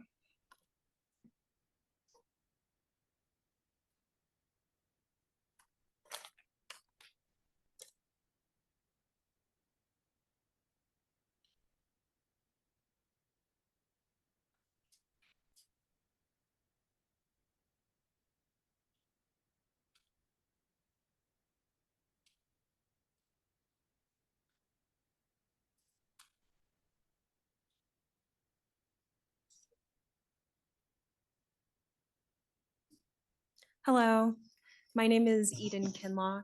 I'm here today on behalf of FAM. FAM is a national nonpartisan sentencing reform and prison reform organization. For over 35 years, FAM has pushed for policies to create a more fair and effective justice system. And so today I'm going to be talking about compassionate release in Nevada. Nevada's prisons lack the transparency, accountability, and humane release mechanisms that protect incarcerated people, corrections staff, and taxpayers. And compassionate release is an underused tool that could help close this gap. It has the potential to reduce costs, improve outcomes, and provide relief to those who no longer pose a public safety risk. So today I'm going to be walking through where Nevada's compassionate release programs currently fall short, and then recommend specific measures to strengthen transparency and ensure the program works as intended. So first, what is compassionate release? Compassionate release allows folks that are incarcerated to qualify for early release based on age, illness, or incapacitation. FAM believes that people in prison should have an opportunity for release when they are too debilitated to commit further crimes, to compromise benefit from rehabilitation, or to be aware of the punishment that is incarceration, and when they're facing extraordinary and compelling circumstances such as terminal diagnosis and illness. Nevada has two compassionate release programs on the books, the first of which is residential confinement. Residential confinement is for those that are ill or physically incapacitated, or if they're in ill health with a life expectancy of 18 months or less. Those sentenced to death and life without parole are not eligible for relief under residential confinement. The second compassionate release program Nevada has on the books is geriatric parole. And geriatric parole offers the opportunity for early release to incarcerated folks that are age 65 or older who have served over 50% of their sentence. However, a person is not eligible if they've been adjudicated as a habitual criminal or convicted of certain offenses, or again, if they're serving a sentence of life without parole or death. Keeping elderly and medically complex individuals in prison is extremely expensive. This population comes with unique challenges that are especially hard for prisons to accommodate, given that they're often older infrastructure in the facilities. Older and sick populations require targeted support, such as ramps, lower bunks, grab bars for those facing mobility challenges, and then the management of chronic medical conditions. And so for this reason, it's 3 to 9 times more expensive to incarcerate older individuals than younger ones. In 2017, NDOC spent $11.7 million on offsite medical services alone. So that's the people that are receiving medical care outside of the prison. In an NDOC's July 2025 audit report, they identified rising hospital coverage demand as the primary driver of overtime costs. Between fiscal years 2023 and 24, the officer shifts required for in-hospital supervision of incarcerated people increased by 89.8%. So how does Nevada compare to the rest of the country? Since 2018, FAM has tracked and graded compassionate release in all 50 states and in the District of Columbia. And our reports evaluate things like eligibility criteria, application requirements, decision-making procedures, post-release supervision, data collection, and public reporting. We found that residential confinement regulations offer no publicly accessible procedures for documentation, assessment, or decision-making. So staff and officials have nothing to refer to for guidance besides those eligibility criteria I shared with you earlier. And as a result, decisions are often based on subjective impressions, and they not only appear arbitrary, but are often arbitrary in practice. And so without publicly accessible regulations and procedures, community members also lack the resources to advocate on behalf of their loved ones who may qualify. And while residential confinement does list eligibility criteria, it doesn't define it. It doesn't define physically incapacitated or in ill health.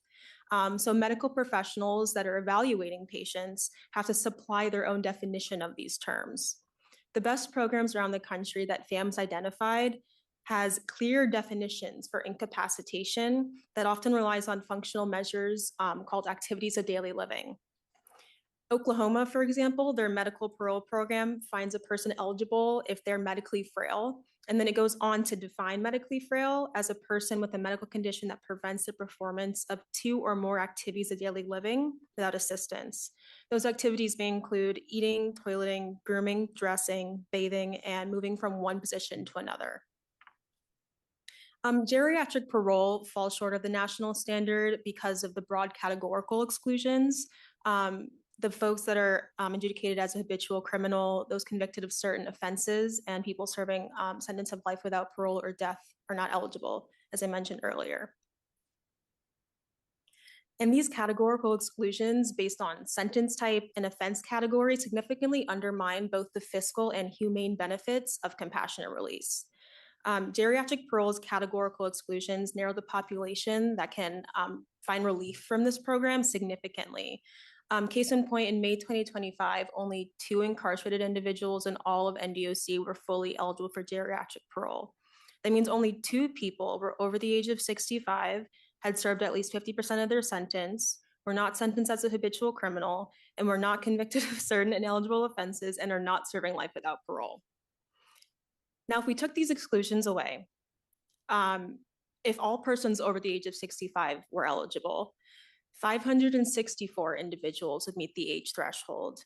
336 of these people are serving life sentences. 83 have already served over 25 years of their sentence, and 47 have already served over 35 years. Nevada's compassionate release program also operates without any independent oversight mechanism to monitor whether it's functioning as intended. NDOC is not required to track or publicly report how many people are identified as eligible, how many applications are initiated, the time from approval to denial, or from initiation to approval or denial, and how long the process takes in general. This makes it nearly impossible to assess whether the program is achieving its intended purpose, and just as important, it makes it nearly impossible to hold decision makers accountable when the program is not working as it's intended. NDOC does, however, collect and report general custody statistics, as we talked about earlier today. So for example, the data and statistics I mentioned on the earlier slide about categorical exclusions were downloaded as raw data from NDOC's inmate search and then analyzed by the Crime and Justice Institute, which is a nonprofit research and policy organization. These are numbers that should be recorded and made publicly available by NDOC themselves or another body that's tasked with the assessing the implementation and impact of compassionate release and related programs. We know from NDOC's monthly fact sheets that 1 person was admitted to residential confinement in the 2-year period from 2023 to 2024. In that same period, there were 100 deaths in custody.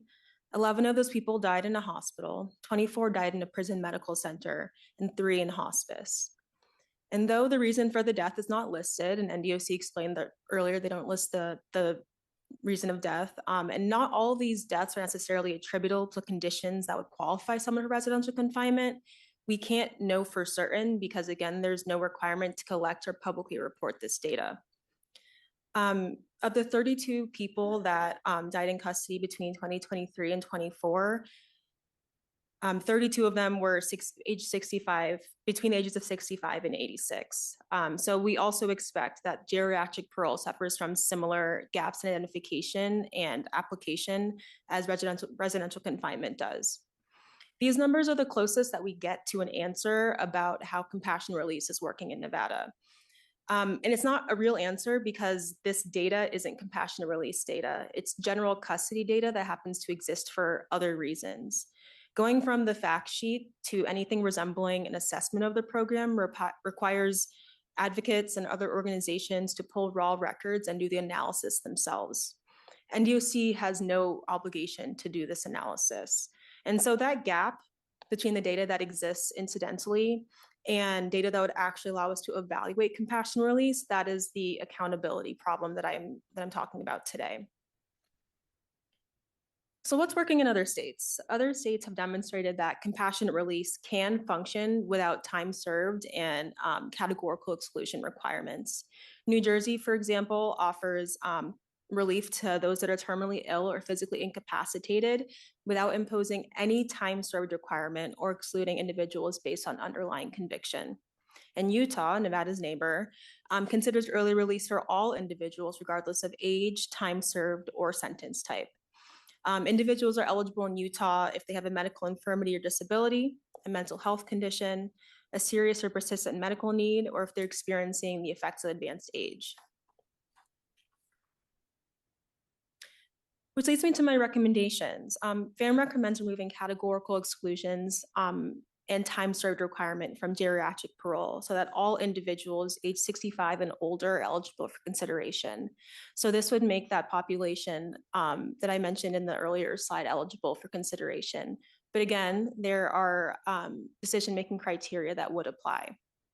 For residential confinement, FAM recommends establishing clear agency rules governing every stage of the process, including identification, initiation, assessment, and decision-making, and then providing explicit standards for reviewers and decision makers.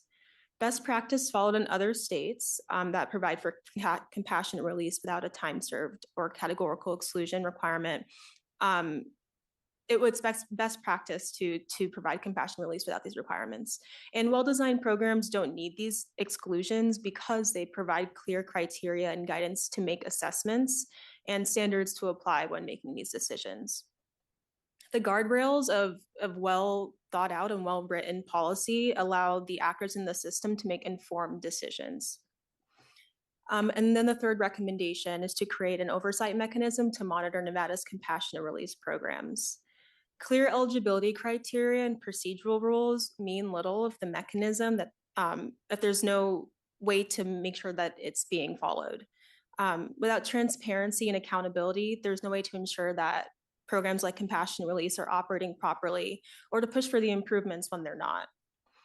At the very minimum, FAM recommends that NDOC track and publicly report key metrics at every stage of the compassionate release process. How many individuals identified as potentially eligible, how many applications are initiated, how many approved or denied, the average time from identification to decision, and then post-release outcomes. This data would allow legislators, families, and advocates to assess whether the programs are functioning as it was designed to function. It also allows us to identify patterns of underuse, delay, and denial that may warrant further scrutiny. In conclusion, compassionate release is not an untested idea. It's all over the country. It's here in Nevada, but it's not an operating model here. But Nevada does have the tools and it has the obligation to make its prisons more humane, more accountable, and transparent. And that's what these recommendations today suggest. Thank you. All right. Thank you for your presentations. I'm sure we have a couple of questions up here. So I will start with Vice Chair Miller. Thank you, Chair, and thank you so much for coming out, especially from FAM and Duke University, and co-presenting today on these topics. I just have a quick clarifying question for the presentation on solitary confinement. There's a slide that has a picture of the United States, and the states are numbered, but I don't see a key. What do those numbers represent? Those would represent the number of bills introduced or passed over that time, so that some states have been very, very active. You could give your name before you speak. Oh, I'm sorry, David Cloud for the record. Those numbers represent the number of bills that would have been introduced or passed, or regardless of their outcome. Oh, okay. Thank you so much.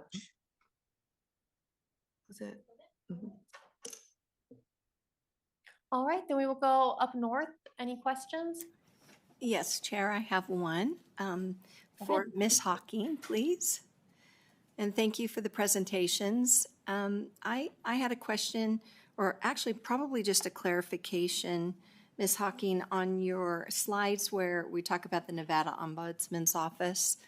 One of the slides, it was that no independent verification capacity in regards to PREA, the Prison Rape Elimination Act. It says no independent auditor to monitor PREA compliance, but doesn't the federal law require that we can't audit ourselves? So we have to have other outside of Nevada DOJ certified auditors. So isn't that independent verification?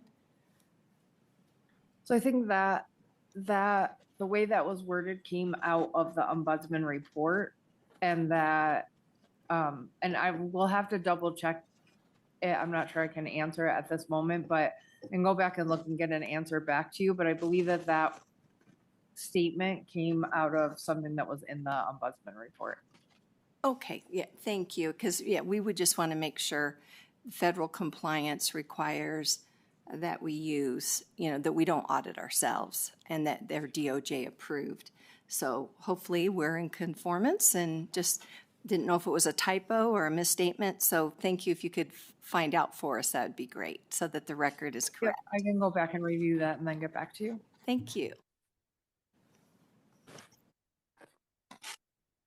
All right, I have a couple of questions. And I want to start with implementation of SB 307. And also thank you, Dr. Cloud, for being here. And this might be more of a comment than a question, but I just think that it is so important that we were able to implement this study, because this is providing us with more data than we've seen. Well, I shouldn't say more than we've seen, but really excellent data, really a helpful understanding for what is going on inside the Nevada Department of Corrections. And so, I mean, what happens in other jurisdictions where they don't have Duke University, conducting the study? How else would we get this information if it weren't for your willingness to conduct the study? David Cloud, for the record, thank you for that question. I think it's, it's a little bit piecemeal in different states. So, I mean, there are different sources of data. And so I think in Nevada, the advantage we had here was that we had a strong partnership with Return Strong, and a group that is well connected and trusted by people on the inside and their family and their loved ones. So that opens up the ability to design and get a survey out that you have confidence that it's going to reach the right people and that you can trust the results, and et cetera. But I do think to study faithfully the implementation of a bill like this requires a multitude of data sources. And some absolutely will come from the DOC themselves. So, I mean, the one thing that I've known about working with administrative data and departments of corrections is that they have a lot of data, and that data can be used to answer questions about compliance with law, the effects of law, and things like that. And I have not for this report had direct access to their raw data, but I have seen some aggregate reports and things like that. And I think it's important to look at the surveys and the things we're reporting and the things we're learning from survivors in lockstep with the way that's reported from the DOC, because often those metrics that they use too weren't necessarily created for research purposes. So I think finding the truth just requires a multitude of data sources. To answer your question about how, the involvement of academics, I think that we have one role to play in this, and one that I think, at least in the schools of public health and people I know who are working on this, are very committed to doing. But I also think that it just requires partnerships between universities, partnerships between government, and partnerships between the advocacy organizations to get it done. Thank you. To follow up on that, I wanted to clarify, you had a slide about the perceived barriers to implementation of SB 307. And this was a question that you asked in your survey of people who are incarcerated, right? Correct. Okay. Because I think it's helpful and interesting to hear from people who are incarcerated that what they perceive as the barrier is staff not taking the law seriously, poor communication between supervisors and departments, and staff not being trained on the law. Yeah, David Cloud, for the record. Say. Yeah, I'm following you, and I can be overly verbose, so I had to cut my slide deck down. But I have another slide, and I'm happy to send the full longer deck to you. We also asked the incarcerated people, what do we do about it, and some ideas for moving it forward. And some of them were we need more mental health staff. Staff need training. We need space. We need programming. Programming was a huge one. And I think, it's really important that they be at the seat and have a voice and guiding those types of questions. But I also just wanted to point out that I think some of the challenges that they identified, and the other piece of this case study, listening to the barriers that the DOC is reporting, there's a fair amount of alignment. I think that's a good sign. Those are big problems, but a good sign when you have kind of common ground to move forward on things. Yeah, go ahead. Jody Hocking, for the record. I just wanted to add that during the survey, one of the things that we were really conscious about watching was that we were serving people who had been, what's the word? Impacted by solitary confinement after the implementation of SB 307. So we didn't, like, anybody that was like, yeah, I was in solitary confinement 20 years ago was eliminated from that study. So we're really careful about doing that too. I just wanted to mention that. I think that's a good thing to point out. And so my next question is, clearly you've shared this with the Department of Corrections. They're still here with us now, listening to the presentation. What is the next step for that, like, two-way communication, utilizing this information to help decrease the barriers to implementation and also supplementing the information you were able to gather from people who are incarcerated with, you know, the data from the department or the perspectives of folks working in the Department of Corrections? David Cloud for the record. Thank you for that question. At least for this case study, I have to put a bookend on it for now. And so I think the last chapter of that will be like probably culminate with this hearing and everything we've learned over the past two years and where we go from here. But of course, the work doesn't stop and must go on. And so I think like the importance of having a dialogue between the researchers, being candid with what you find and being willing to sit down and compare notes is something that has to happen kind of in perpetuity for this. And so the next phase of this work, I'm not just going to go back and compile all my findings and sit by myself and write what I think the recommendations should be. You know, I strongly believe in a process that is participatory and is in consultation with the advocates, people with lived experience, but also the people that work there.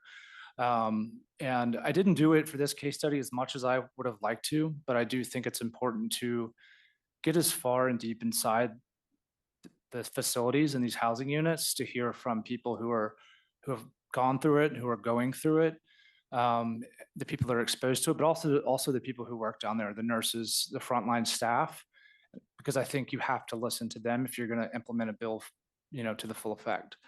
Does that answer your question? Yes, it does. And then just one more thing on solitary confinement. I just wanted you to repeat that Nevada is ahead of the curve on this. Yeah, as far as the Mandela rule goes, I think it's a really important principle. I think like leading with values and principles, which the Mandela rules embody. Yes, they are definitely ahead when it comes to that. I wouldn't put any state ahead in terms of like solving this problem. I think it's a big one, and it's really encouraged, like that map that I put up there to see all the states that have taken action legislatively. But that's just the beginning of the battle. I think it's really like figuring out if it's working and what we need to do. And it's like this, I like to think of it as like a term of, you know, collective accountability. Everyone has a role to play in it. It's not all the DOC, it's not all the legislature. It can't fall on the community organizers. Like everyone has a little piece to play. So I think the challenge is just figuring out how to put all that together in some kind of structured way and, you know, hold each other accountable. Thank you. I think at this point, we do have another question from up north on compassionate release. So I will let Assemblymember Hansen ask her question first, and then I'll follow up if I still have any. So Assemblymember Hansen, go ahead. Thank you. And yes, my question is for Ms. Kinlock. So thank you for the presentation. And certainly, you know, I personally see room there, and I think we some of our states, and including ours, are trying to look at that. You did mention in one of the slides, I think it was number 9, that what's working in other states, and it was Utah, our neighbor, and New Jersey. But I was looking it up. I wanted to know how long had Utah had this in place, and it's been since 2015, and they have only single-digit data of compassionate release under some of these circumstances, which leads me to, I think there's just a lot more at play here that maybe we aren't being able to flesh out. That there, you know, that we know that the final decision is being made by, is it parole and probation and some of those agencies over that. And I have to believe in a lot of cases that it's for very good reasons that we might not all have all the information, So could you tell me maybe why Utah was kind of, you utilized that? Is there something I'm missing? Because according to what I looked up, it looks like they're still just kind of in the single digits in 10 years on their compassionate release. And I think we saw on one of the other slides, Nevada had 2 in 2025. So it was 2 in 1 year. Yeah, thank you for that question. Eden Kinlock for the record. So I brought up Utah as an example because of their lack of categorical exclusions. One of the points that I was trying to make throughout my presentation is not necessarily just the underuse of compassionate release, but the lack of regulations that exist around compassionate release in Nevada. Utah's statute is more robust. There's more consideration factors for the decision makers. Here in Nevada, for geriatric parole, it's the Division of Parole and Probation that makes the finding or the decision for geriatric parole. And then for residential confinement, it's the director of NDOC who makes that ultimate decision. And so it varies from state to state who the decision maker is, what the process is. But it always helps to have more direction on the books than less. The use of the statute, I think, would just be helped, or FAM thinks would be helped by having more decision makers to go off of so that they know what they're looking for when they're trying to identify folks who are ill, who are elderly, and who may qualify for this. But like Dr. Cloud was saying earlier, the implementation is a whole different game. And that's also where oversight comes in and why it's necessary to have an independent body look at how these programs are being implemented afterwards. So the first step would be to make the regulations more robust. And the second step would be to monitor the implementation and ensure that it's not being underused or overutilized, or that it's just right. Did that answer your question? It does, and thank you. I appreciate that. And so in some regards then, regulations, we would have some freedom within regulation to maybe get to where you're looking to go rather than just by statute. We could work within the existing framework. Yeah. So the residential confinement, what governs residential confinement, is within like NDOC statute and so NDOC regulation, and so there may be more stuff that is confidential that is on their books that they use to determine how they make those decisions. But FAM did not find anything publicly available as to how these decisions are made and what the process looks like. And so that's where we're coming from, and that's why we can say that these recommendations can be made outside of legislative action exclusively for residential confinement, that is. Thank you for that, and thank you, Chair. Thank you. I think you answered most of my questions. But back to compassionate release. So it sounds like what you're saying is that basically we kind of overgeneralized by excluding everybody who is, habitually, who is found to be habitual criminal. Is that accurate? Yes, that is one of the exclusions for geriatric parole. And so, like, what have other states done that has been a more targeted criteria instead? Like one of the Oklahoma that I mentioned earlier, they go on to, in addition to defining the eligible populations, they also specify what incapacitation would look like under their law. So Nevada says physically incapacitated, but it doesn't define what that means. And so then the medical professionals are left to determine what they think physically incapacitated means. Whereas Oklahoma, they list the activities of daily living that would constitute a person being physically incapacitated, not being able to take care of themselves with grooming and bathing, et cetera. Okay, I'm sorry, you did say that in your presentation. I Right, think I just kind of missed it. So, okay, I appreciate that clarity. And unless there are other questions at this point, thank you all so much for spending your time with us and for answering all of our questions. That brings us to the conclusion of agenda item number 6. We will move on to agenda item number 7 and invite up representatives from the public defender's offices in Clark County. And I assume you guys have, okay, you guys are joining forces. So from Clark County and Washoe County.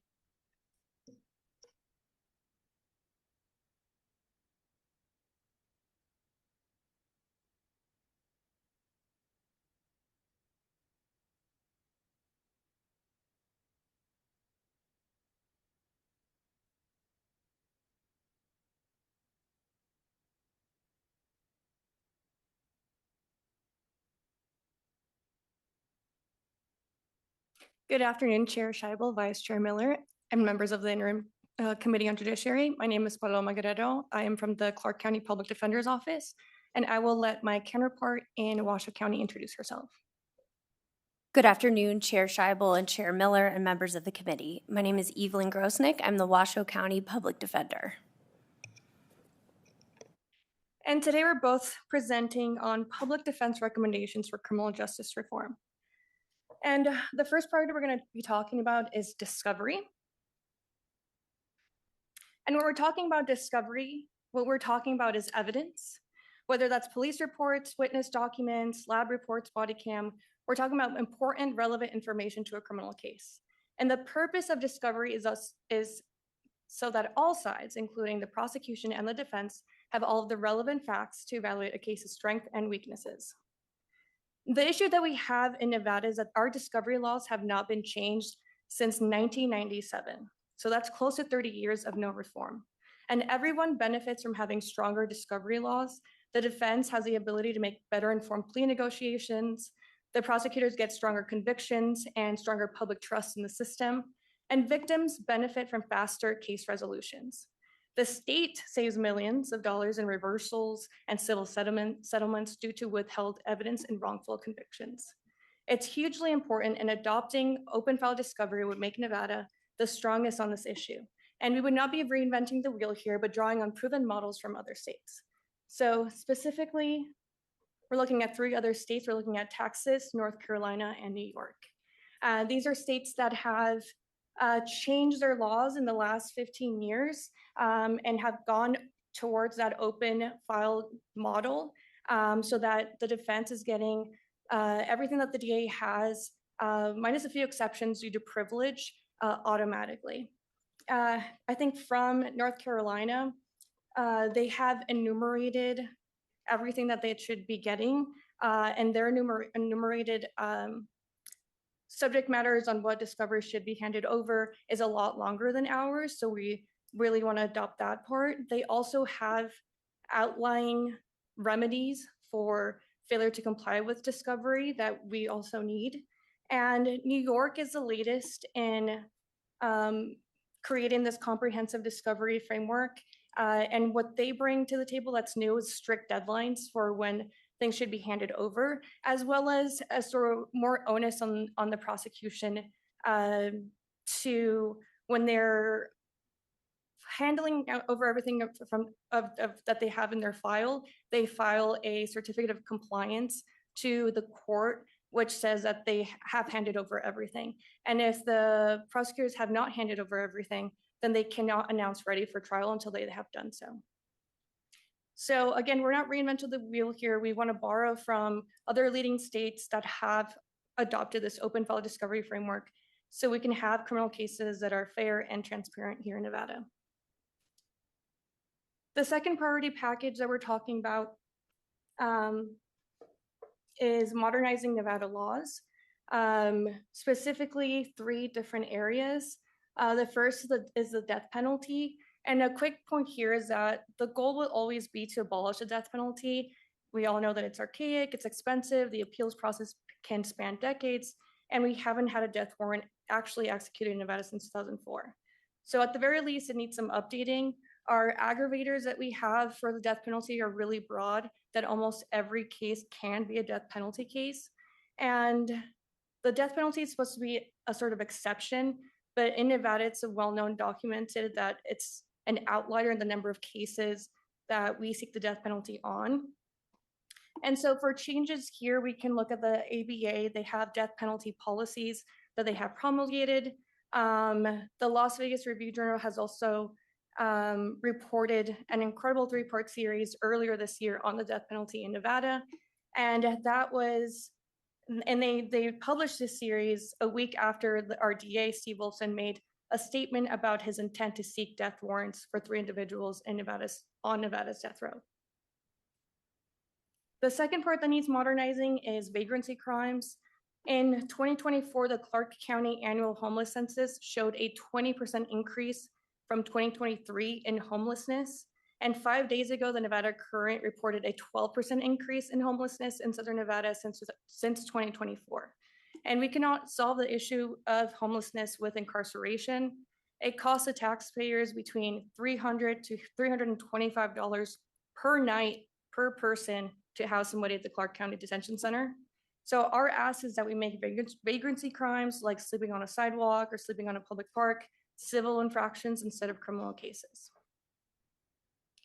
And the next part that needs modernizing is emerging technology reform. We're at a point with technology where we have these tools that our local law enforcement has been implementing, but the legislature never has had an opportunity to weigh in on how they should be regulated.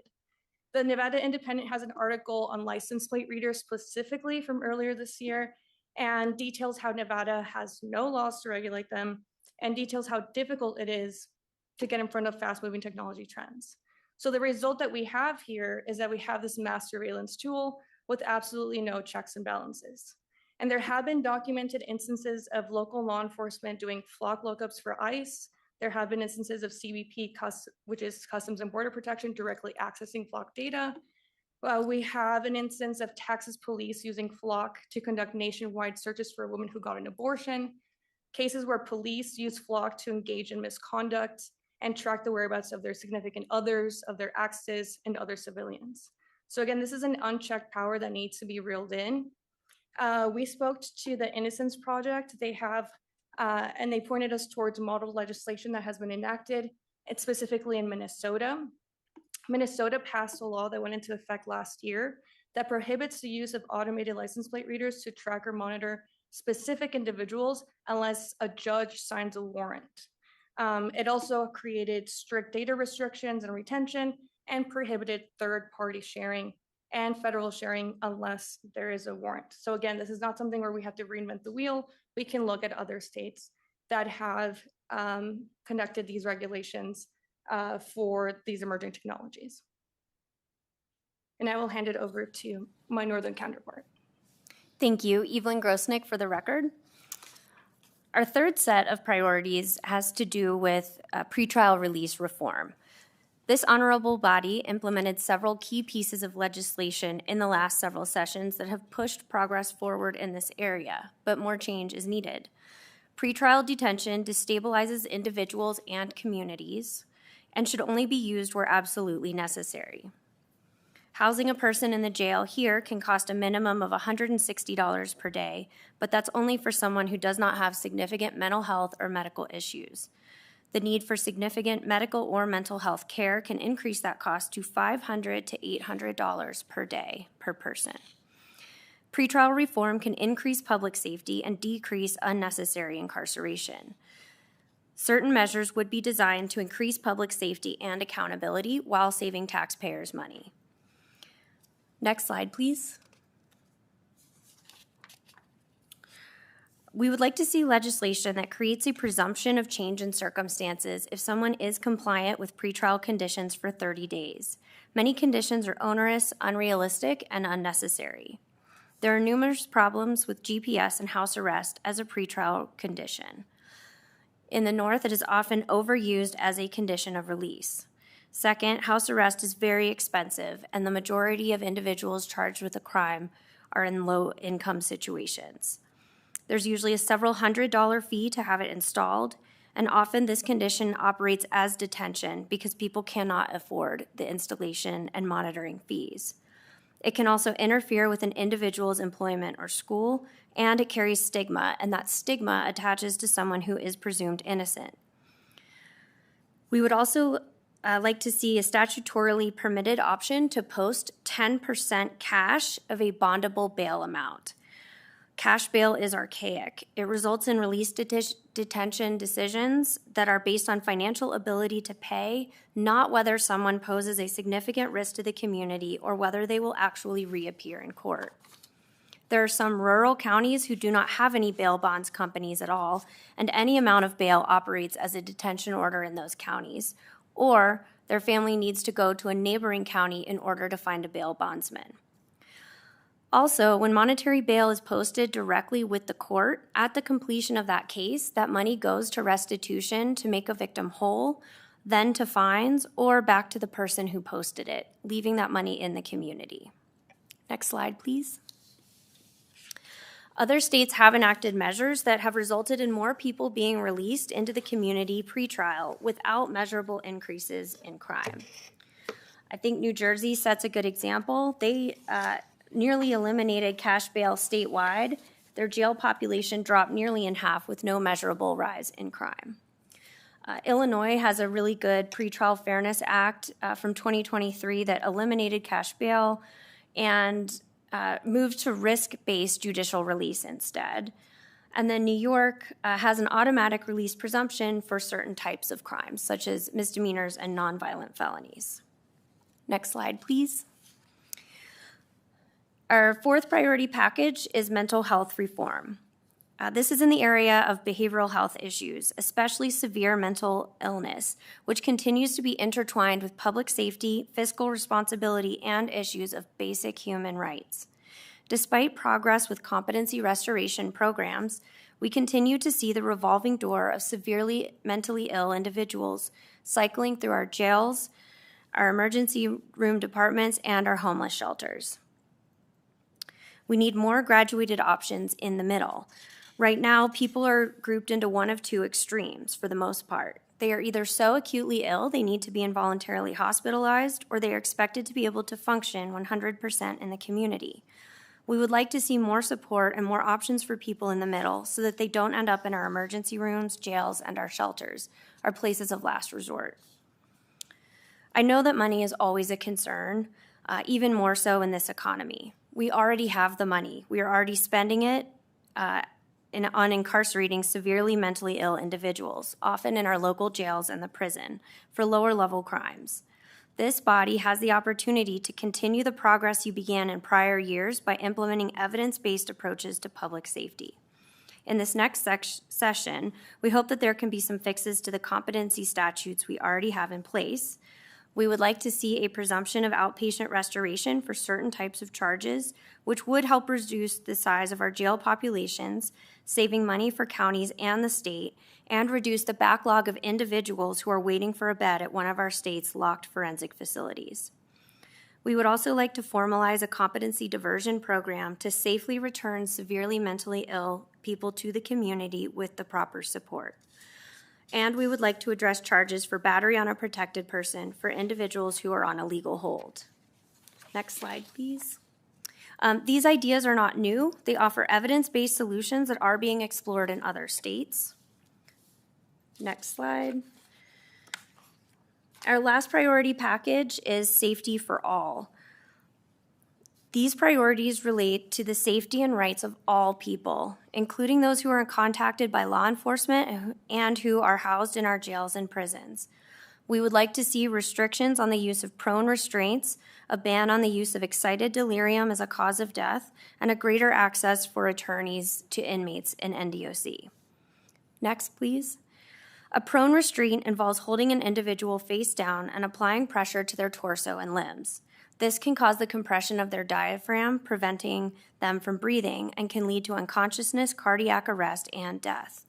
The risk of prone restraints are so well documented that several states have banned or severely restricted their use. Next. Excited delirium has been listed as a cause of death where delirium involving violent behavior precedes the death and the medical examiner feels they cannot determine that other injury or condition caused the death. However, excited delirium is not recognized as a formal cause of death in the DSM-5 or by the World Health Organization International Classification of Diseases. It usually has some kind of other underlying cause of death, such as cardiac arrest, hypothermia, acidosis, or dysrhythmia. But declaring that a death is caused by excited delirium ends the inquiry into possible use of force that could have led to one of these conditions. Studies have shown that this term has been disproportionately used as a cause of death in law enforcement-related deaths of Black individuals, often in detention settings. For all of these reasons, numerous prominent medical organizations have called for the ban of this term as a formal cause of death. These organizations include the American Medical Association, the American College of Medical Toxicology, the American Psychiatric Association, the American Academy of Emergency Medicine, and numerous international agencies. Next. The Nevada Department of Corrections has switched to a tablet system for the majority of inmate communication. At this time, there are limited confidential options for attorneys. We can either essentially send snail mail or we can go in person to the prison, which given how the prisons are distributed throughout the state and how inmates are housed in various ones, is severely limiting as an option for us. We can also try to track down a caseworker and set up a phone call or hope that we are at our phones when an inmate calls us. The tablets do not provide any kind of confidential visit ability at this time, and our calls to the Department of Corrections to have this added as an option have gone unanswered. Our ability to communicate with our clients has been so severely restricted by the prison's implementation of the tablet system without regard for access to counsel that it's becoming unconstitutional. Next. The changes that the public defenders seek are designed to increase public safety and demonstrate fiscal responsibility. These are evidence-based measures. Texas avoided $3 billion in prison costs, and crime rates fell by 40% when they made the decision not to build new prisons and instead invest in non-prison interventions that focused on addressing the root causes of crime. South Carolina also saw a reduction in crime and saved almost $500 million by enacting criminal reforms that reduced penalties for low-level offenders and prioritized prison space for repeat and violent offenders. Nevada has already paid out $12 million in wrongful conviction settlements since 2019. We could see significant savings by implementing safeguards to the discovery process that promote transparency, accountability, and fairness, and we could avoid further costs and prevent unnecessary deaths with a few protections. I just have one more thing to say in closing. In 2019, the legislature passed a major crime reform bill, AB 236. This legislation was evidence-based. It was based on the recommendations contained in the final report of the Nevada Advisory Commission on the Administration of Justice. The final report was based on data and evidence. The legislature was asking, how do we curb the growing prison population, which had been growing at a faster rate than our population? The reforms that were implemented provided more alternatives to prison, such as treatment and specialty courts. It reduced penalties for certain low-level nonviolent offenses, and it gave judges more discretion. There have also been pretrial reforms in that bill as well as subsequent bills. And we have not seen an explosion in crime rates as people fear. Perhaps it is the opposite. Last year you heard testimony that crime is down from multiple criminal justice stakeholders. So when the prosecutors ask you to be tough on crime this session, I hope you will consider that tough on crime policies will increase our prison and jail populations, further destabilizing individuals and families and our communities, and exacerbating many of the problems you have heard about in the prison today. Tough on crime is the opposite of the reforms enacted through AB 236. I hope that you will ask them what data supports their positions and why we should throw out years of progress to further unnecessarily incarcerate members of our community. Thank you.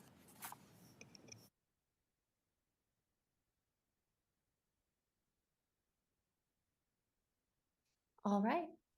Questions from members of the committee? All right, we will go up north. Any questions up north?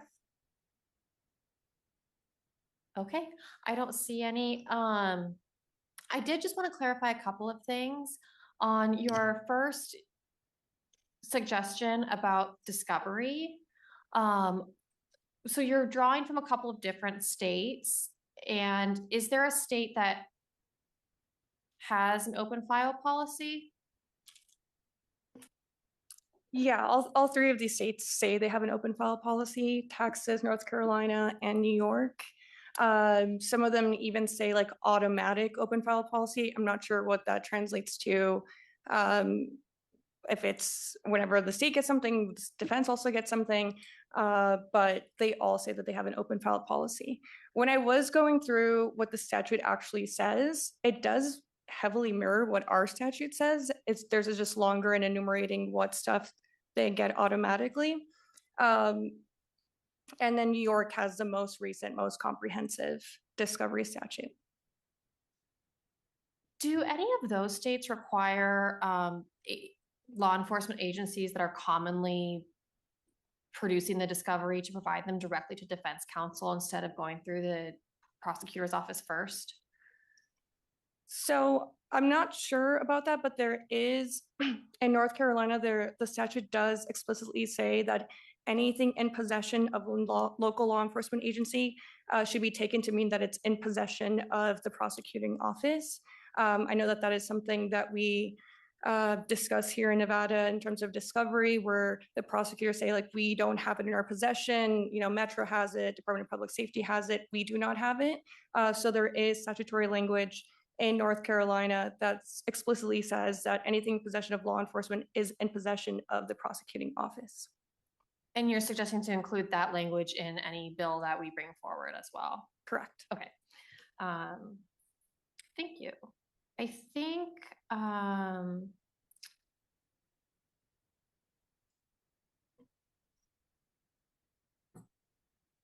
that maybe that was my, oh, I know what my other question was.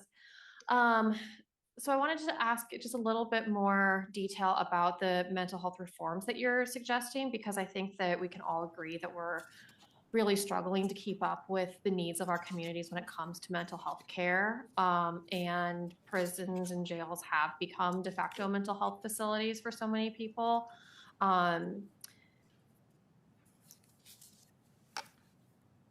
First, I want to ask, do you see measurable differences in Washoe County and Clark County, or are both of them similarly situated when it comes to mental health facilities for people who are accused of crimes? Evelyn Grosnick for the record.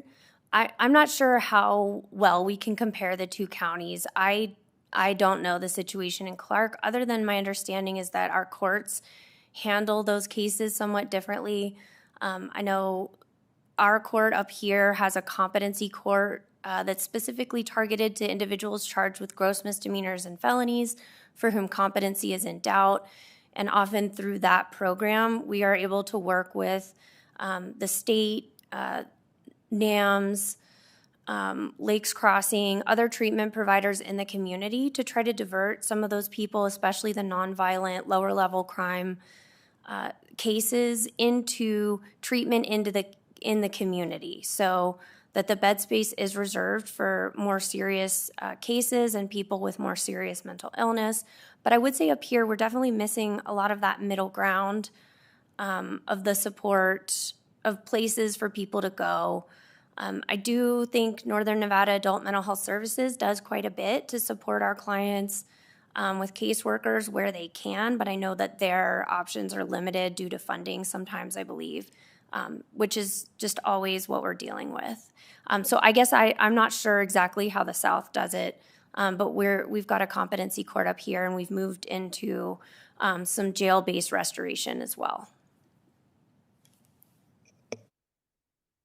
Paloma Guerrero for the record. I think it's the southern system mirrors the same as the northern system. I think with the exception that Judge Wood and Judge Goodman did start a Justice Court mental health court here.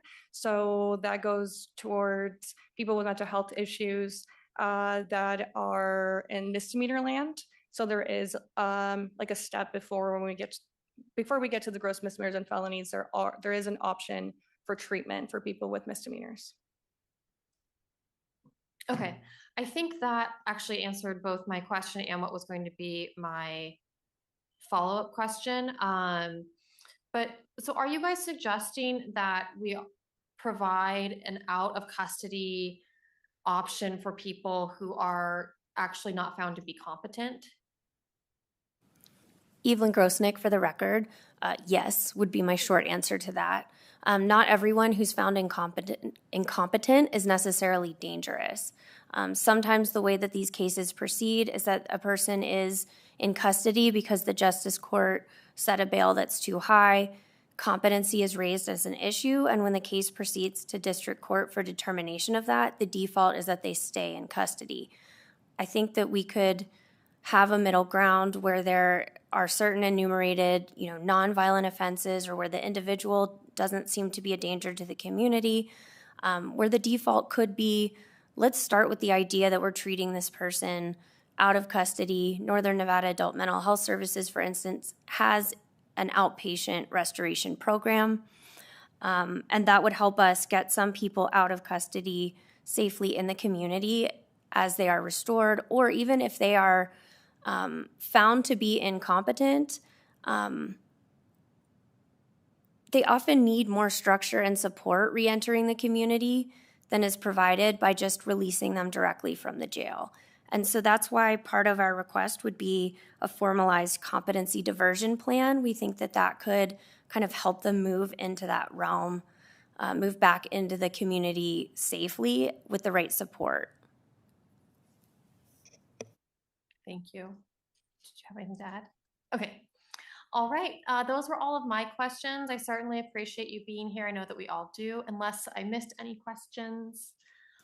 All right. Chair, I'm sorry. I yes. did have one follow-up. Sorry about that. Please, Thank go ahead. Thank you for being here. And so in comments that you made at the end of the presentation regarding that omnibus criminal justice bill, AB 236, which was my very first freshman session, and so I remember it well. And a concern I had then, and I still do, there were many things I did support, but this one in particular, where the threshold for theft increased from $650 to $1,200. So when we talk about crime is decreasing, in the advent of that, I don't think that that's necessarily the case when it comes to retail theft, and I think the numbers bear that out. So I was just curious, maybe your comments in context of that, because when we look at, I know in my own town of Sparks, Nevada, between 22 and 24, we had a mall that had a huge increase in retail theft, and then Las Vegas got on the National Retail Federation list for the top 10 hardest hit national hotspots for organized retail theft, because these groups are going to the states that now have this higher threshold for theft. So can you kind of give me kind of your understanding about, you feel like crime is down, but then what do we do about this outlier here with the theft threshold, and it seems to be encouraging retail theft? Thank you so much for that question, Evelyn Grosnick, for the record. I would love to see those numbers. And I think to a point that Chair Scheibel brought up, I think last session, one thing that Nevada really needs is good data collection, because that is what we lack. And there have been problems with every source of data that we have tried to look at for crime rates. And there's all kinds of things that play into that as well, right? Like, someone may be arrested for 5 things, convicted of 1 thing, and then does that count as an increased crime rate? The crimes that they were never convicted of but arrested for. There's all kinds of problems with a lack of data, and what Nevada does need is better data collection and retention and the ability to analyze that to answer questions like yours. I don't know that to be the case. I don't have those numbers showing increased retail theft. I don't have any reason to not believe you. I just don't know I don't see that in our office. So, I think maybe that's something we put on the list for this session, is to come up with some way to have better guidelines about keeping data, reporting data, making sure it's consistent between the agencies, making sure that the data gets reported. I also think as a general matter, one thing I'd like to address, I've been a practitioner of indigent defense since 2013. Most people who are committing theft type crimes like that are not putting a lot of thought into what the consequences will be or what the threshold is. So I don't know how often that really plays a role in it. I do know that continuing to incarcerate people for lower level property crimes does drive up our prison population. We've heard about all the problems with the prison and the challenges that they face in making sure that inmates are safe and treated as human beings. And so I think that I would be opposed to lowering that threshold. I don't know what that accomplishes other than incarcerating more individuals. Did I answer your question, or do you have follow-up? And I appreciate that. I do look forward to a conversation, and I think it would be good for us to share some information because there are, retail organizations that have the numbers, and I think maybe we're getting caught up in, who's reporting what and how is that organized, and I agree with you, data is important. And so for sure, let's continue to have a conversation. I think just a matter of practicality. And I think being a member of Judiciary for many sessions now, I've shown that I can sometimes, I'm the daughter of a DA, but I have the heart of a public defender. That's what I've been told by Mr. Pirro, who I respect. So I really try to be fair in all of this, but I think from a common sense thing, regardless of numbers, it never has made sense in my mind why we would tell the public that you couldn't steal $650 worth of stuff, but now you can steal $1,200. It just doesn't make common sense, whatever the numbers say. So I guess that's, laws are supposed to reflect kind of a community standard of what we're willing to put up with and what we're not. And also it's a signal to our children about what is acceptable. And so that is what I've had a problem with the entire time. And so, yes, thank you for the invite. Welcome to being here in the legislature, in the Public Defender's Office. And so look forward to getting to have this discussion going forward. So thank you. Thank you, Chair. Thank you. All right. Not seeing any further questions. We thank the public defenders for sticking it out with us today and for your presentation answering our questions. That takes us to agenda item number 8, a presentation from the district attorneys.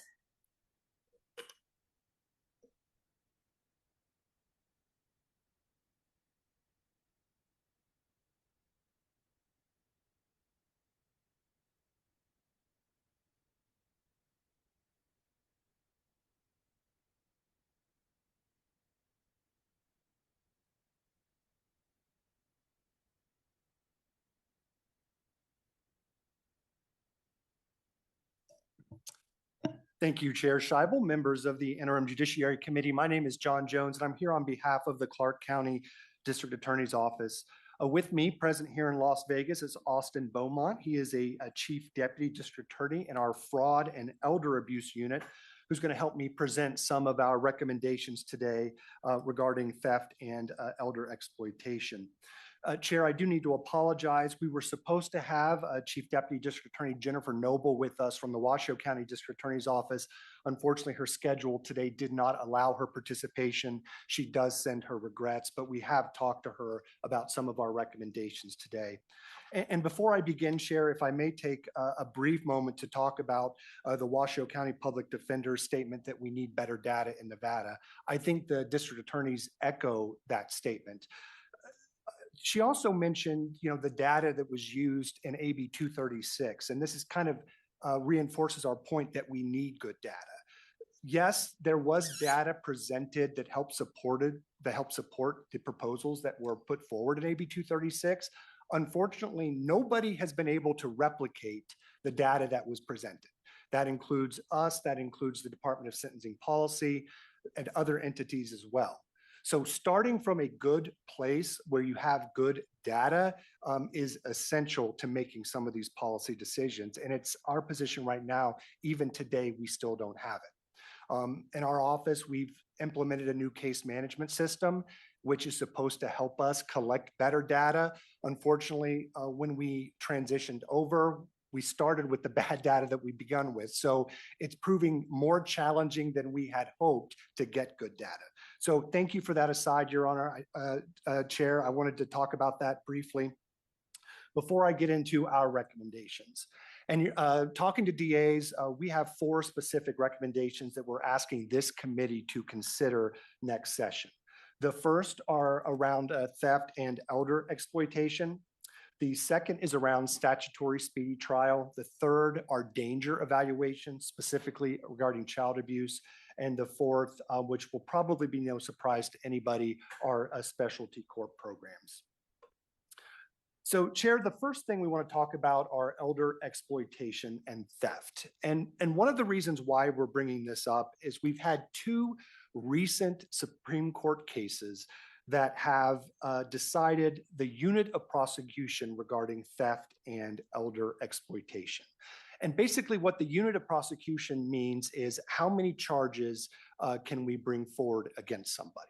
I think that's the easiest way to discuss it. And the unit of prosecution analysis from the Supreme Court is based on statutory construction. And they determined that theft and elder exploitation for common schemes, you could only have 1 count for that entire unit of scheme. It does not matter how long the scheme took place. It doesn't matter how much was taken. You have 1 count. And so if it meets the maximum threshold, which right now in Nevada is 100,000, we can charge 1 count of theft of 100,000, even if they took 10 million.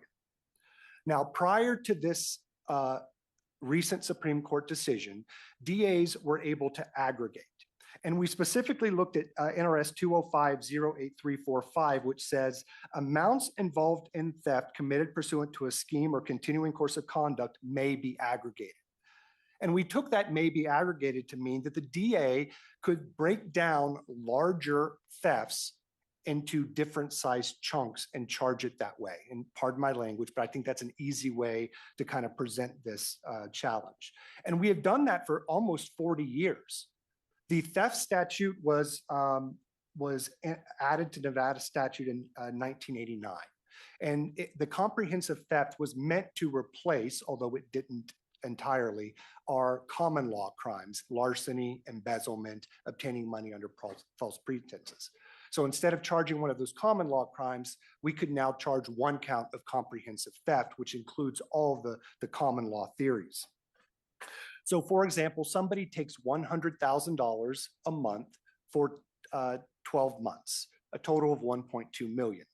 Prior to this recent Supreme Court decision, the DAs could charge 12 counts of theft of $100,000, which encompasses entirely through our charging what the defendant actually did.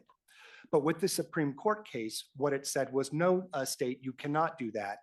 The legislature has said, based on our interpretation of what was written, that you can only charge 1 count for that entire 1.2 million. We've also had a similar case deciding elder exploitation in a similar way. We used to charge elder exploitation. We would group it together by conduct. So you may have several counts of elder exploitation that lead up to the entire aggregated amount.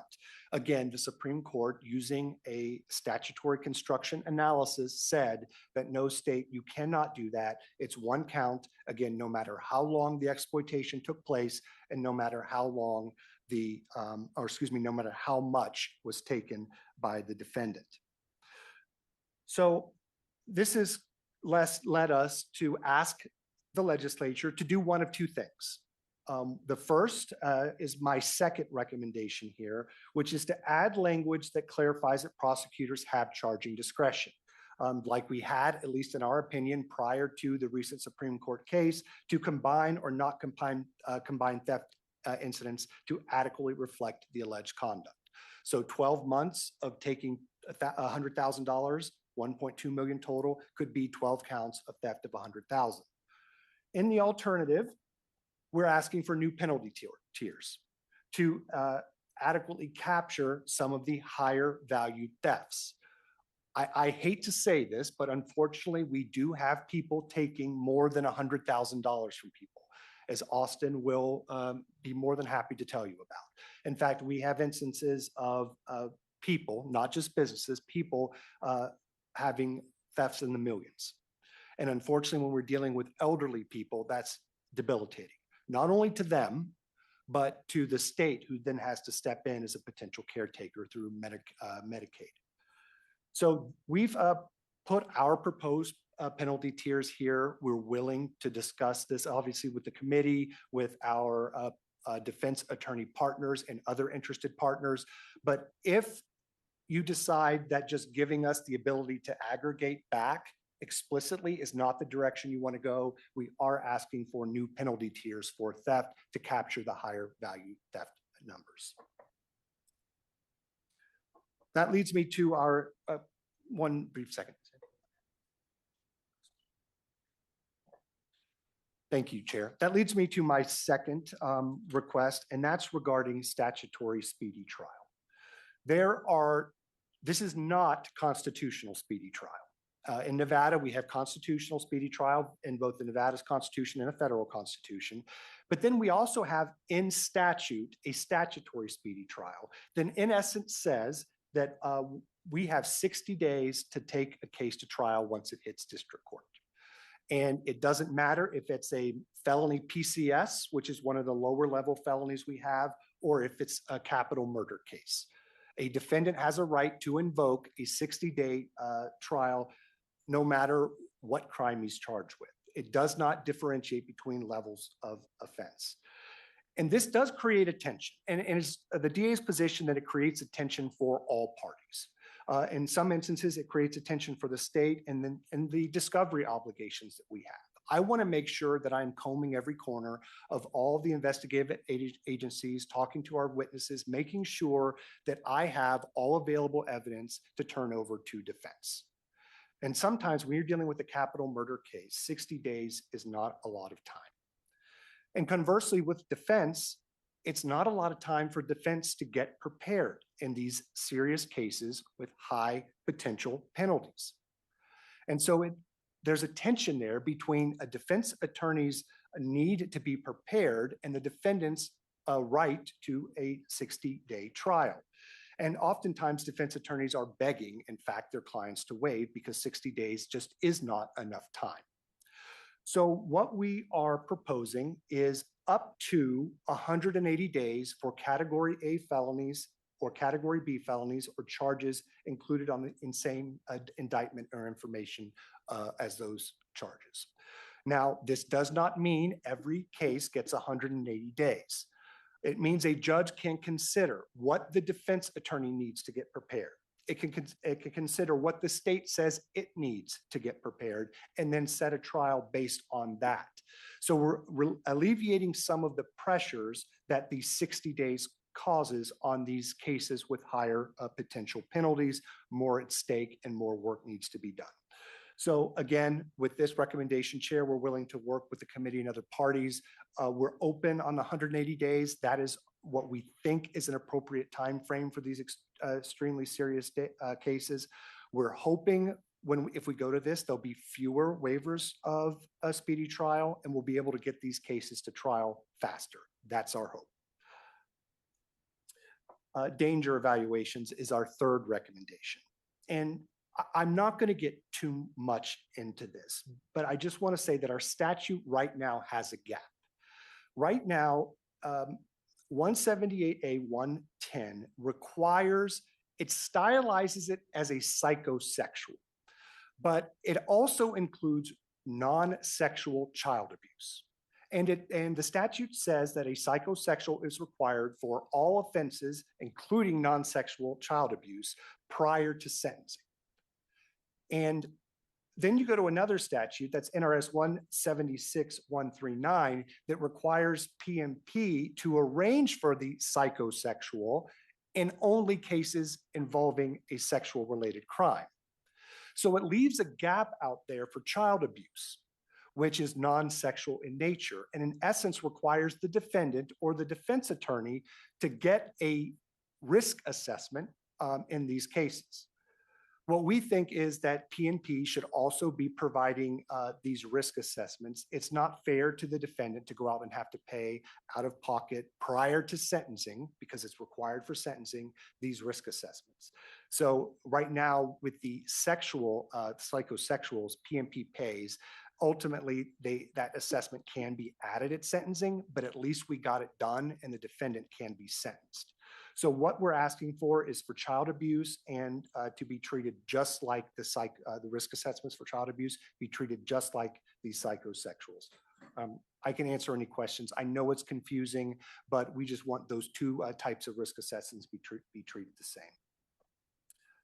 And then finally, specialty court. And I'm sure the chair is going to roll her eyes because I've talked to her about this for years on end. And I think we have a genuine disagreement here, and I understand that.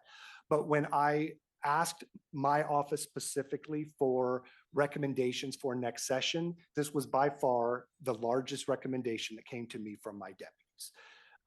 What we're asking for is just more flexibility with respect to putting people into specialty court.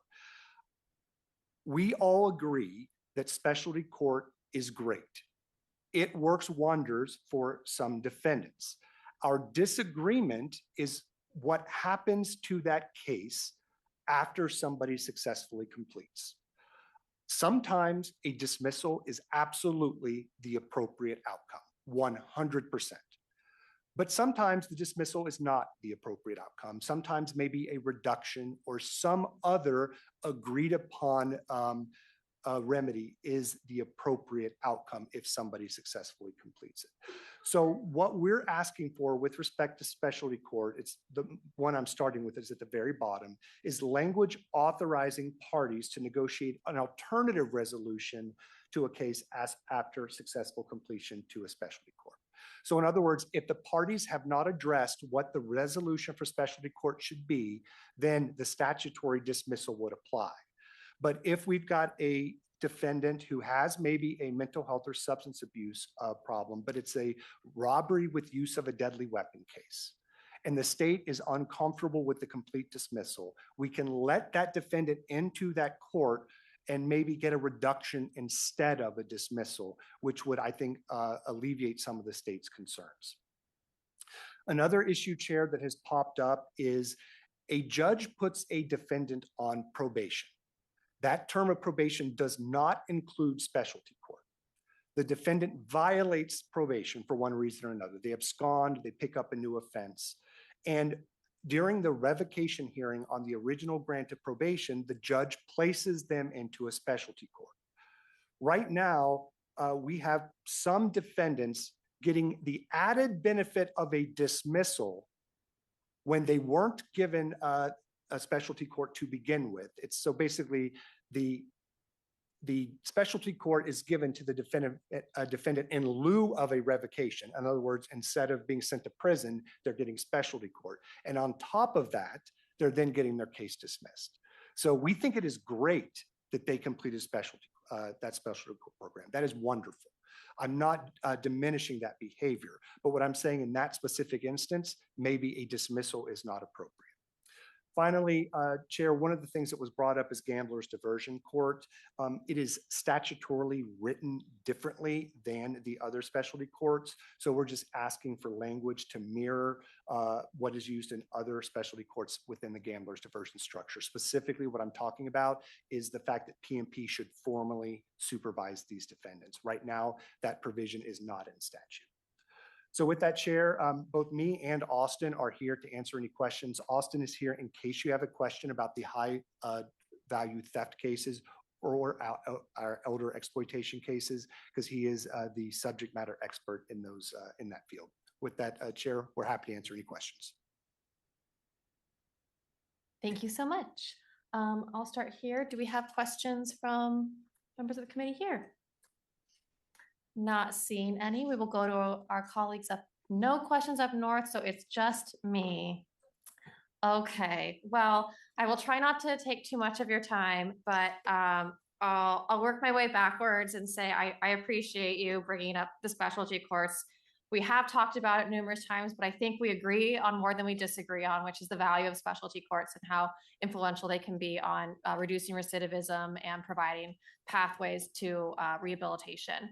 I will also say, I think I agree with you. It does seem a little bit backwards that someone gets a benefit for violating probation if they weren't going to get a dismissal before, but now they're going to get one that they wouldn't have gotten except for violating probation. So certainly there is some work to be done there.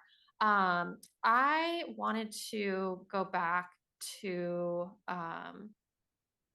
the speedy trial recommendation.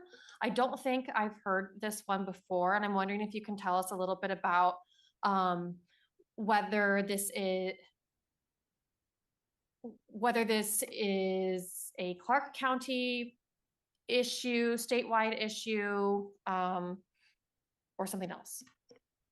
Thank you, Chair. John Jones on behalf of the Clark County District Attorney's Office. At this point, I believe it is a Clark County issue. And I'm going to be honest with you, it's not a huge issue in that most defendants ultimately waive. But we've had cases where the defendant is in court saying they don't want to waive their speedy trial right, and you've got the defense attorney basically begging them on the record to waive their speedy trial right because there's no way they can be ready in whatever time the court sets. And so it's making a very bad record. If the defendant ultimately, or the judge ultimately forces the defense to go, we have a really bad record. And so we've had, I believe, 2 cases brought to my attention recently where that tension has borne itself out in court, which is why the recommendation made it to me. Got it. And it kind of sparked a question that you may not be able to answer, but I think it is kind of interesting how we treat the statutory speedy trial right. It's kind of like an on and off switch. Either you've invoked it and you get your trial within 60 days, which can feel very fast when you have an arraignment on like July 1st, and then you're already in trial by August 1st. But sorry, so we treat it like a switch. Either you've invoked it and you get your trial, or you've waived it and now your trial could be set out a year and there's nothing you can do about it. And I know that other jurisdictions have statutory rights just like we do. They have the constitutional right and the statutory right. Do all of them function the same way, like this on and off switch? Thank you, Chair. John Jones on behalf of the Nevada District Attorneys Association. Or Clark County DA's office as well. You know, it's interesting, in Nevada, we have 2 speedy trial rights. One, which I referenced, is the speedy trial right of the state of Nevada to invoke. And that one has an exception if the defense can't be prepared. So even if the state says, Your Honor, we're invoking our 60 trial right, if the defense says they can't be prepared, then there's like a good cause exception built in. Whereas the one that gives the defendant the 60 days does not have that language in it. Now, I think through case law that a judge can find good cause to extend it just a little bit with the defendant being in an invoked status, but it's not exactly clear because there's no statutory language. With respect to other states, we are beginning the process of going through what other states are doing. So I don't have that information now, Chair, but I will try to get that to you as soon as it's available to me. Thank you. If there are still no other questions, I'm going to monopolize your time here and keep working backwards to the theft statute. And your 2 proposed solutions to the sentencing, to the changes in elder exploitation sentencing schemes based on the Supreme Court decision. Because I think you said that you were reading the statute for the last 40 years as allowing you to charge in increments of $100,000.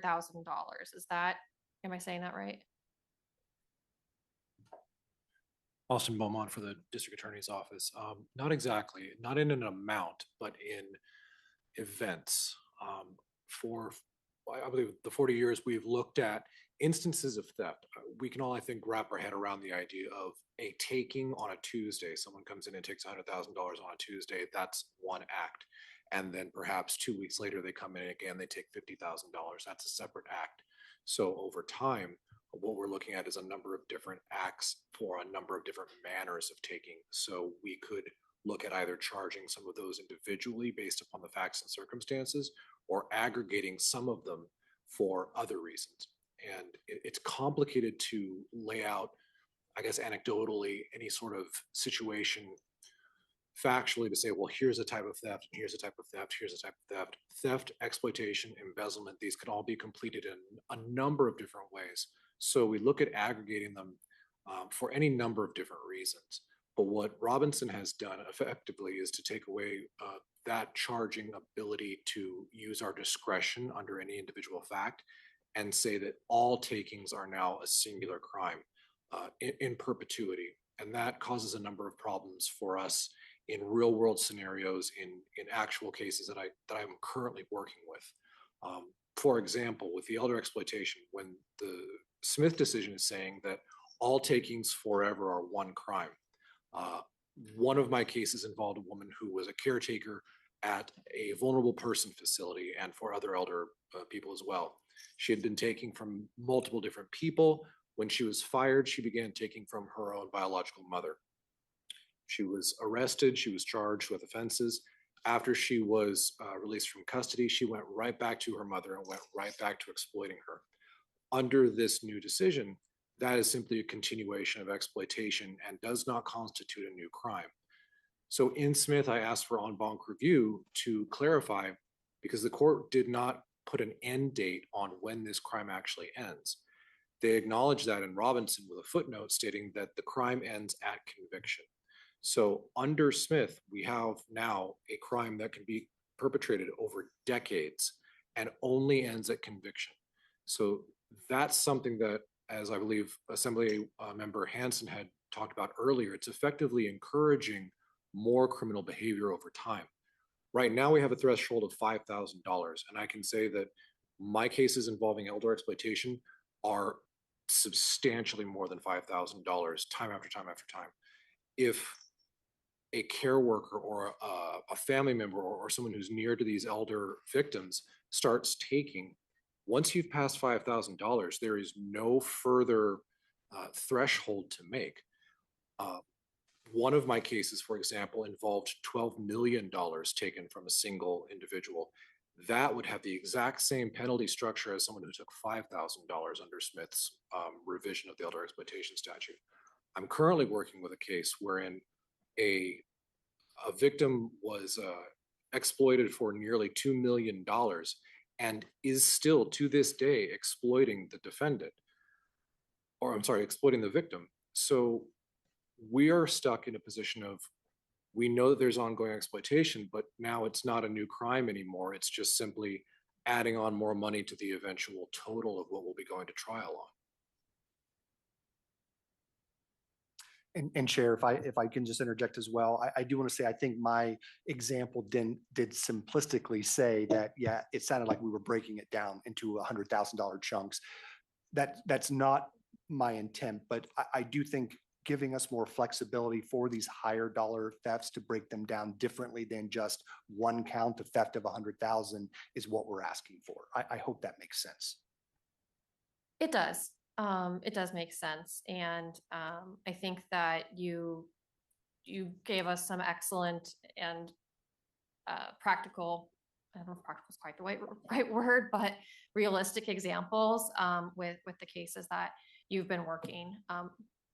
And the Smith and Robinson decisions, how recent are they? Austin Beaumont from the District Attorney's Office. Robinson, to the best of my recollection, came out in the last 60 days. I believe Smith came out in the last 90 days. And my apologies, to dovetail into something that Mr. Jones said earlier regarding the diversion courts, many of these theft cases and elder exploitation cases are also wrapped up with gambling problems. It's Nevada, people steal money and they spend it on gambling. What we're seeing in these gambling diversion / theft cases are hundreds upon hundreds of thousands of dollars taken well into the millions of dollars taken from individual victims. And when they're entering into these gambling diversion court programs, My understanding of the statute is that the legislature wrote 3 separate times in that gambling diversion statute that the defendant must pay restitution to the victim to earn dismissal, which in all candor makes perfect sense. If you've made it right with the victim and you've paid them back, of course a dismissal is rational. But that's not the real world application of what is happening in diversion court. So what we're seeing is defendants stealing hundreds of thousands, many millions of dollars in these theft cases, going to gamblers diversion court, signing a civil confession of judgment, and then the case is dismissed. I don't believe that that was the legislature's intent with writing that statute, but that is the actual application of it. And I've worked in now the fraud unit for the last 4 years. I have not seen a single case in which a victim has been paid any restitution or made whole in any rational sense, because the statute's being interpreted to mean that pay means sign a confession of judgment, not actually pay. And the effect of Smith and Robinson on this decision now is that you steal, for example, I have a case currently involving $56 million. You could take that $56 million, and that is now one count that is no different than stealing $100,000, allege you have a gambling problem, pay no money toward a victim, and get that amount dismissed. So this is kind of what we're seeing, the interplay between the forward effects of Robinson and Smith on condensing these large cases, of which there are many, into a single count that doesn't really reflect what was taken or what occurred over years. And for example, Smith occurred over 6 years, and that is now a singular crime under the Smith revision and under the Robinson revisions. Thank you. I think that does help explain, but maybe it has also inspired a question. Vice Chair Miller. Thank you, Chair. Just briefly, when you're considering the crimes that would be deemed acceptable, gambling-related crimes for the specialty court, do you have a breakdown or data or between the violent and the non-violent crimes that were committed in order to, or as a result of that gambling addiction? John Jones on behalf of the Nevada District Attorneys Association. Are you asking, are we letting violent offenders into gamblers diversion program? Is that? No, that's not the question. Just the question between, sometimes it may be a robbery, sometimes it may be check fraud or embezzlement. Do we have the breakdown? Because the example you used earlier was talking about a violent crime. I'm just wondering, do we have a breakdown of the amounts of the types of crimes that are committed when it comes to the gambling problem or addiction? John Jones on behalf of the Nevada District Attorneys Association and the Clark County DA's office. I don't have that with me, Assembly member, but I can get that for you on what types of crimes are actually being sent to that court. Thank you. Okay, those are all of my questions, unless anybody else has more questions. I don't see any. So thank you so much for your presentation and for answering all of our questions this afternoon. That brings us to the conclusion of agenda item number 8 and on to agenda item number 9. Oh wait, do we have one more? No, okay. On to agenda item number 9, the Department of Indigent Defense Services.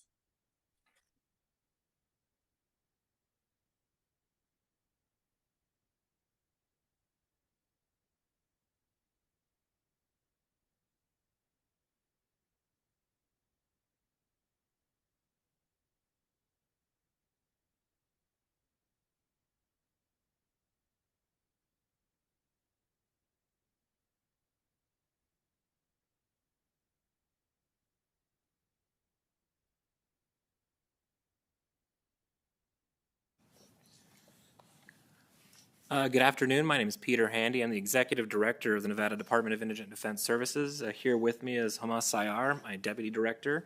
Happy to provide presentation to you today. We can skip over a lot of the slides. Some of them are redundant from our annual report, which was delivered to the legislature, just 2 weeks ago. How the time flies. We do have some proposed legislation. Some are more generic, some are very specific. Many of them you've likely heard before from myself, my predecessor, others in similar seats. And we're happy to work our way through them and answer any questions when we get to the end of the presentation. And this is Homa Sayar for the record. As Director Handy said, the idea of the slide deck was to be a resource for people to refer to and to communicate to the public and others the structure of the department, maybe for folks who aren't familiar with us. But I did just want to, at the outset, highlight we do have some slides about our board on Indigent Defense Services and just how much we appreciate their service. You can see that they are they represent a wide swath of the state and other services. And as Director Handy will get into regarding the Davis judgment, the board has been working tirelessly, meeting almost every month to work with us on compliance and some of these priorities.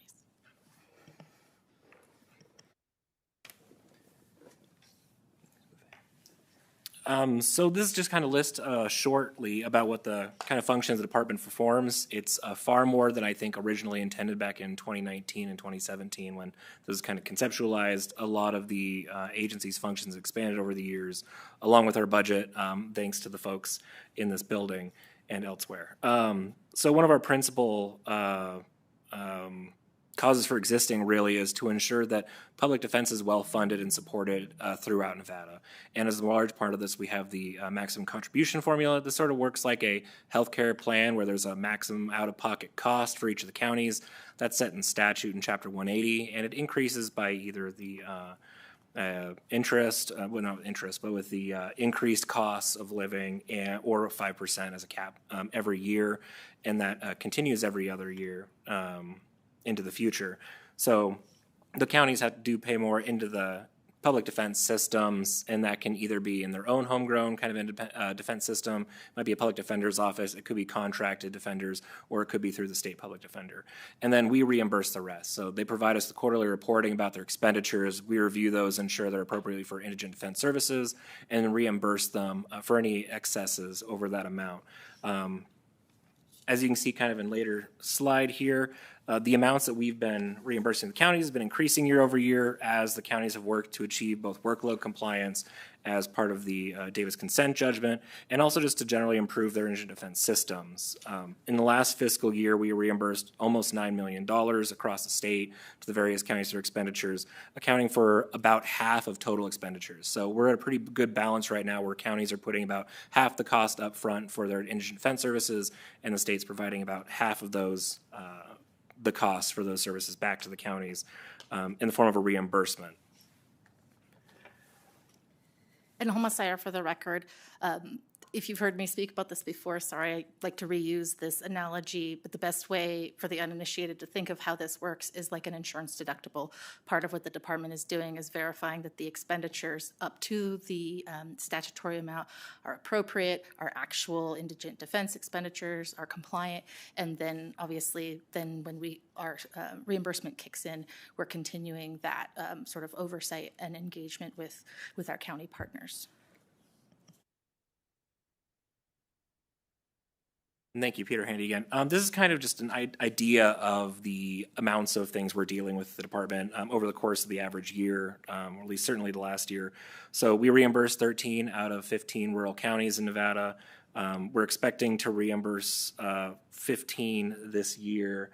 In the first time since the department began reimbursements to counties. Every county looks like they're going to hit their maximum contribution amount or already has and is receiving reimbursements.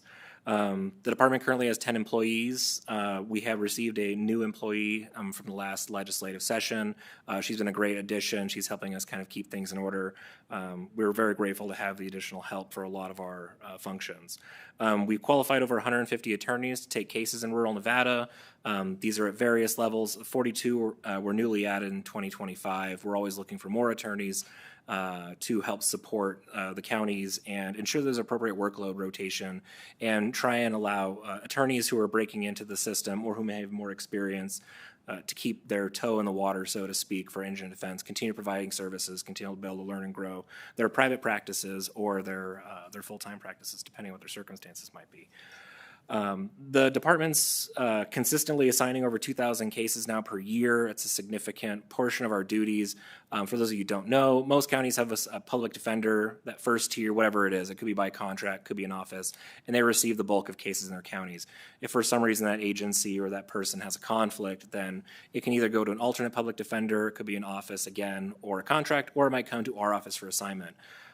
Frequently, we're dealing with conflict cases, sending them out to that list of attorneys that's made up over 154 folks, and then they get paid an hourly rate. We review the billing for that to ensure it's appropriate, correct, for indigent defense purposes, reasonable and compliant with state guidelines and internal guidance, and then approve those for payment. Those generally get paid by the counties unless we're paying it directly because the state public defender provides services in some of the counties. I think of other note in this list here is the number for requests for attorney fees and expenses reviewed. This number significantly jumped. When we started reviewing requests back in, I think it's 2023, we probably had around 1,000, 1,200. It's increased up to over 4,700 in the last 3 years here. We've seen dramatic growth. We've seen staff having to take on significant more time dealing with these bill reviews.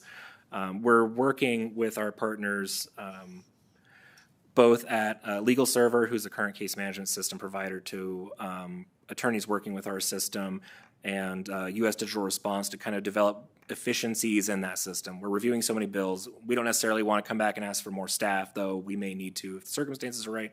We're trying to look at ways to improve the system, create better efficiency in our agency, and ultimately ensure that attorneys that we're working with are getting paid timely and appropriately.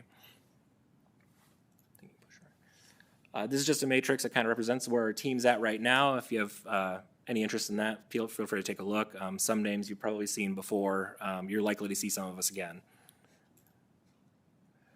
The Davis consent judgment was amended earlier this year, this fiscal year, I should say. It did have some additional reporting requirements. It extended some of the deadlines for compliance for workload. As you may or may not know, it's been difficult to get attorneys or indeed many professionals out to Nevada's rural and frontier counties. For attorneys, it's no different. We've increased things like hourly rate of pay, try to create other incentives in spots, but of course, it's difficult to get folks to come out to these rural places, and it's an ongoing problem. And this slide kind of gives you the breakdown of the attorney numbers, essentially where we're at now, to see whether they're compliant or not with Davis workload, the NCSE workload study and the Davis consent judgment.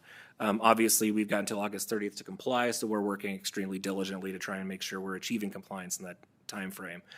Just as kind of a reference point here, you can kind of see the total needed attorneys at the bottom across the 15 rural and frontier counties is just about 90 attorneys under the workload study.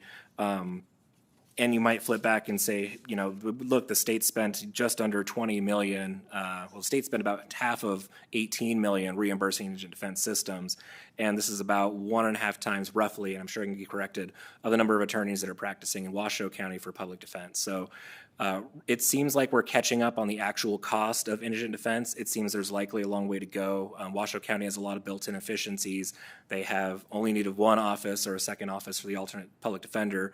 They don't need offices across the state. They don't have to have work with as many contractors, many nuances. So we're expecting the cost will likely still be increasing over the next year, a couple of years, and until we finally get to, I think, the stable point of what indigent defense is going to cost in rural Nevada. But we're on our way. And this is Hamas Sayar for the record. I believe in prior interim finance committees, we often get asked, or, you know, are you going to come back and ask for more funds? But that to us is a sign that we are doing our part and that the counties are also investing in these needed services. And there's always more that we could be doing. And then I'll note also, the department is so much more than the Davis consent judgment. It's sort of a rising tide that lifts all boats, where we are also doing oversight and our own compliance work in counties that are not necessarily covered by the deadlines for the workload. And so, as y'all know, there's a special legislative session. We met briefly, and this body was gracious enough to provide us with a significant amount of funding in order to implement the kind of last vestiges of the Davis compliance under the consent judgment.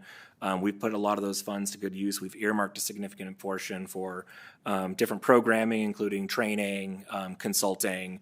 We've worked with the National Association for Public Defense to enter a contract for consulting and implementation of recommendations and suggestions to help improve both the department level provision of services and the state public defender level provision of services.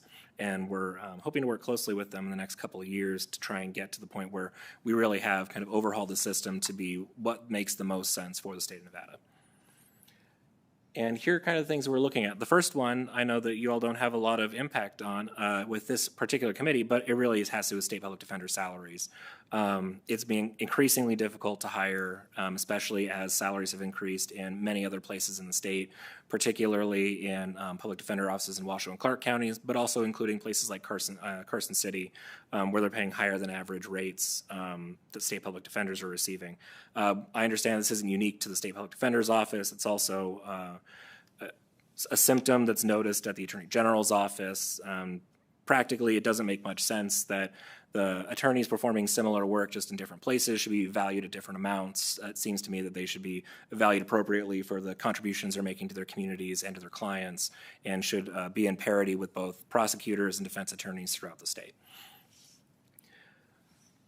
And our principal recommendations for this body are, we want you to do what you did last time. This body had a bill come out where you were working with us to recommend our authority kind of expand and include post-conviction proceedings.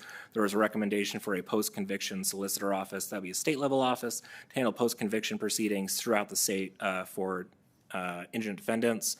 As you may know, these are often handled at the local level in the first instance. These are currently court-appointed in most places except for Washoe and Clark County, where there's some committee that helps organize those folks. And it has become increasingly difficult in many of these counties to find persons to take these appointments. It also results in some inconsistency of the level of representation being provided. Post-conviction work can be arcane, it can be a significant amount of work, and can require additional investigation. There is no kind of like one specific way to perform a post-conviction case because no two cases are particularly alike. So bringing that into the state's kind of ambit would both consolidate costs, make them more predictable. I don't have the numbers in the slide deck, but I can just kind of represent that the cost for post-conviction, which we pay out of an account, they used to be in the public defender's office, now it's in the department's budget. In 2024 was roughly 1.5 million, in 2025, 2.6 million. In 2026, it looks like it's going to be about 2.4 million. And these often fluctuate because billing doesn't come in until cases are closed or otherwise resolved.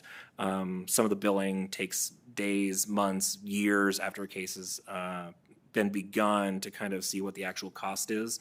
And so this is tried to both, one, more effectively use the resources we're already spending for this purpose and be able to better budget in the future for what these costs are going to be, instead of having them come out of a particular account and then having to reach into statutory contingency for the additional funding that's been necessary in the past several years to ensure that we're making all those payments appropriately.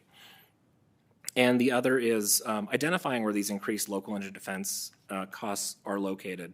As you all know, many of us receive fiscal note requests when certain bills are raised.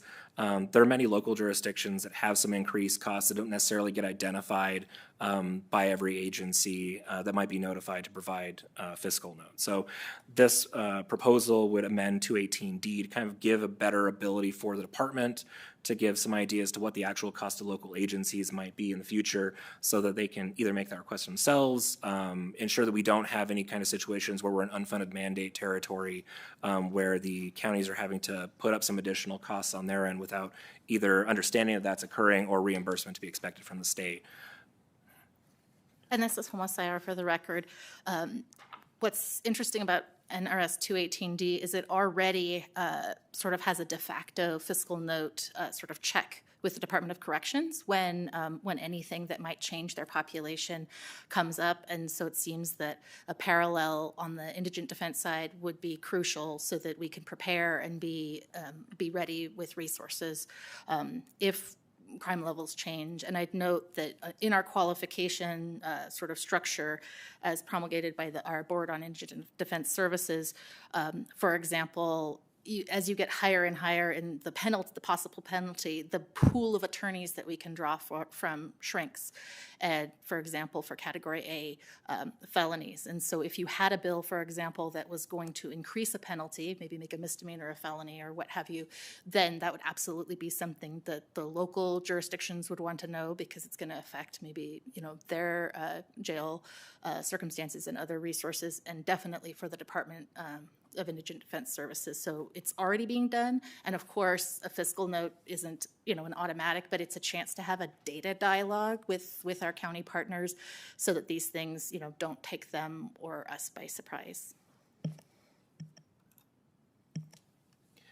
And Peter Handy for the record again.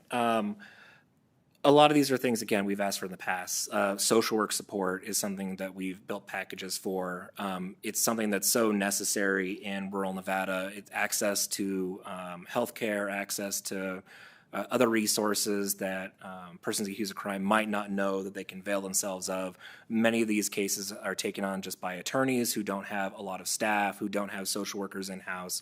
Being able to house a social worker at state level or house a social worker or contract with a social worker to be available to some of these folks on an as-needed basis would be a great addition to help both persons accused of crimes kind of navigate the system and to potentially support them in a post-conviction setting, whether it's through probation or some other circumstance. But we know there are a lot of resources that aren't being utilized, and sometimes it's difficult for attorneys to find the time themselves to really communicate that to their clients effectively, and social work support would go a long ways in helping affect that. That kind of goes into retains consultants and experts. The department is a limited knowledge base. I'm an attorney, Ms. Sayer's an attorney, my other deputy director, Brenda Roberts, who isn't here today, an attorney, but not all of us are practicing in the field every day in the way that like Ms. Grosnick is. So it'd be very helpful for the department to be able to retain consultants and experts kind of an as-needed basis to ensure that our providers are providing appropriate services, to ensure that we're appropriately reflecting best practices in the indigent defense community, that we're appropriately training personnel up to best practices to ensure that we're really delivering the highest quality services we can to our constituents and to their clients. And the last is just to have some additional spaces for defenders and clients to meet. It's difficult in a lot of these communities. There isn't a lot of space practically in a lot of these communities for attorneys to meet with their clients, especially in a confidential location. But the ability to support those, whether through funds for reimbursement from our agency, we are limited that we can't reimburse capital contributions that are made by counties. So if county were to try to build a building, for example, to have a safe private meeting space for attorneys to meet with their clients, we could not reimburse that because it's likely a capital contribution or a capital cost. So the ability for narrow carve-outs would, I think, be very helpful in counties both expending those resources that are really necessary being provide quality indigent defense services and allow us to work with them a little more freely about what the best practice might be. And this is also a component of Davis compliance, but I think it goes beyond that. I think every county would do well to have this kind of location that's safe and secure. There are some counties where it's either not secure or it's not confidential, and we shouldn't be looking at circumstances where we're putting persons in danger of either releasing confidential information or for danger to their safety. The second kind of bucket here is recruitment to rural areas. As I mentioned, it's difficult to get folks out there, whether it's for doctors, lawyers, accountants, nurses, and we're trying to kind of attack it to the extent we're able to for indigent defense. One of the major ones that's come to our attention over the years has been the cost of housing or the availability of housing in these locations. We'd be recommending something like rural housing assistance. I think down payment assistance would be appropriate. There are other programs in similar states that have these kinds of funding mechanisms. Typically, they come with some sort of a lien or a provision where the person, if they leave the employment or sell their property after taking use of the down payment assistance, that a portion of that then becomes reimbursable to the state. There are mechanisms for doing this that are both appropriate to incentivize people to come in and then also protect the state from any potential losses if it's not realized for some reason. Student loan repayment assistance or forgiveness. This one I think everyone's beating the drum on, especially lately. As we all know, the cost of graduate school is becoming more and more expensive, and there's already some assistance programs for medical professionals. Having those mirrored for legal professionals, I think, would be a step in the right direction to getting these folks out into our rural counties. And the last is law school assistance for rural students. We had a conversation with a new attorney in a rural county, and she decided not to go to Boyd because she could go to Ole Miss at a lower out-of-pocket cost for law school. So some way of subsidizing our folks in Nevada to stay in school in Nevada to then return to their hometown in Nevada, I think would go a long ways to supporting the industry, to help support professional growth in our rural counties, and help keep, I think, Nevada a leader in producing folks out of a good school community into our great universities, and then bringing them back to communities so everyone benefits.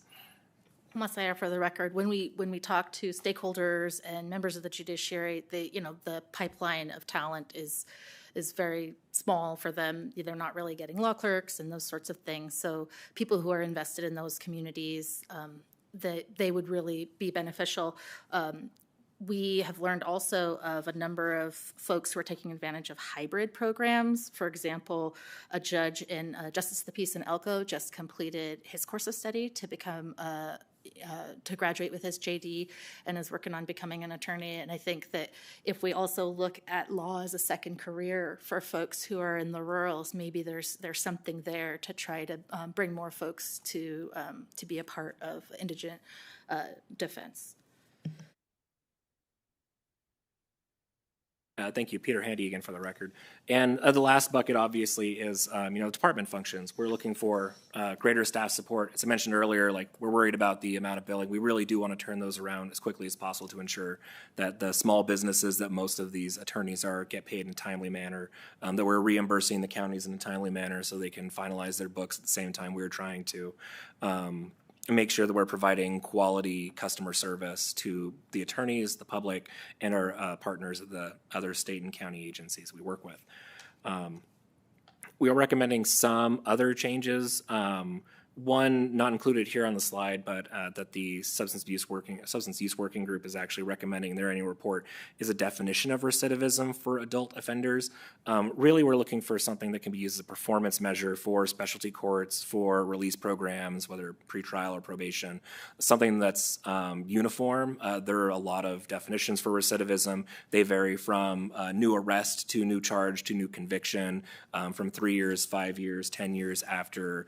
Again, any one of those three instances. There is no uniform definition right now in the state of Nevada for adult offenders. I believe there is one for youth offenders. So highly recommend adopting some kind of definition for recidivism so that we have a benchmark to measure other programs against each other and against what we think improved systems look like. Second is a final attorney billing rule adjustment. Right now, an attorney can submit a bill anytime, but no later than 60 days after after representation is terminated in a case. That's in Chapter 7 of the Nevada Revised Statutes. It's becoming increasingly problematic for us. Occasionally we'll get a bill that's from a case that's run 2 or 3 or sometimes more years from a case that just closed from an attorney. And it's difficult for us to pay, or for some other entities to pay, having to reach back into stale claims categories to categorize by year. In some cases, attorneys have been waiting because they've been encouraged to by some other entity to wait until bill until the end of the case. So we'd be recommending like a 90-day after date of service provision. This still encourages and allows attorneys to bill their time quarterly for any of their expenses, costs, attorneys' fees. Make sure that, one, we can appropriately budget going into the future. That's the other rub of having these 2 or 3-year-old bills, as they end up eating out of a particular budget account during a particular fiscal year that might or might not be representative of the actual work done in that year. And this will try to kind of keep it a little bit tighter in the billing window so we can get, one, better data out of it and ensure more timely payment to the extent we can. It also makes clear that we can allow for interim billing so that attorneys don't feel like they might have to wait 2 or 3 years to get paid for a case that they could be getting paid monthly or quarterly on, and it hopefully encourage them to keep contemporaneous time so that we have much better data going forward when we look to doing things like revising or revisiting the NCSC workload study in the future, instead of having some data that may be inconsistent with their actual work in any particular case.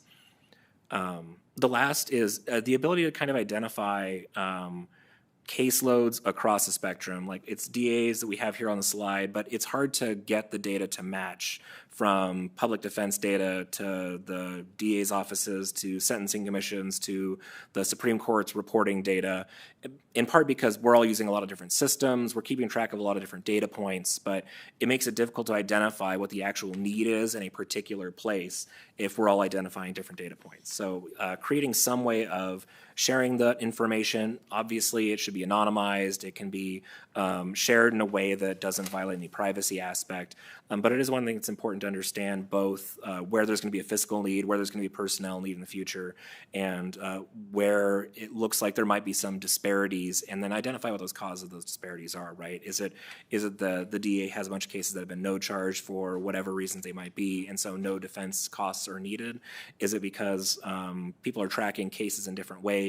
Is it because there are multiple complaints being filed, one for every charge rather than one complaint including every charge?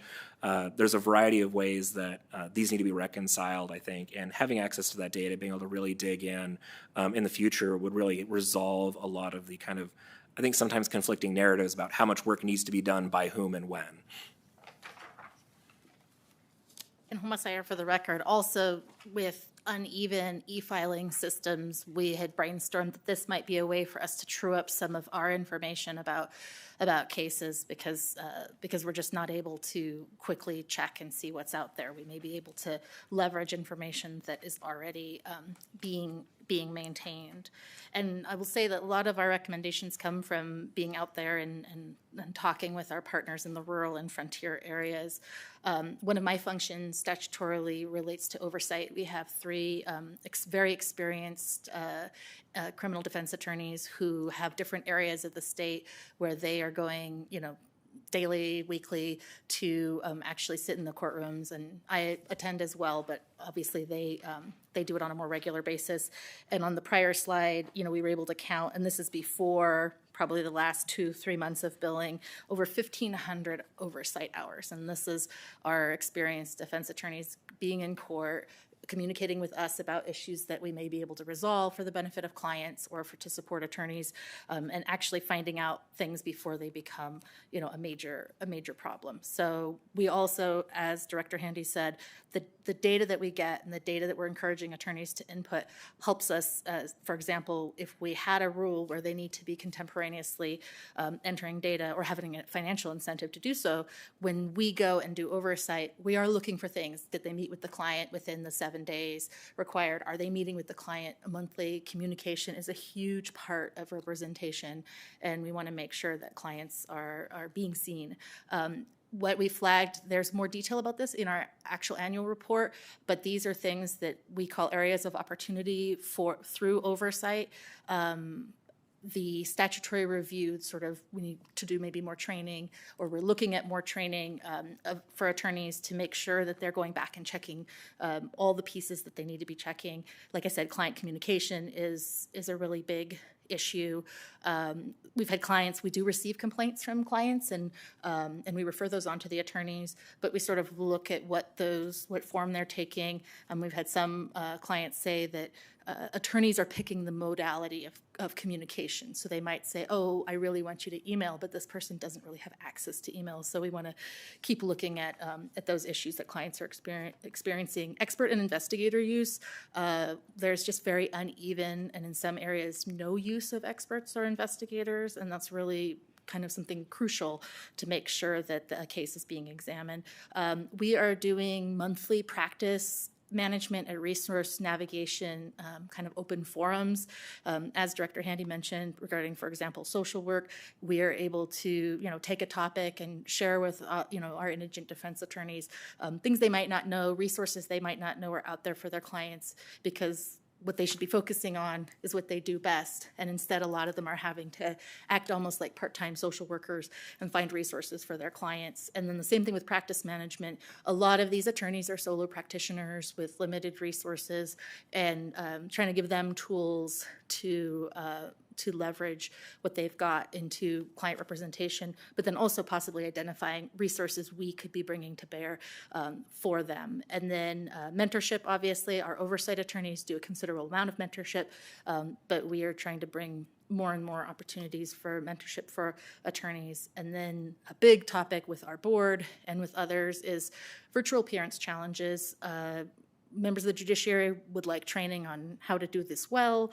Obviously, there are defense functions and standards that are not amenable to virtual appearances, certainly not substantive hearings, but it is happening, and we are looking at kind of having a floor as far as when attorneys should be appearing, and that should be the default. So we're able to identify that, and then the cows are on the road to Austin, and then you've got the Eureka Courthouse. One of the best parts of my job is just getting to go around Nevada and meet with all the people who make these things possible.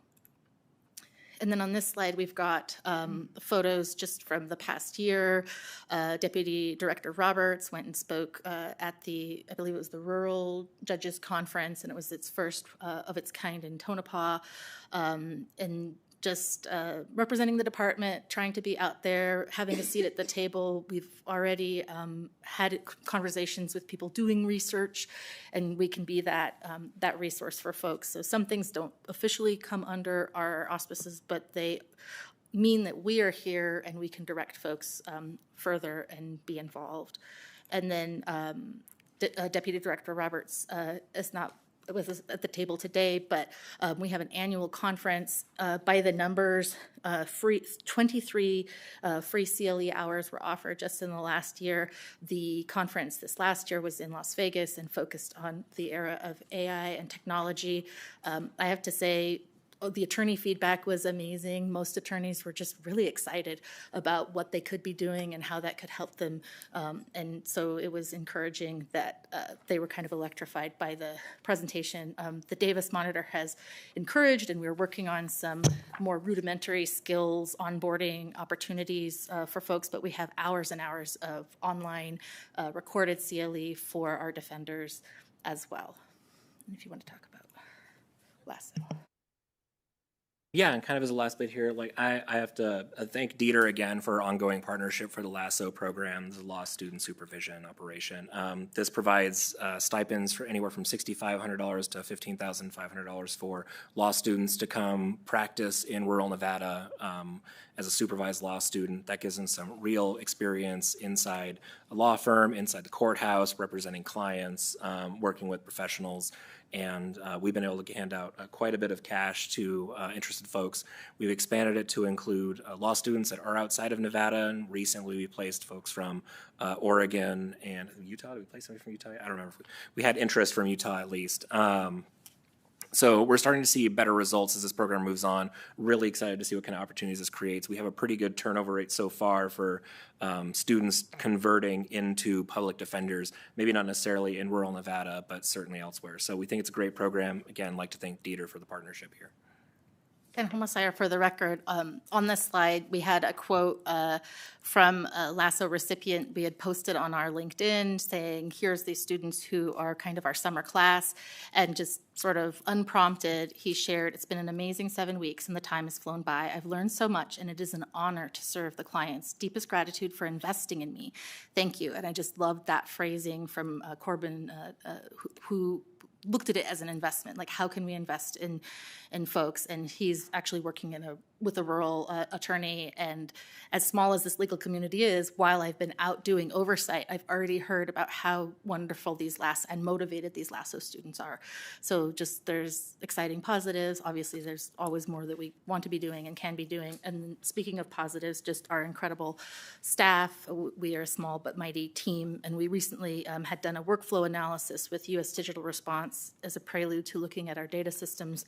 And one thing that the user experience researchers who are volunteering their time noticed is just how much work everyone puts in to keep things going. But then they acknowledge that a lot of these things that our staff are having to do are just above and beyond the call, and we really don't want to burn out our dedicated folks. And so we appreciate any legislative support in continuing to do good work, but then also not overburdening folks. And with that, we're happy to answer any questions you may have. All right, thank you. Questions from members of the committee? All right, I just have one question. I'll try to keep it brief because I know that the hour is getting very late and we still have an agenda item to go through, which is also very important. But I thought it was really interesting that you mentioned having private meeting spaces for clients. And I'm wondering, in most of the communities where you need those, do these spaces even exist and you just need money to reimburse the person who you would utilize the space from, or do they not even exist? Thank you for the question. Homa Sayar for the record. A lot of these areas, the spaces simply don't exist. I was in a court just 2 weeks ago where every time the attorney wanted to speak to his client, the judge, the DA, all the audience had to exit the courtroom and sit outside and wait until they were done speaking to each other, because that was the courtroom was the only space that they had for that purpose. We have, for example, that was in Wells. In Elko, there's a long table just open to the public where attorneys are meeting with their clients in the presence of maybe other clients. We were informed that, for example, in Mineral County, maybe there is a private space, but is it safe, right? The individual is in the room with their counsel, the door is locked, there's a red button that they can press if they need assistance, but not necessarily anybody nearby. You don't know when that, when that assistance might come. And it is part of Davis as well for folks to have the appropriate spaces to be having those discussions with their clients. So it does not necessarily exist. We do know we've been, for example, in Nye County, there are possible meeting spaces, but they are part of kind of the ambit of judicial chambers. And so some of the defense attorneys report that they have to ask the judge for permission to go and use maybe that jury waiting room when it's not in use. And then they are possibly being denied. So, we joke sometimes about, maybe we need like the DIDS housing food truck office, this, sort of a mobile thing, because it's just not, there aren't those options out there. And we really do want to make sure that people have space for client meetings. Some courthouses are totally fine, but they also maybe only have 1 or 2 rooms, and we have obviously much more people on calendar for given days. So those are all considerations. Thank you so much. That helps me understand. So with that, I think that answers all of our questions for today. We very much appreciate you being here. And that concludes agenda item number 9. We'll move to agenda item number 10 and hear from our partners preventing sexual violence and interpersonal violence. I'm not sure if you guys are presenting together. We've split. Great. We will go in the order of the agenda, starting with the Coalition to End Sexual and Domestic Violence.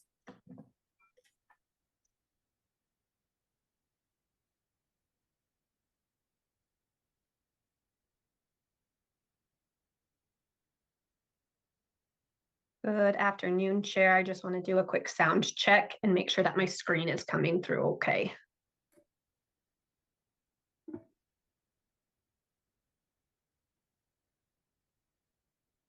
We can see you and your presentation now. Okay, perfect. Thank you so much, Chair and the committee. After a long day, we appreciate you sticking with us. I am Elizabeth Abdur-Rahim, the Chief Executive Officer of the Nevada Coalition to End Domestic and Sexual Violence, and I'm pleased to be here today with Serena Evans. Good afternoon, Chair and members of the committee. For the record, my name is Serena Evans, and I am the Policy Director for the Nevada Coalition to End Domestic and Sexual Violence. Thank you all so much for the opportunity to present, especially after a long but very important agenda and day. We will be sure to be brief and not take up too much of your time. There we go. Sorry about that. So Nevada continues to rank 5th in the nation for rates of domestic violence. This has been a steady ranking for the past few years. We have, however, moved from 2nd to 5th for rapes per capita, which is great news and positive movement and direction. I won't read, all the statistics, but we are seeing a steady increase or a steady level of victim survivors who are seeking services from our domestic and sexual violence service providers throughout the state. These numbers are often larger than what we're seeing in reported numbers to law enforcement. We know that many victim survivors don't call law enforcement for intervention. And we know that many, many victim survivors also go without seeking supportive services within the community, particularly higher rates within our marginalized communities. So Black and Brown communities, the LGBTQIA+ community, they are often not seeking services from our traditional violence prevention and intervention programs. Every year, NNEDV, which is the national coalition, conducts a 24-hour census to get a snapshot of what is happening across the country. And so in one 24-hour period here in Nevada, this took place on September 10th of last year, 451 victim survivors were served in a 24-hour period.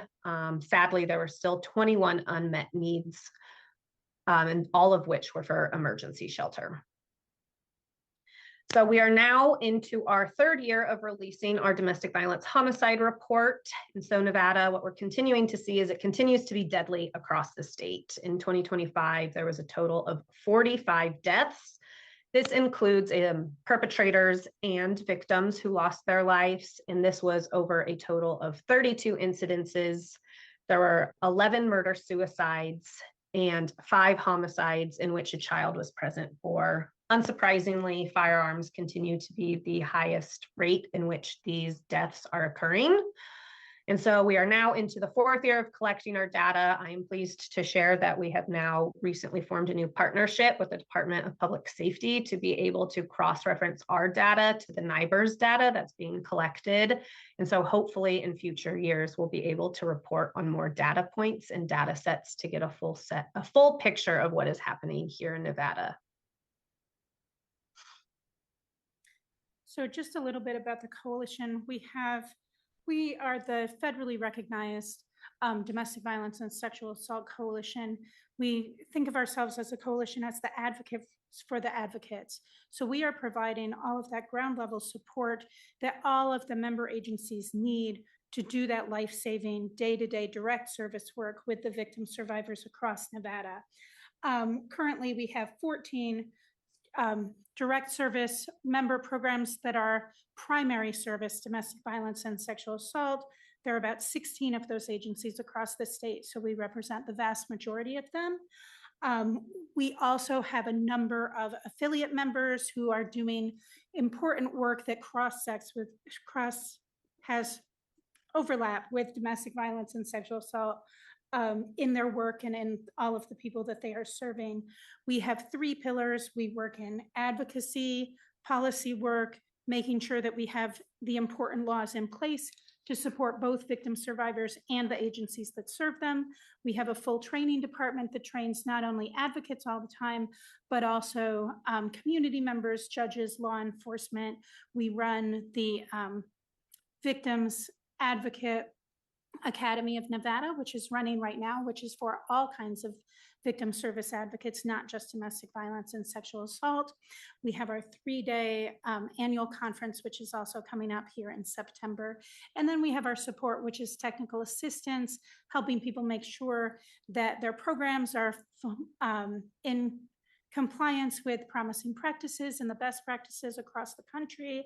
We do help agencies with self-assessments. We help agencies with operational issues, as well as anything that might come up in that space of technical assistance. We also run a number of things. So we have coordinated meetings across the months with all of our executive leaderships of our program members. We operate in a model of shared decision-making so that we make sure that what we're advocating for is what all of our program members need across the state. We also have a lot of peer groups that work. We have sexual assault advocate peer groups that come together to support each other in the vast. Often advocates are working sort of alone out in different spaces. So these peer groups really help to keep them connected. We also work with the Indigenous community in weaving communities together with our advocates who are working in our tribes and colonies around the state. And that includes the work on the missing and murdered Indigenous relatives situations that we know are so vital here in Nevada. We have our public policy task force So everything that we put forward in the legislative session has to come through our public policy task force and be endorsed by all of the members of that task force. And we get a really broad cross-section of program members and intersectional partners engaging with that task force. And then we engage on a number of statewide committees, including the Attorney General's Committee on Domestic Violence and Sexual Assault, the Human Trafficking Statewide Task Force. We are currently chairing the Committee on Responses to Power-Based Violence in Schools. We are on the Southern and Northern Maternal Mortality Committees, and a number of other places where it is helpful to have that statewide view of what is happening in the areas of interpersonal violence.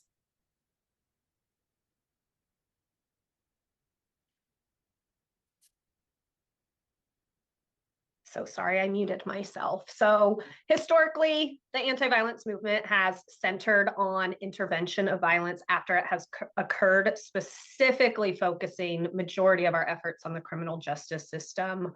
This puts an over-reliance and an over-trust in our criminal justice system. They do a wonderful job of responding, but the criminal justice system does not fit all the needs of every victim survivor. And many victim survivors choose not to engage in the criminal justice system. So in recent years, I would say really the last 2 legislative sessions, we at the coalition have made an intentional shift to broaden our advocacy to really look at more upstream preventative strategies that reduce the risk factors for violence in our community, rather than looking at how do we respond after violence has already occurred. And so one of the ways that we do that is through our statewide economic justice work group, where we have, I think, up to 27 collaborative partners that work in what I like to call non-traditional violence prevention agencies. So housing agencies, reproductive access agencies, workers' rights. And so over the years, we've really honed in on 5 priority buckets or priority policy areas that we really focus on. Those being housing, workers' rights, reproductive health care, access to healthcare, and revenue. So I'm sure many of you on the committee have seen us showing up in legislative sessions on various policies under these buckets. We're really trying to get Nevada out of those top ranking states for the rates of violence. And we know that we do that through upstream preventative measures. And so we've really been focusing on that. I would just add to that we've heard so much today about the importance of data. And one of the things that we're working on in terms of becoming proactive is creating a data dashboard that will show the inequities around specifically prevention work and specifically rape prevention work. And so we are building at this moment that data dashboard so that everyone will have access to that information, and we can really see where the gaps are in our prevention work around the state, and then choose the best fit evidence-based solutions to try to meet those gaps. And I think that's a really great sort of example of how we're shifting from this triage mentality to a prevention mentality. So, as I mentioned, we are the Coalition for Domestic Violence and Sexual Assault. Many states, about half of the states, this is what we are, which is a dual coalition. We became a dual coalition here in Nevada in 2017. And one of the things that became so glaringly obvious at that point is that we have really underdeveloped resources for sexual assault survivors here in the state of Nevada. And currently, we only have 1 standalone rape crisis center in the entire state, which is Signs of Hope. We have many dual programs, but many of them have opened their doors to sexual assault survivors to the domestic violence services.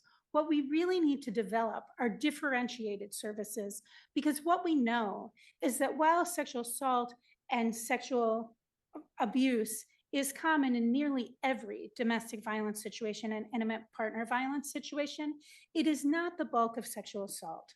When we look at the evidence, somewhere between 76 and 60% of all sexual assault, while it is happening by people that often the victim knows, it is not intimate partner violence. It does not have the same power and control dynamics often that domestic violence has, and those victims need different services. So we have come a long way. Since 2017, most of our agencies have become dual agencies. So now in every state, in every county in our state, a sexual assault victim can get a confidential advocate to go with them to forensic exams, to walk with them through legal processes if they're going into those processes. But I think one of the things we need to recognize is that so often sexual assault victims are staying out of that option, and they need different services. And we really need to be working as a state to build up those services. And so that is something that we have really been working with our agencies on. And we continue to work with our agencies on, but we want to continue to raise this issue as a place where we are sort of underdeveloped here in Nevada.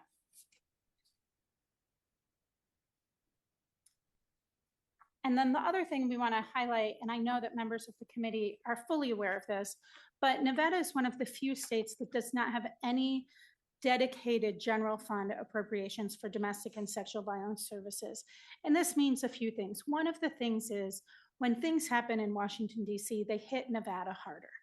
So currently we are looking at a climate of federal funding gaps, federal funding delays, and federal funding decreases.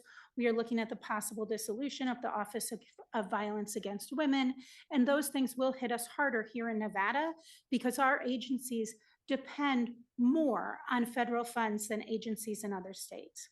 The only state funding we have is marriage license funding. It is a $50 fee on each marriage license across the state, and then it goes into a pool and is allocated by DCFS through a formula that where smaller counties receive a set amount, and then larger counties, it depends more on the population, and it can get divided up between more than one agency, up to 2 agencies for domestic violence and 2 agencies for sexual assault.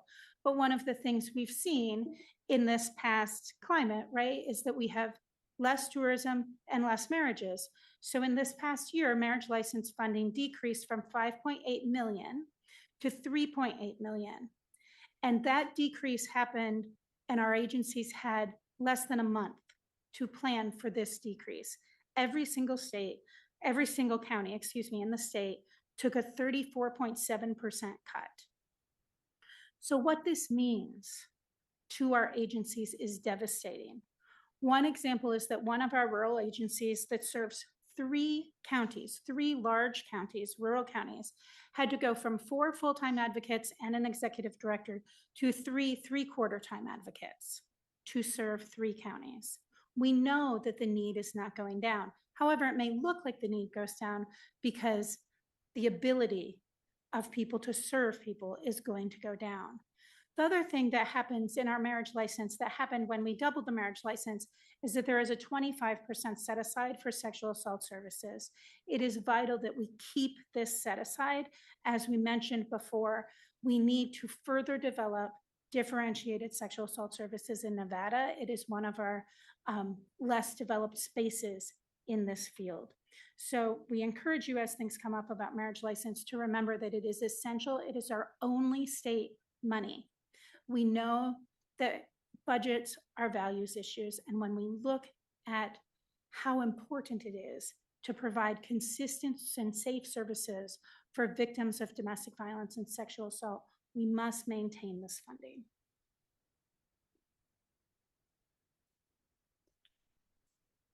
And then most pressing challenges / recommendations, I guess we could call them, but declining and delayed funding. So as Elizabeth mentioned, marriage license funding is down. We're seeing a delay in the funding that is released at the federal level.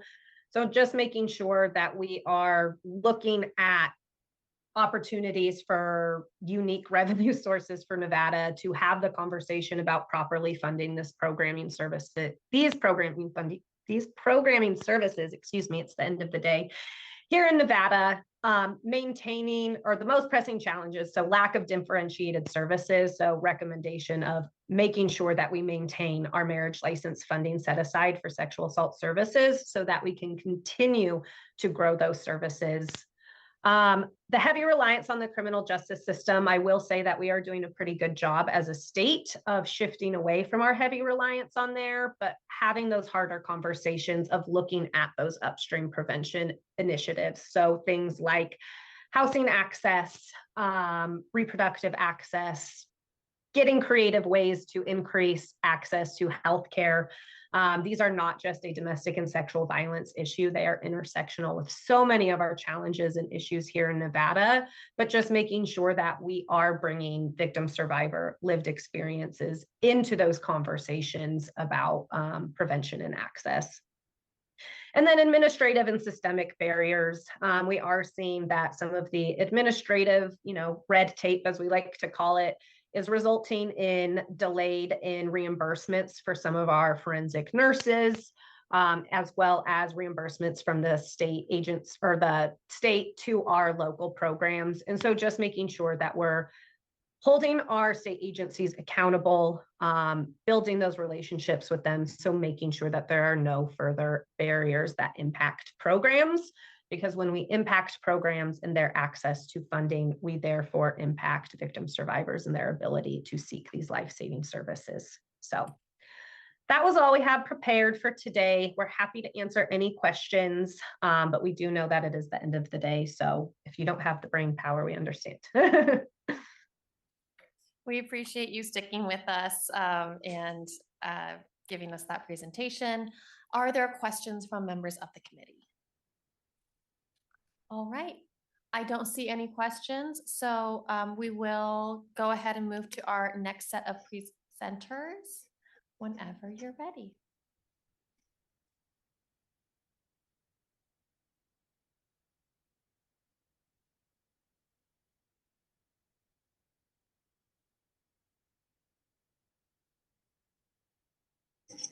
Thank you, members of the committee. Liz Ortenberger, for the record, I'm the CEO of SafeNest. We are Nevada's largest domestic and sexual violence provider, serving over 16,000 clients a year, over 200,000 services. I'm excited today to share with you, as I shared with Chair Scheibel in the breakfast room this morning, there is data available. For the first time really in my time working in this industry for 10 years, we have reliable data coming out of the FBI. And I'm gonna walk through some of that today because I believe it will be helpful. Is it up? Can you guys see my presentation? Okay, so when we look at public safety and it beginning at home, so when the FBI pulls data, they pull data in 3 distinct categories: crimes against humanity, crimes against a person, and crimes against property. That makes up about 85% of all crime within a state. For Nevada, that was almost 100,000 crimes in 2024. When we break that down, when we break that down into what that looks like as it relates to domestic violence, 38% of that crime is done by an intimate partner or family member. Another 17% of that crime is done by a friend or acquaintance of that victim.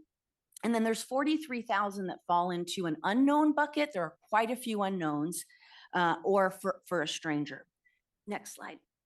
When we look at that even more specifically as it relates particularly to trafficking and to sexual assault, because we walk through this data a lot. So if we look at the 4th line down, 136 of the 178 trafficking cases tracked by the FBI in 2024 were domestic violence. Of that, 55 of the 85 were youth. The largest category of sex trafficking offenses that we have in the state are girls ages 15 to 17 being trafficked by a friend or acquaintance. When we move down to the next line, 2024 of the 2,621 sexual assault cases in the state were domestic violence. Of that, 1,226 were youth. Of the 1,370 total youth cases were also domestic violence.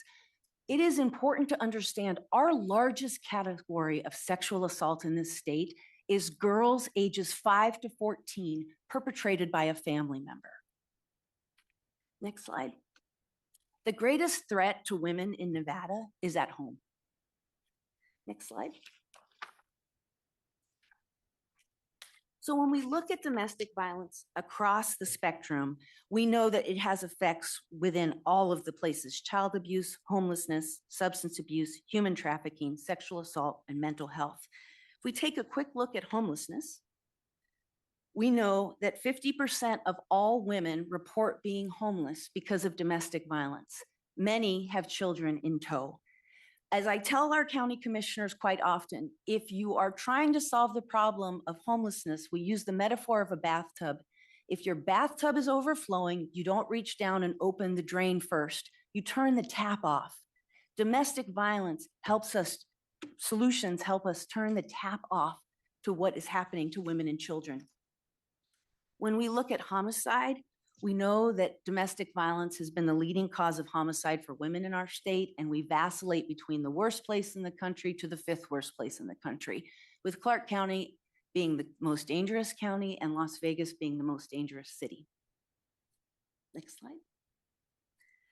When we look at domestic violence across the system, we know that it has effects in almost every part of our criminal system, our healthcare system, our education system, and beyond. One of the things that we tried to do, next slide, was to really understand the cost of domestic violence for the state of Nevada. Because if I came to you every session and said, hey, I need a $600 million fiscal note to deal with domestic violence, we would all understand the cost. But because this is fragmented out across our system, we used a specific way to look at the total cost of domestic violence in the state of Nevada. This is a sweeping $300 million to $1 billion a year. So we think $650 million is probably the right working number. Next slide. How did we get there? We combined all the reported public things that we could find, public data related to that, published correctional costs, and national economic research.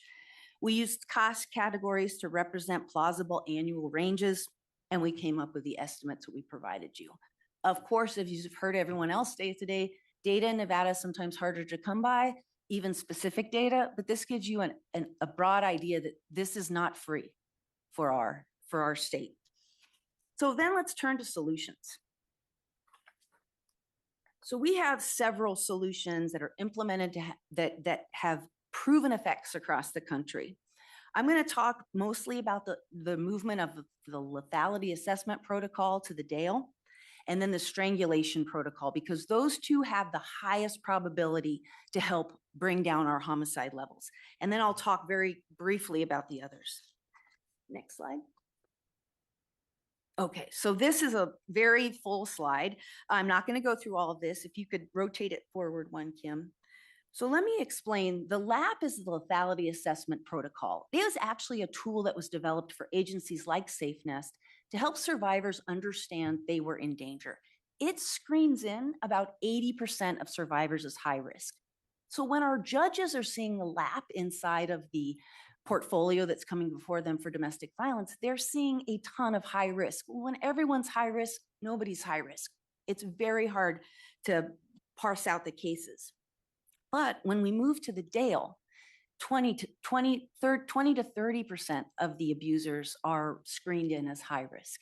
This gives the judges a much better opportunity to not allow those cases to drop. It also helps our district attorneys understand which cases are most dangerous. Moving from the LAP to the Dale also comes with a full training program. So judges get trained, prosecutors get trained, law enforcement gets trained, agencies like SafeNest, Signs of Hope, everybody gets trained in this dynamic so that we are all talking about the same thing. Why this matters? When we look across the vast data, there's only a small portion of abusers, 20 to 25%, that are really perpetrating this high risk associated with mass shooters, cop killers, and homicides. We're not catching them because the way we are screening them in is in too big of a pool. IPV is the intimate partner violence is the single largest risk factor for intimate partner femicide. So preceding this, strangulation is incredibly helpful for us to understand that. That is screened in the Dale. It is less screened in the LAP. So 67% of women murdered in Nevada in 2024 were killed by someone known to them. We think that number is higher because there is a large set of unknowns within the data set from the FBI, which I'm sure as the years go on, law enforcement agencies will get better. Next slide, Kim. So what does this look like for Nevada? We would have a policy implementation period. We would have to pilot this in certain places. Point of fact, Elko is already using this, and I have a conversation with their district attorney later this week to talk about how it's going. They've been using it for about 2 years. This would be statewide. It would expand collaboration. One of the places we struggle in Nevada is this idea that law enforcement holds the whole in this space, and their unwillingness to work with partners like Kim and I at Signs of Hope and Safe Nest to strengthen what they're able to do for survivors, but also just the work. Strengthen the offender accountability. The DALE is often used as offenders are going through the classes one-on-one with a counselor to talk about the harm they have caused. Next slide. Connect with victims. So when we do, when we only have 20% of our victims being screened in as high risk, then we're able to connect with those victims rapidly and quickly. When law enforcement is going, hey, here's our 20 high-risk survivors or 20% of our high-risk survivors, then that is a call out to agencies like Safe Nest to get in there and get that work happening to put a safety net around that survivor. It's protecting for children. We know children suffer immensely from being in a domestic violence household. So when those are high-risk households, we'll be able to get to those children faster. And we'll be able to measure the outcomes. SafeNest has been using the DALE as a screening mechanism for our shelter for years, and the research that we see and the outcomes that we see from that is incredibly helpful. Imagine having that statewide. Imagine a survivor in White Pine who comes in as high risk and maybe that agency can't respond or that law enforcement can't respond. We can put out a statewide, hey, we need support in White Pine for a high risk client. This is no longer in the shadows. This is no longer just an informal call from one agency to another. This is upfront. We understand this and everybody's jumping in to help. The expected outcomes from this would be fewer repeat incidents, increased victim safety, improved offender accountability, reduced homicides, and stronger data-driven prevention and response system. This would carry a fiscal note because this will be a statewide intervention. We would need to bring in the Jeannie Geiger Center that does all of the training and the work in this space. Next slide, Kim. Statewide implementation would be several years, probably 3 to 5 years to get full statewide implementation. We would also need resources so that the law enforcement agencies can update their prospective systems to carry the DALE versus the LAP. Moving on from, oh, no, I got a couple more things. So there are 74 police departments across 10 states that have implemented the DALE. San Antonio is the largest, has implemented the DALE to date. And as I mentioned, Elko is using the DALE. Cleveland data. In Cleveland, so Cleveland's been using it the longest. They provided a 3-year report. 4,046 DALE assessments were completed. 382 officers had used the tool. 46% of cases were identified as high risk and referred for enhanced review. The DALE successfully identified victims with the strongest known homicide risk factors. That's critical. That is the critical piece. In San Antonio, the DALE is not being used in isolation. They have used it to build out an entire safety net for high-risk domestic violence survivors. Next slide. With that, I will switch to strangulation protocol. So many of you have heard me speak about strangulation before. We have successfully, as a state, we were the 4th state in the country to fund non-fatal strangulation exams so that we could better prosecute these cases. And now it's time to take it one step further. So go ahead, next slide. I recommend that we create a statewide strangulation steering committee to have a uniform protocol across every jurisdiction for survivors who are strangled. The purpose of this will be develop a streamlined system without any variation from county to county. The committee charge would be to create just that, and they would deliver that within 12 months. Next slide. The committee membership would be vast, as many of the committees that we've created over the years. All of the right players and stakeholders would be at the table to create this committee, including survivor voices. Next slide. The responsibilities are just as they are laid out here, establishing the committee and bringing that to life and bringing the protocol to life for the legislature to then eventually mandate a strangulation protocol. Why this matters. Next slide. Women who are strangled once are 750% higher risk of being murdered. That's on first strangulation. Every strangulation thereafter increases their risk of being murdered.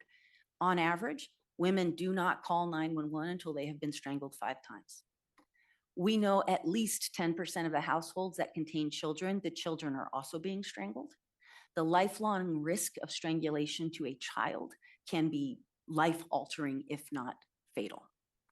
There is a strong correlation between mass shooters and strangulation, and a strong correlation between cop killers and strangulation. This is not just a domestic violence issue, this is a massive community safety issue, and a statewide protocol would make us all safer. Next slide. Other recommendations.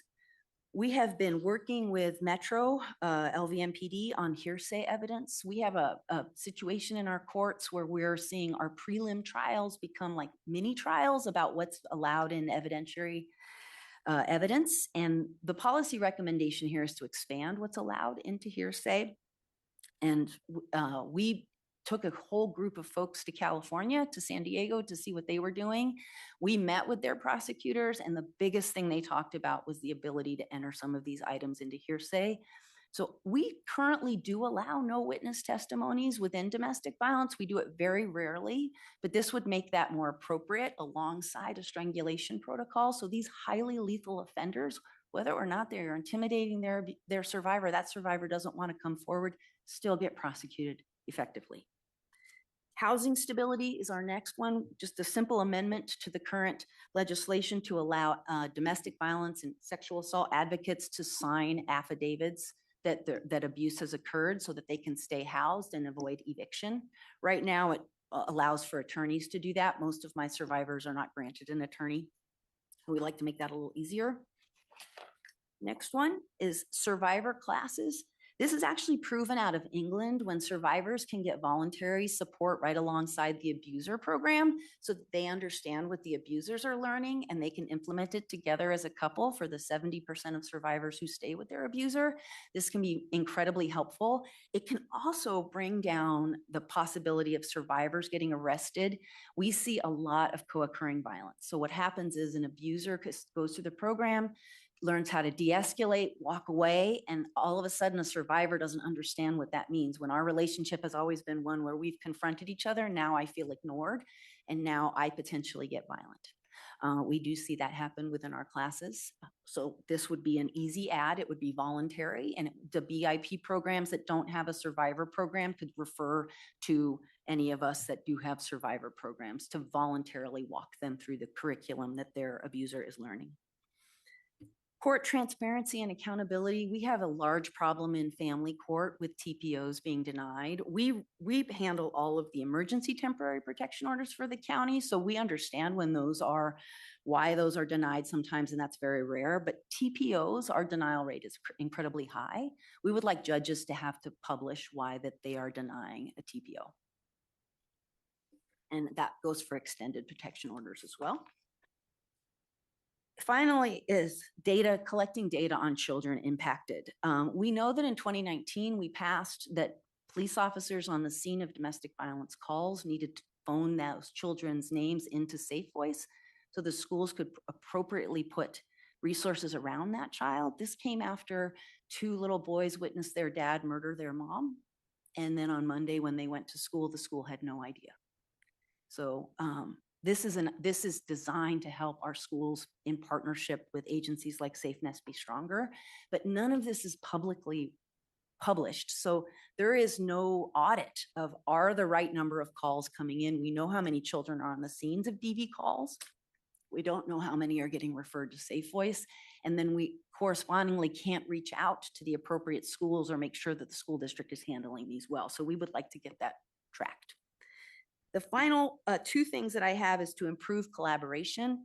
Last session, we passed SB 125, which allowed the Resiliency Center to work with police. We would like to add Safe Nest to that legislation. We still have barriers working with our law enforcement that is based on them not wanting to share information. So for example, in Clark County, where we have the majority of all domestic violence and homicides, there is no publicly facing fatality review committee to actually truly understand what is going on and what, if anything, are the roles of agencies like Safe Nest in helping prevent that, but how can we all strengthen this? And the last thing that we would ask for is that we recognize affiliated family justice centers inside the legislation. This has been a best practice across the country for states that have opened or opening affiliated family justice centers. And we are incredibly excited that our ribbon cutting will be October 15th. So we will be in that space as an affiliated family justice center. And that is all I have. Thank you. Well, I think that was quite comprehensive, so thank you. Questions from members of the committee?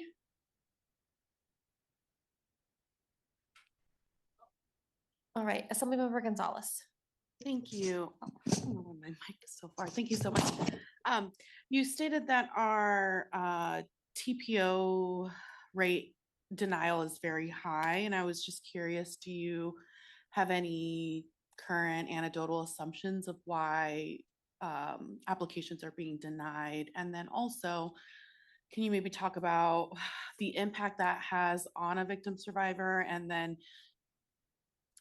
maybe do they then reapply, or kind of like what danger does that put them in when their TPOs are denied? Yeah, thank you for the question. Liz Ortenberger for the record. So our understanding, because we do have advocates down in family court, is it's typically judges are not trained completely to understand the guise in which they're able to deny a TPO. So judicial training, I think, would be an incredibly important part of that. And what happens is I have done ride-alongs with Metro, and I have full confidence that our law enforcement is doing a great job on the scene. A lot of times then that secondary system contact is at family court. And when that is a negative experience, they do not proceed. So it's kind of like the first time you have that negative experience. And whether or not we all want to believe we're the system, in a survivor's eyes, we are all kind of in that same body together. So it's very detrimental. We get a lot of survivors in which the children have also sustained abuse, in which the TPO is denied. And we can all go back and look at the cases where a TPO is denied and then the survivor has been murdered. I think we had at least 2 of those last year, if not more. So this is incredibly detrimental and very scary. Going to get a TPO is not an easy process for a survivor. We offer them virtually out of our office so that folks do not have to go into family court. But if you choose to go to family court, oftentimes you're sitting right next to your abuser in the waiting room. And so the whole process is scary, and then to be denied. Oftentimes, we also find judges don't understand why a survivor isn't telling a linear story. This is someone that's experienced strangulation and head trauma, which is pretty common. Then they may have blacked out during parts of this. And so judicial training has to be part of it, but helping getting those TPO published will help kind of guide that training. And I'll give you, Orlando had a lot of success with this. Orlando was, once a TPO was denied, Orlando would reach out to the survivor, do a DALE, a danger assessment law enforcement, not looking to have that judgment changed by the judge, but as a training mechanism, sending that back to the judge and saying, hey, just so you're aware, this is the risk profile of the client you just denied that TPO on. And they got a lot of traction on that. So there are ways to do this, but that's what we understand anecdotally. They do not publish data. Barbara Buckley at Legal Aid is probably the best source of actual denial rates, but we believe it's about 35 to 50%. Thank you, Follow-up Chair. Thank you so much. Thank you for that informative. I think that I would agree, if you're going through that situation, you have that negative, that first negative, right? Even with the police showing up and them not believing the person who's perpetrating the actual violence can be very detrimental. When you say published, what can you explain what that means? Like, we're not obviously publishing information on their TPOs, right? But can you talk more about what that means, and does that come with like, are you saying like a statewide publishing mechanism, or what specifically do you mean by published, or do you just mean that that judge is telling that person why it was denied? Yeah, so we're looking for insight into why these TPOs are being denied, and what that actual reporting mechanism would look like would have to be scrubbed of identifiable information, obviously. But what are the categories in which you're giving this denial? What's the reason for this denial, so that we can start to track that, and then that will inform a better judicial training. But it will also hold judges a little bit more accountable when you have to explain why you're denying it. Thank you so much. And then my last question, you were saying that in one of the places that they were putting that Dale score retroactively, I'm wondering, is there anywhere that puts that score on there proactively, so that a judge can look at this and say, oh, this person is in a very volatile situation, versus them just denying the TPO? Yes, absolutely. So the 10 police departments that are actively using the Dale, so Cleveland is the one that's been using it the longest. It is part of that record. So the survivor can ask for it if it's, for whatever reason, it's not in their TPO application, but it can also come out of the police report because it would be in that report. Thank you. And then just my last question, are TPOs permanent? Is this something that, you know, a person can apply for, get denied, and then, to your point, there's a homicide, right? How far back can they look to see if there was ever a TPO filed and denied? Thank you. Liz Ortenberger, keep forgetting to say that part. So TPOs are for 45 days, and survivors can renew a TPO. They can also go after an extended protection order, which has a longer period of time. And then that is when resources can actually change hands, with child support and things like that can become part of that extended protection order. So TPOs are 45 days. It can be renewed. And then usually we work with survivors to go after an extended protection order, which the denial rate on those is about 85%.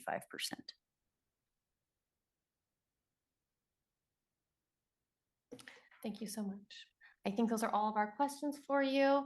And we are excited to welcome our partners from Signs of Hope to give their presentation. Please go ahead when you're ready.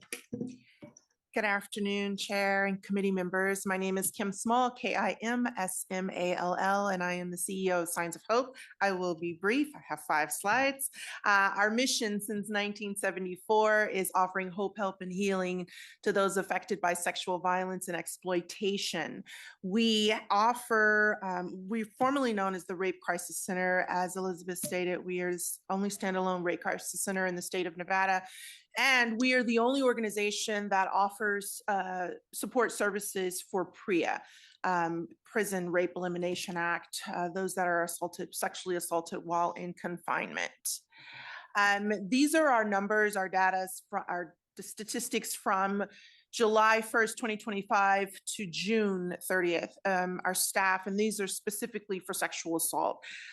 Staff responded to over 4,000 hours of hotline calls. We have 2, one dedicated for sexual assault, and over 4,000 calls handled during regular business hours, since it's a 24/7 hotline. And we provided over 1,400 counseling sessions for sexual violence and human trafficking survivors and their families. So we do offer counseling service to those that are, I don't know, I can't think at the end of the day, vicarious trauma, as well as support groups. As we depend on our volunteers who provide over 5,000 hours of service, either on the hotline, offering help in doing outreach. We do a lot of prevention and education, and we have folks that come into the office to assist us as well. And over 200 victims served at Nevada Health Right, which is a clinic down the street from our office that provides forensic exams to victims of sexual assault. Some of the challenges that we're facing, and Elizabeth and Liz has already stated them, are shelter needs. This is a huge, huge issue. We depend on our partners such as Safe Nest to provide emergency shelter to our victims. But again, these are domestic violence shelters. And so we can't ask them to save us beds because there, of course, as you heard from Liz, there's a need there for domestic violence. So finding shelter for our victims of sexual assault is a huge challenge. It is not opportune to place them in hotels, which we often have to do because that's oftentimes where their victimization has occurred.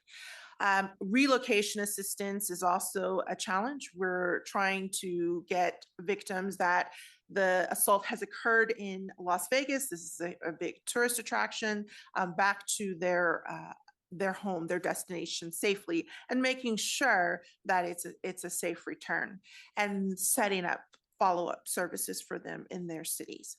Transportation assistance. We spend upwards of $2,000 a month on Lyft rides, even if it's from UMC down to Nevada Health Right, which is, I believe, literally 3 blocks. We lift a victim or lifting them to Safe Nest. Delays in grant funding reimbursement, as Elizabeth has stated. We had a contract with the state for PREA-related services that provided education and to both juveniles as well as staff in incarceration. And last month, we received payments dating back to August of 2025. And then sustainable funding to increase staff capacity. And I'll talk a little bit about that with this slide. As you'll see, 90% of our funding, it comes from federal government. It is passed through the state. We have 2 OVC grants that are provided by the DOJ. And a lot of our funding is hinged on grants that are restricted to certain departments. Recently, as Elizabeth stated, our marriage license funding was cut by 40%. And in a month, I had to play Tetris. I don't know if you're old enough to remember that game, but I had to rob Peter to pay Paul and figure out how to make ends meet and move things around and return a budget back to the state. And unfortunately, we did have one of our after hours part-time crisis advocates that we had to let go because of the funding cuts. The demand is not decreasing. It is increasing. The capacity is not. And so we're looking for help with how do we continue to do the work that we've done for 52 years with dwindling staff. Because again, the demand is still there. And so I will stop there and thank you for your time and ask for any questions. All right, do we have questions from members of the committee? I just want to clarify the reduction in funding for marriage licenses. That's due to fewer people seeking marriage licenses. Yes. Elizabeth Abdur-Rahim. Sorry. Yes, it is exactly that. Fewer marriage licenses were sold. The agency slightly overestimated last year. So the allocations that were made last year, actually, they did not see that revenue come in as expected. So they needed to make up for the shortfall of last year. They also needed to then make the allocations for this year. And then it is part of the NRS that says that they have to have 90 days reserve. So they have to build that reserve back up. They have to pay back what was overestimated from last year and then make the allocations going forward so that they don't find themselves in the same position next year. Thank you so much. All right. Not seeing any other questions from the committee. We want to thank you, especially for staying with us through the end of the day. I always feel bad for the last presenters because I know it can start to feel rushed, but it was really important to me that we heard from all of you today and that we have your policy recommendations included in our body of recommendations to consider. So we appreciate you staying and taking the time with us. That will close out agenda item number 10. That takes us to agenda item number 11, our second period of public comment. I think there is still somebody in Carson City looking to give public comment, so we will go there first for public comment. Good afternoon. Thank you, Madam Chair. Tanya Brown, TONJA, BROWN, Advocates for the Inmates and the Innocent. I emailed you a public comment for this agenda item pertaining to agenda item 3A, dealing with the in-custody deaths. It's actually the deposition of Dr. Karen Gatney. I think it can answer some of the questions that some of the members were asking about today. They have the Utilization Review Committee. They're the ones who authorize when people get the treatment. And what the agenda or the presenters did not present, and I thought was interesting, is that there was no mention at all of lack of medical care on deaths caused from lack of medical care. Anyways, I have sent that to you. When you look at it, the deposition starts on page 8. But when I put in the numbers for you to look at in some of the areas, I'm referring to the deposition page number and not the PDF file page number because there's 8 ahead of that. And some of that's from, like, I submitted that to the legislature back in 2012. And it actually has the discovery law that I was looking at to have changed, even going back that far. Now that we've said that, I've listened to the public defenders. I love that they're coming in, wanting the open file. And then I'd like to expand on what was said. The importance of open file discovery from moment of arrest through incarceration is simple. It keeps the justice system honest and ensures newly discovered evidence that actually be used to correct errors. When law enforcement, prosecutors, and defense from day one, it prevents hidden information, lost files, and selective disclosures. Open file discovery protects victims by strengthening legitimate convictions, protects prosecutors and officers from Brady violations, and ensures defendants can meaningfully defend themselves. And when newly discovered evidence emerges years later, as it often does, full access to the original file is what makes it possible to prove innocence. Transparency is not a burden. It is a backbone of trustworthy justice. I'm just going to briefly say that in the last 5 years, we have put in public records requests into my brother's case with the Sparks PD. We found newly discovered evidence in that. We found newly discovered evidence in 2009. And in 2024, we found newly discovered exculpatory evidence that the main detective had destroyed, but was found in that file a mention of it. So newly discovered evidence can be found decades later. It was found 36 years later, as a matter of fact. And then, of course, you know, with DNA, genealogy, that could come about years later, and everything needs to be open. And in the event that somebody is exonerated and it led to somebody being incarcerated who have passed away, it could actually help them too. Please have an open file from the moment of arrest through incarceration and even after. Thank you so much. Have a lovely day or evening. Thank you. I don't see anybody else coming forward in Carson City or Las Vegas to give public comment in person. So we'll go to the phones, please, for public comment. To provide public comment, please press *9 to take your place in the queue. Again, if you wish to provide public comment, please press *9.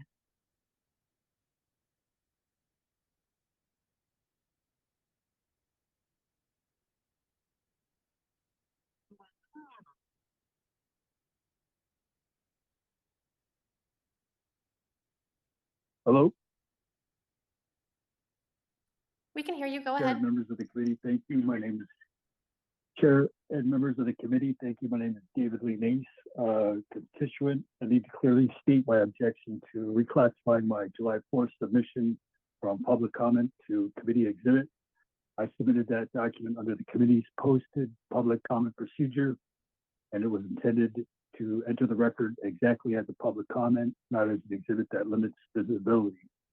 Changes its procedural meaning or reframes it as a supplemental material by submission contains verified data from the treasurer, PERS and JRS, and the 8th Judicial District Court, and vendor records documenting CFA funds classification, unreconciled custodial balances, and structural conflicts between the court trust accounts and the judicial retirement system.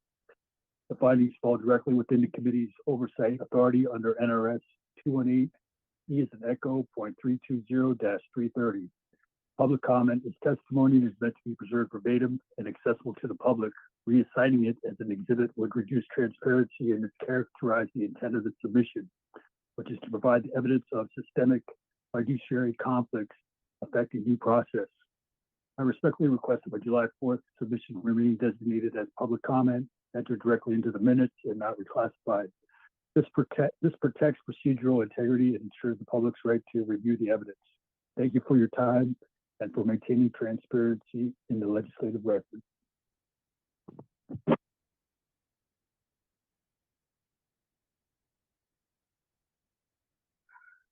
Good afternoon, Chair Scheibel and members of the committee. My name is Anne Marie Grant, and I'm here because my brother Thomas Purdy died a preventable death in the Washoe County Jail. What happened to him was not a medical mystery and not the result of a medical condition he had prior to encountering police. It was asphyxiation during restraint, and the county used a fake diagnosis to cover it up. Thomas was hog-tied, held prone, and piled on by multiple deputies while he was in clear mental health crisis. He told officers he could not breathe. He told them that he had had major lung surgery. He lost consciousness under their weight. Instead of providing medical aid, they kept restraining him until he went into cardiac arrest. That is positional asphyxia, and it is well documented in national standards on restraint-related deaths. Had I done that with a group of my friends, put some person face down and got on their back and neck and they died, I feel like I probably would have got some prison time. And I feel those deputies who did that to my brother should be in the same situation. The Washoe County medical examiner at the time, Laura Knight, did not call it what it was. She used the term excited delirium, a label that is not recognized by the American Medical Association, the American Psychiatric Association, or the American Academy of Emergency Medicine. AAEM has stated clearly that excited delirium lacks scientific validity and should not be used to explain death. Yet this unscientific term was used to justify my brother's death and Nico Smith's death at the Washoe County Jail and shield the county from accountability. This committee needs to understand that excited delirium is a medically baseless term used in an official death investigation to excuse lethal restraint. It erases the role of force, it erased the role of asphyxia, and it erased the truth that Thomas's death was preventable. Thomas was a son, brother, and a human being in crisis. He needed care. Instead, he was hog-tied like a wild animal and asphyxiated to death, and then given a diagnosis that does not exist in legitimate medicine. Nevada cannot allow non-scientific terminology to be used in death investigations, especially in cases involving law enforcement restraint. I'm asking this committee to ensure that excited delirium is formally prohibited in Nevada's medical, legal, and investigative processes, and that the future in-custody death reviews rely on evidence-based forensic standards. Thank you. Chair, the line is open and working. We have no additional callers for public comment. All right, thank you so much. Thank you also to our staff, including AVH, who has been working hard all day to keep this meeting moving along. We very much appreciate you. We have one more meeting coming up in August. Until then, we are adjourned.